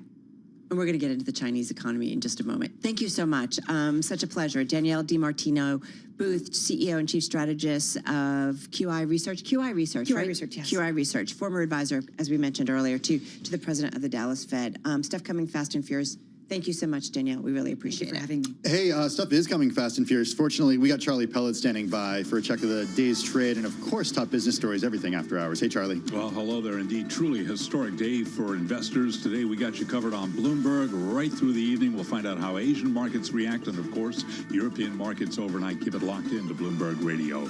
Today's numbers, they are big, big, big numbers to the upside. Lots of green right to the numbers here with the S&P up 474 points. That was a gain today of 9.5%. So we got the S&P now back at 54.56. Dow Industrials up 2,062 points today, up 7.9%. S&P, by the way, up 474 points. NASDAQ surged 1,857 points. The NASDAQ Composite Index up 12.2% today. NASDAQ 100 Index, full of big tech names, including Apple. We had the NASDAQ 100 up by 12%. Apple, by the way, up 15.3% today. 10-year, 4.33%. The 2-year, 3.92%. Spot gold up $104 to $3,086, up 3.5%. West Texas Intermediate crude up 5%, $62.59 a barrel. And Bitcoin up by 6.6%, 82,177 on Bitcoin. Bottom line here, today's rebound seen as a relief rally, with investors dumping havens, buying into the risk rebound. But some market watchers are cautioning that the tariff threats may have done lasting damage to corporate planning and global economic growth. All of this ahead of bank earnings coming up on Friday. J.P. Morgan Chase among the banks surging today, up 8.1%. Wells Fargo up by 6.9%. Recapping, S&P today advanced 9 0.52%. For on-demand news 24 hours a day, subscribe to Bloomberg News Now wherever you get your podcasts. I'm Charlie Pellet. That is a Bloomberg Business Flash. Hey, thanks so much for that update, Charlie. Do appreciate it. Well, as we've been talking about for the remainder of the show and for the entire show, I should note, the president... Gotta talk China, right? Yeah, I got to talk China. I mean, okay, so the president did announce a 90-day pause on higher reciprocal tariffs that hit dozens of trade partners after midnight, though raised duties on China to 125%. Shahzad Qazi is COO and Managing Director for China Beige Book International. The company provides data that tracks the Chinese economy. He joins us here in the Bloomberg Interactive Brokers studio.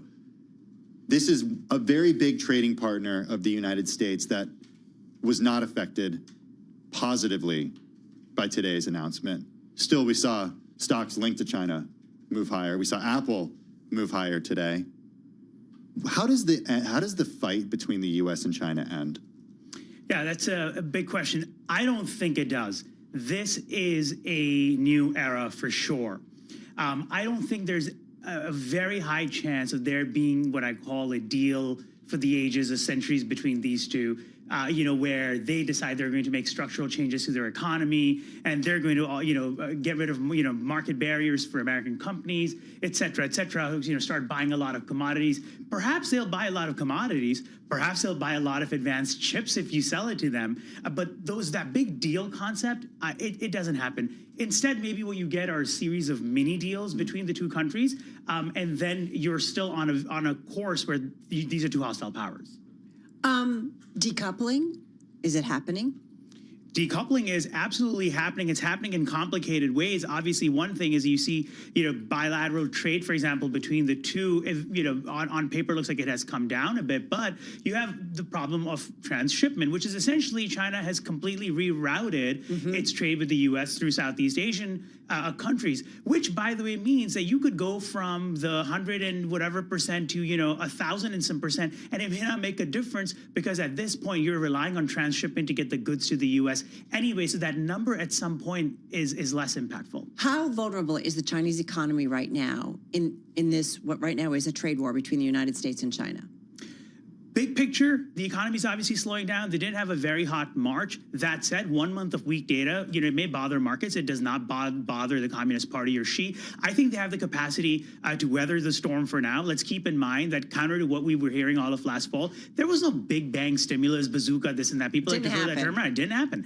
They have the firepower in reserve because they knew they're going to need it this year and next year probably. Is he also willing, President Xi, willing to deal with a little bit of pain in order to kind of have a spine here, and which he's obviously already shown in terms of the retaliatory tariff, like willing to kind of go the distance, even if it does mean some pain at home? President Xi is not afraid of pain, as we've seen with what he's done to his own economy. Right. And China cannot capitulate as far as he's concerned personally, and as far as I think the Communist Party is concerned. They will not come to Beijing with a begging bowl. They're not going to pick up the phone and beg for a deal. The move today from Apple has been a little puzzling to me, and I've been talking to everybody about it. I've been asking everybody about it. I know you don't cover individual companies, but Apple is a very important company in China. Right. It had its best day since 1998 today. Shares rallied by 15.3%. Is the optimism that Apple could see an exemption? Is the optimism that Apple could move production outside of China and more into India, at least for US-bound smartphones? You're nodding a little bit. Is it all of the above? Like, why is there optimism for a company that is so enmeshed in China when it comes to its supply chain? My gut feeling is that markets still don't really take this US-China tariff war seriously, that there is this continuing hope. Let's keep in mind, they did not think Trump was going to do all of this. The market was ultimately caught by surprise when the big tariff announcement in the Rose Garden happened. And I think a big chunk of people ultimately think that there is a big US-China deal that's going to happen, like a phase 1 or a phase 2, of course, and things are going to go away. I think part of it is that sentiment out there. It could be just overplaying the thing that the manufacturing can be moved out. The India stuff is very short term. And, again, you're going to recreate, iPhone City somewhere else. That's going to take a very, very long time. So I don't truly buy the optimism as much as I can understand it. Do you not buy the optimism as a whole for the market not understanding the ramifications of this trade war? Like, you still say that the market doesn't fully grasp the tension with China. Yeah, That's not priced in. Well, of course, that was a big positive reaction because global tariffs are essentially pared back to a large degree, so I get it. But the next few days, the next few weeks, if the tension with China remains at this level or intensifies, I don't think the market should be getting much relief in that case. Shahzad, let me throw out some numbers. It was in a story by our Enda Curran, who follows the global economy and knows China really well. Two economies, U.S. and China, with a combined GDP of $46 trillion locked in a game of chicken. His words, at stake almost $700 billion in two-way annual goods trade. China's estimated $1.4 trillion of portfolio investments in the United States. And less obvious, but no less significant, variables such as people-to-people links forged over decades at businesses and universities and public opinion that's souring on both sides. I've said this a lot on air. I started my career and it was all about global companies wanting to get into the Chinese market. Yep. President Clinton, the WTO, the fight to get China in there. It was all about tapping the domestic economy in China. That's what everybody wanted to do. They've set up shop, they made deals. Is all of that at risk? Is that all of that likely to go away? And should we think that U.S.-China relationship, it's just kind of, this is the beginning of the end? Or maybe it's already started a few years ago. You know, I don't think this all goes away, but one point to consider is, have U.S. companies, have these CEOs really contemplated what their own future in China looks like? Because it seems like that they never understood that China would actually do the technology transfers, do the JVs, et cetera, and ultimately have its local companies prop up that would be competing with their American counterparts and would be heavily subsidized and would eventually go on to grab a bigger and bigger share of the domestic market. Mm-hmm. Foreign companies in general are struggling against local companies in various sectors in China today. So what does that future look like? I would suggest the CEOs contemplate that. But no, I don't think this means everything's coming to an end and no American companies in China. All right, Shahzad Kazi, of course, is Chief Operating Officer and Managing Director for China Beige Book International. Right now, we have to go back to the Oval Office and President Trump. I don't know if it's still there. You know, this was, I looked an hour ago, but we were up like close to 3,000 points. Nobody's ever seen a day like that. I think that's a record, isn't it, fellas? Definitely. Is that a record? Who would have thought we were going to have a record like that after watching? But because the geniuses of the world, they get it. Our country's very strong. We were left a very, very weakened country, both economically, financially, because of all of the tariffs and all of the other companies just raiding us and ripping us off. And also at the border where 21 million people were allowed to come in. Many of those people were criminals. And but the people that do this for a living, and some of them are very smart and some of them aren't smart at all. But these guys are very smart, and my group is very smart. My whole group is smart. And you've done so amazing on the border. I read the other day that there were 9 people and hundreds of thousands 2 years ago with Biden, and we had 9. We had it down to 9, and they were all let in for medical reasons. They were in bad shape. We let them in for medical reasons, not even for anything else. So you've been amazing. But that's a big thing. I think it's one of the greatest problems that I've never seen anything like it. Open borders, the whole world was emptied out. Prisons from all over the world, from the Congo, in Africa, from Africa to Asia, a lot in South America, but it wasn't just South America. Prisons emptied out, and I said it outside with the drivers before, but El Salvador has been amazing, that job that the president's done. He's coming to see me next week, and we look forward to that, but that's really been amazing. Yes? Mr. President, the EU also announced increases in tariffs today. Why not treat... That's bad timing for them. That's bad timing. Why not? They didn't put them in. No, they threatened them, but they picked a later date, which our expectation is it's going to be later still. Okay, I'm glad that they held back. You were watching the market. If this was the strategy all along to bring them to the table, why did you instruct or advise, or maybe they did it on their own, some of your top aides to say this is not a negotiation, to hold the line, that they were going to hold the line, that you were not going to change your mind? A lot of times it's not a negotiation until it is. And that happens. And, you know, I said outside that you have to have flexibility to do it right, and that's what we have. We brought everybody to the table. And it may not be a negotiation. It may not last. I mean, you know, things may be asked that I think are not fair to us. Look, we've been ripped off by essentially everybody for 35 years. This is not just a new thing. And Roger Penske just left. He's a great gentleman, great man, actually. And he said no other president would have had the guts to do this. And I believe that's right. They wouldn't have done it. They should have done this a long time ago. A long time ago they should have done it. I started it with China. I took in hundreds of billions of dollars in tariffs and taxes from China in my first term. And we had the greatest economy. We were up 88% on the stock market. That was the greatest ever in the history of our country. But it had to be done. It's something that had to be done. Mr. President, thank you so much. Which countries will be negotiating first? Do you have any criteria? Because, for example, Brazil and the UK, they do not have deficits with the US. They have a surplus. They do not have a surplus. They have deficits with the US. So what is the criteria? And also, would you consider talking or meeting with Xi Jinping? No, sure. He's a friend of mine. I like him. President Xi, I like him. I respect him.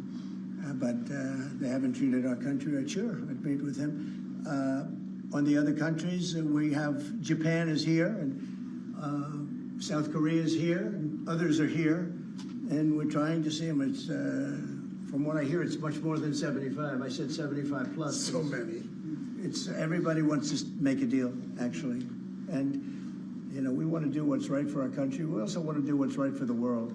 The world is important. I mean, you know, it's the world, right? And I think we're going to make a lot of people very happy. And I think investing in the United States of America will be the greatest investment that anybody's ever made. Mr. President, can we still expect to see the sectoral tariffs, so the pharmaceuticals, steel? Is that something you're still considering moving forward? Yeah, well, I will be, because we want them coming back. You know, we realized during COVID that we don't make our drugs and our pharmaceuticals in this country. So I realized that. And it was a big realization. We had to go to China to get drugs. We had to go to other places. I won't even mention the names, but we had to go to other places. We don't make it. And that's because we let them leave. And now if they want to come back, we're going to put tariffs on the pharmaceutical companies, and they're going to all want to come back. They're going to come back. I'm not going to pay them any money like Biden with the chip deal. That chip deal was horrible. They give billions and billions of dollars to chip companies. All they have is money. They have so much money. And they give billions of dollars, and they're just going to keep the money. They're not going to spend it. And the only thing that's going to bring them back is you say, we have a barrier. You have to pay 50% or 100% or 200%. And if they have to pay that, they're going to say, we're not going to pay that. We're going to build here. And that's what happened. We're the biggest, most prestigious chip company in the world, spending $200 to $300 billion. Think of that, $1 billion to build essentially one massive plant. It'll be one of the largest plants in the world, and we're going to get them very quickly. We're going to get them energy. We're going to get them the electricity they need and the energy that they need, and it'll be approved by Lee Zeldin, a total professional, and it'll be approved very quickly. And they'll get their zoning very quickly. They'll have everything done in a matter of months. Thank you, sir. You've procured a record amount of private sector investments since your election, $7 trillion. You talked about the importance of all that. Can you talk about how these investments will have a positive impact on families who felt like the previous economy left them behind, and why your executive orders on coal yesterday is so important given the amount of manufacturing that you're ushering back in? Good, thank you. And which is correct. We have, I would say, more than $7 trillion now, right, of investment coming in. Apple is coming in for $500 billion alone. We have other companies coming in with massive numbers. We have car companies that are coming in. No, we've never seen anything like it. Maybe in the 1940s or 50s or something, but we've never seen anything like it. They had 3 plants canceled in Mexico. Not that we want to hurt Mexico, but we're for us. And that's what my job is. It's not to take care of other countries, but I want to help other countries as much as I can, but we have to take care of America first, and it's about America first. So we have many, many companies coming in that would have never come in if we didn't win the election and then put the tariffs on. And they're coming in because when they build in the United States, there are no tariffs. You don't have to pay any tariffs. So instead of paying 30, 40, 50% or 25%, but could go a lot higher in some of the industries. So we have steel mills right now that are raging. The steel industry was gone. If I didn't put the tariffs on steel, because China was dumping massive amounts of steel in my first term, and I put tariffs on it, I saved the steel industry, but now it's going to thrive, maybe like never before. I mean, if you go back to U.S. Steel from 90 years ago, it was incredible. It was the #1 company in the world for a long time. That's why we don't want to see it go to Japan. And we love Japan, but U.S. Steel was a very special company. We don't want it to go to Japan or any other place. So we're working with them, and I don't know if they need any money now. I'll be honest with you, they hit gold. They hit gold because if you look at it, they have such orders for steel now. It's incredible. What's going on in our country is incredible with respect to plants. So we lost 90,000 plants and factories from the beginning of NAFTA, the worst trade deal ever made in the history of this world, but certainly in the history of trade. There's never been a worse trade deal. We were able to cancel that. We had to get approval from Congress. It was like a disastrous curse because you had to go to Congress to get it terminated. You couldn't just terminate it because it was a bad deal. And you had people in Congress that didn't want to do it because they had other reasons, maybe bad reasons. They're mostly not there anymore, those people. But it's amazing what's happened. I appreciate that question because it's incredible. I don't think we've ever seen anything like it. $7 trillion, and it's much more than that because, these are places that we know. $7 trillion is unheard of. I never looked at the Biden numbers, but you could go a whole year and it was peanuts. Everybody was leaving. They weren't coming in, they were leaving, and that means jobs are leaving. And so we're not playing games. We're going to make this country greater than ever before. Thank you for that question. Mr. President, it seems that China's made some... Let her just do that. Oh, yeah, absolutely. Thanks. For the past few days, we've heard from this administration no pause. Was this idea of doing a pause, did that just come about this morning? Can you tell us exactly what came into consideration for you and your advisors? For a period of time, I wouldn't say this morning. Over the last few days, I've been thinking about it. I've been dealing with Scott, with Howard, with some other people that are very professional. And I think it probably came together early this morning, fairly early this morning. Just wrote it up. We didn't have the use of, we didn't have access to lawyers, or we just wrote it up from our hearts, right? It was written from the heart. And I think it was well written too, but it was written from the heart. It was written as something that I think was very positive for the world and for us. And we don't want to hurt countries that don't need to be hurt. And they all want to negotiate.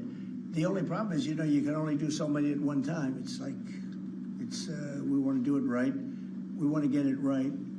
We want to take care of them, but we have to take care of our country. So, but this was something certainly we've been talking about for a period of time, and we decided to pull the trigger. And we did it today, and we're happy about it.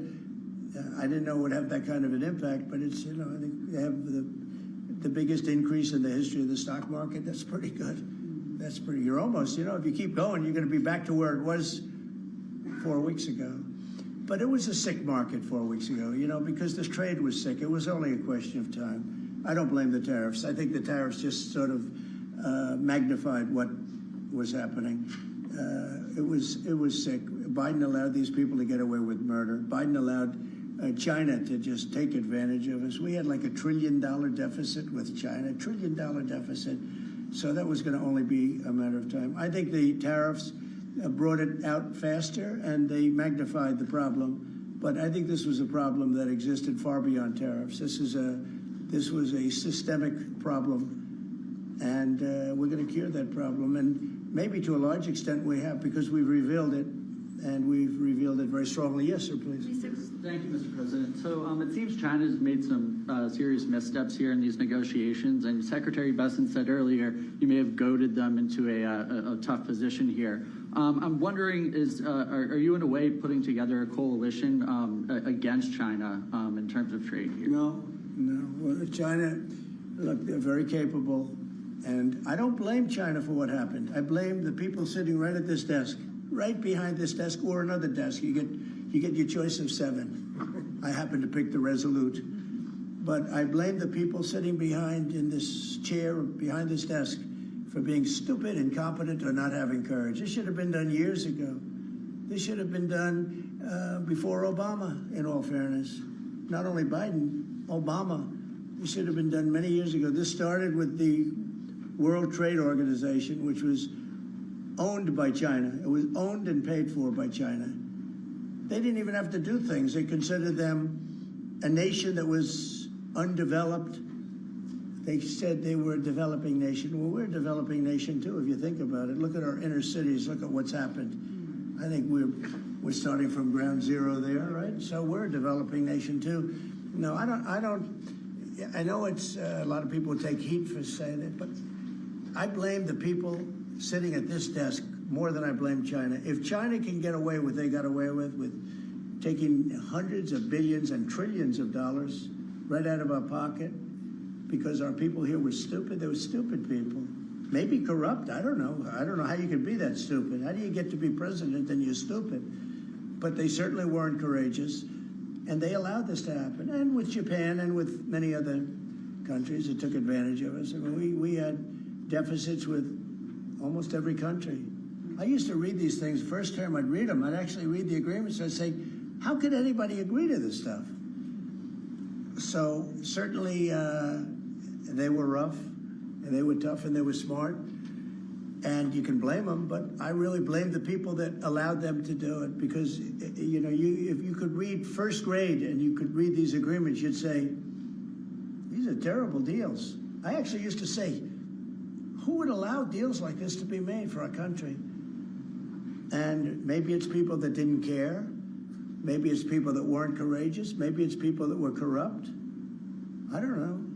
But I blame those people more than I blame anybody else. Mr. President, you've been very specific in saying that you would like the EU to purchase U.S. energy. Is there something specific that you would like China to do? Well, you'll be hearing about that. Yeah, there are a lot of things I'd like China to do. Are there some examples? There are a lot of things that I want China to do, and I'll be telling China what that is. Not you, but I'm telling China. Mr. President, Iran, you said the other day that if they do not agree to a potential nuclear deal, that it would be very dangerous for them. What specifically? Well, they can't have a nuclear weapon. Did you mean military action, though, if they don't agree? Oh, if necessary? Absolutely. Yeah. And do you have a deadline for these talks? I do. And You're talking about with Iran? Yes. Yeah, I do. Do you want something definitive this weekend, or do you see this as the start of a process? It's a start. Do you have a timeline? We have a little time, but we don't have much time. Who is starting the Because we're not going to let them have a nuclear weapon. Is Can't it let them have a awkward to nuclear be weapon. there, Mr. President? And we're going to let them thrive. I want them to thrive. I want Iran to be great. The only thing they can't have is a nuclear weapon. They understand that. You know, the people are so incredible in Iran, and they're so smart. They're very smart people. But, you know, they're in a rough situation, rough regime. But they understand, and the leaders understand. And I'm not asking for much. I don't. They can't have a nuclear weapon, and I've said that. And I was a little bit surprised because when the election was rigged, I figured they'd get the weapon because with me they were broke. They were broke. They had no money because of the sanctions. Nobody could buy oil. We did that to Venezuela just recently, and we'll do it to other countries if we have to. I want to see Russia and Ukraine make a deal. They got to make a deal. When schools get blown up and bad things happen, like I'm hearing about, it's no good. I hope we're going to make a deal with Russia and Ukraine. But with Iran, yeah, if it requires military, we're going to have military. Israel will obviously be very much involved in that. He'll be the leader of that. But nobody leads us. We do what we want to do. When would the clock run out on the talks? When would the talks need to conclude before you might do military? I can't really be specific, but you know, when you start talks, you know if they're going along well or not. And I would say the conclusion would be when I think they're not going along well. So that's just a feeling. Mr. President, on the subject of U.S. troops stationed in Europe, do you have any plans to reduce the number of U.S. troops in Europe or in other NATO countries? Well, good. I mean, it depends. We pay for military over in Europe. You know, we don't get reimbursed by much. South Korea too.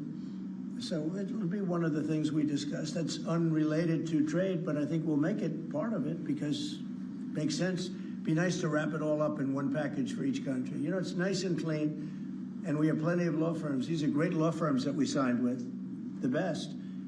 And I think part of the way I'll spend some of the money that we're getting from the law firms, you know, in terms of their legal time, will be, if we can do it, I think we can do it, using these great law firms to represent us with regard to the many, many countries that we'll be dealing with. We'll have good lawyers representing us, but we want to have good lawyers, and these are the best, considered the best lawyers in the world, right? I mean, considered the best in the world. I don't know. They just went off a little bit. Mr. President, two questions. On Iran, do you have an update on who will be participating or conducting these conversations? Will Witkoff be there on Saturday for these direct talks? And on China, some economists are saying that right now is technically embargo on China with 125% tariffs. Are you concerned of escalation beyond the trade war with China? No, I'm not concerned. I think President Xi's a very smart guy, and I think we'll end up making a very good deal for both. But, you know, we've been treated so badly for so many years. Again, we allowed that to happen. We've been treated so badly for so many years. But, no, I don't expect that. I think President Xi is one of the very smart people of the world, and I don't think he'd allow that to happen. And we're very powerful. This country is very powerful. Let me tell you, it's far more powerful than people understand. We have weaponry that nobody has any idea what it is, and it is the most powerful weapons in the world that we have. More powerful than anybody, not even close. So nobody's going to do that, but I think that if that's what you're referring to, maybe it's not. But just in terms of basic escalation, which is what you said, no, I think that President Xi is a man who knows exactly what has to be done. He's a very smart man. He loves his country. I know that for a fact. I know him very well. And I think he's going to want to get to a deal. I think that's going to happen. We'll get a phone call at some point, and it'll be off to the races. It'll be a great thing for them. It'll be a great thing for us. It's going to be a great thing for the world and for humanity. Do you have plans to meet with Putin in Saudi Arabia? At some point, I will. At some point. We'll have to see. I mean, we have to get there right now. You know, we got to get there. In the meantime, they're losing 2,500 on average young people every single week. Think of that. 2,500 people a week. It's not even conceivable. We got to get there fast. Do you think a couple of more. Yes. Do you have to increase tariffs on China even more before they come to the table or give you a phone call? I can't imagine it. No, I can't imagine. I don't think I'll have to do it. I don't think we'll have to do it more. We calculated it very carefully.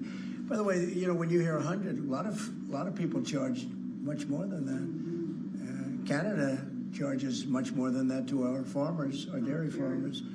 Many, many people charge much more than 100 or 125 in this case. But I don't, it's still a significant number. I don't see that again. On the investigations. Yeah, Mr. President. So do you think some of your tariff critics would prefer, to see the United States go through turmoil than to actually see it succeed just because they are your policies? You mean just leave the tariffs the way they are now and just relax, right?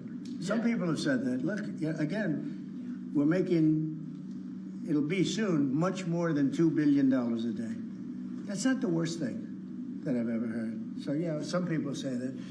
But, we look at the other side, too.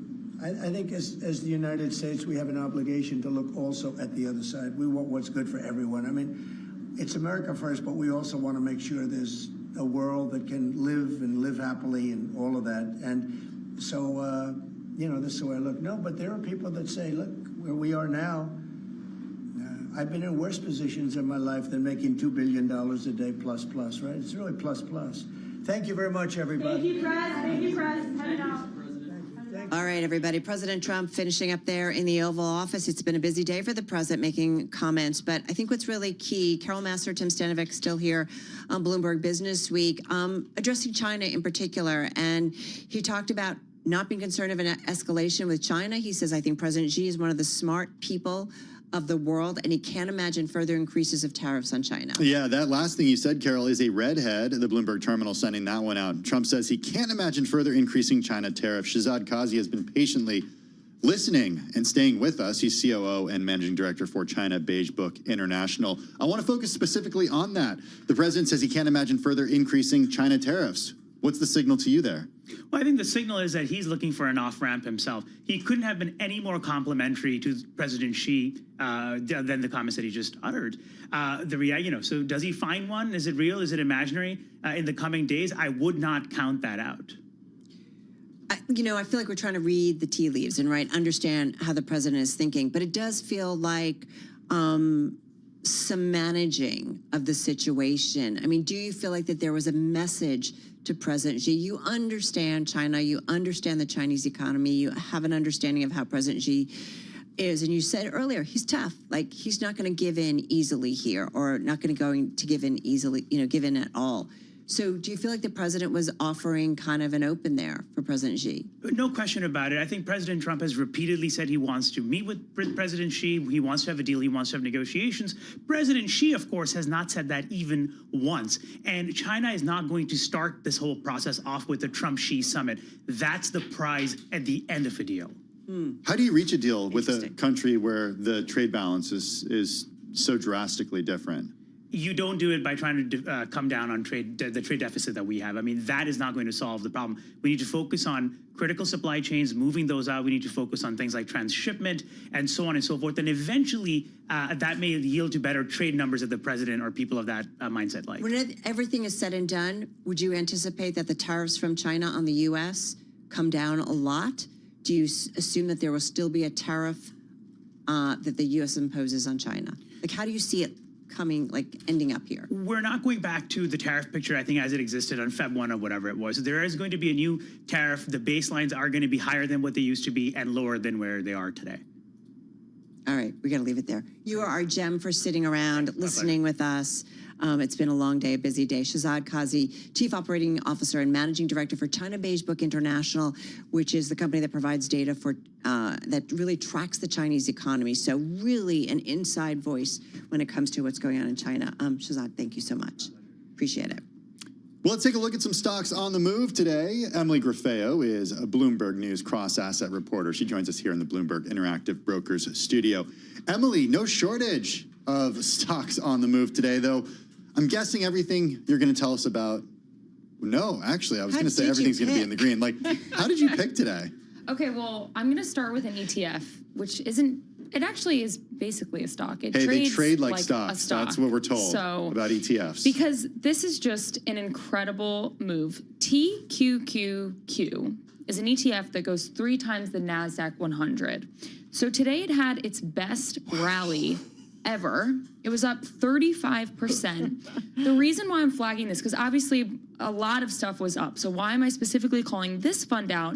It's because just a few days ago, it had its biggest daily inflow ever. So I think it was Monday, let's call it earlier in the week, $1.5 billion went into that fund. Because people were bullish on the idea of the NASDAQ moving higher. People, yes, they could have been dip buying. That could be ugly, too, if it goes the other way. Exactly, yeah. They also could have been traders buying the shares to short. That's always a possibility with these ETF inflows. But anyone who actually bought the dip was up majorly today. So big win there. So TQQQ I was looking at. And then also shares of Walmart. This is going to be like a question on Pointed this week. The new Bloomberg quiz, which if you haven't done, you should play around with because it's really fun. And it has to do where you can leverage up or down, right? Yes. And so I just feel like this question, and know this ticker, TQQQ, right? That it's going to be a question. Bloomberg.com/game/pointed. Nice job. Nice job. Sorry, Emily, you were saying? Pointed people, you're welcome. Okay, go ahead. Okay, so... And that tracks tech stocks, by the way. So all the settings did well. Those are your tech stocks. The retailers also got a big boost today, specifically Walmart, biggest jump since March 2020. It was interesting. Earlier in the day, they had said that they're confident, their Walmart executives are confident that they're going to reach financial targets this year despite all the tariff turbulence. They said they still see net sales growing 3% to 4% this year. And then obviously after all of the action in the afternoon, they got a big boost. And it wasn't just Walmart, Nike as well. Pretty much all retail stocks rallied on this idea that Trump is going to pause higher tariffs for 90 days for dozens of nations that haven't imposed those retaliatory I measures. love that one, right? Because it was higher out of the gate today because of this, right? But then the Trump headline and news about pausing tariffs on those countries that don't retaliate for 90 days just set it off and running. Yeah, so there you go. They said they weren't going to be affected by the turbulence, and they were up and up today. Is that it? No, that's not it. Do we have one more? Well, U.S. Steel also. Oh, okay, I feel like this has been a stock that's do quickly, been a story of the year, but we did get some headlines specifically. Trump said he doesn't want U.S. Steel to go to Japan, so that stock plunged over 10%.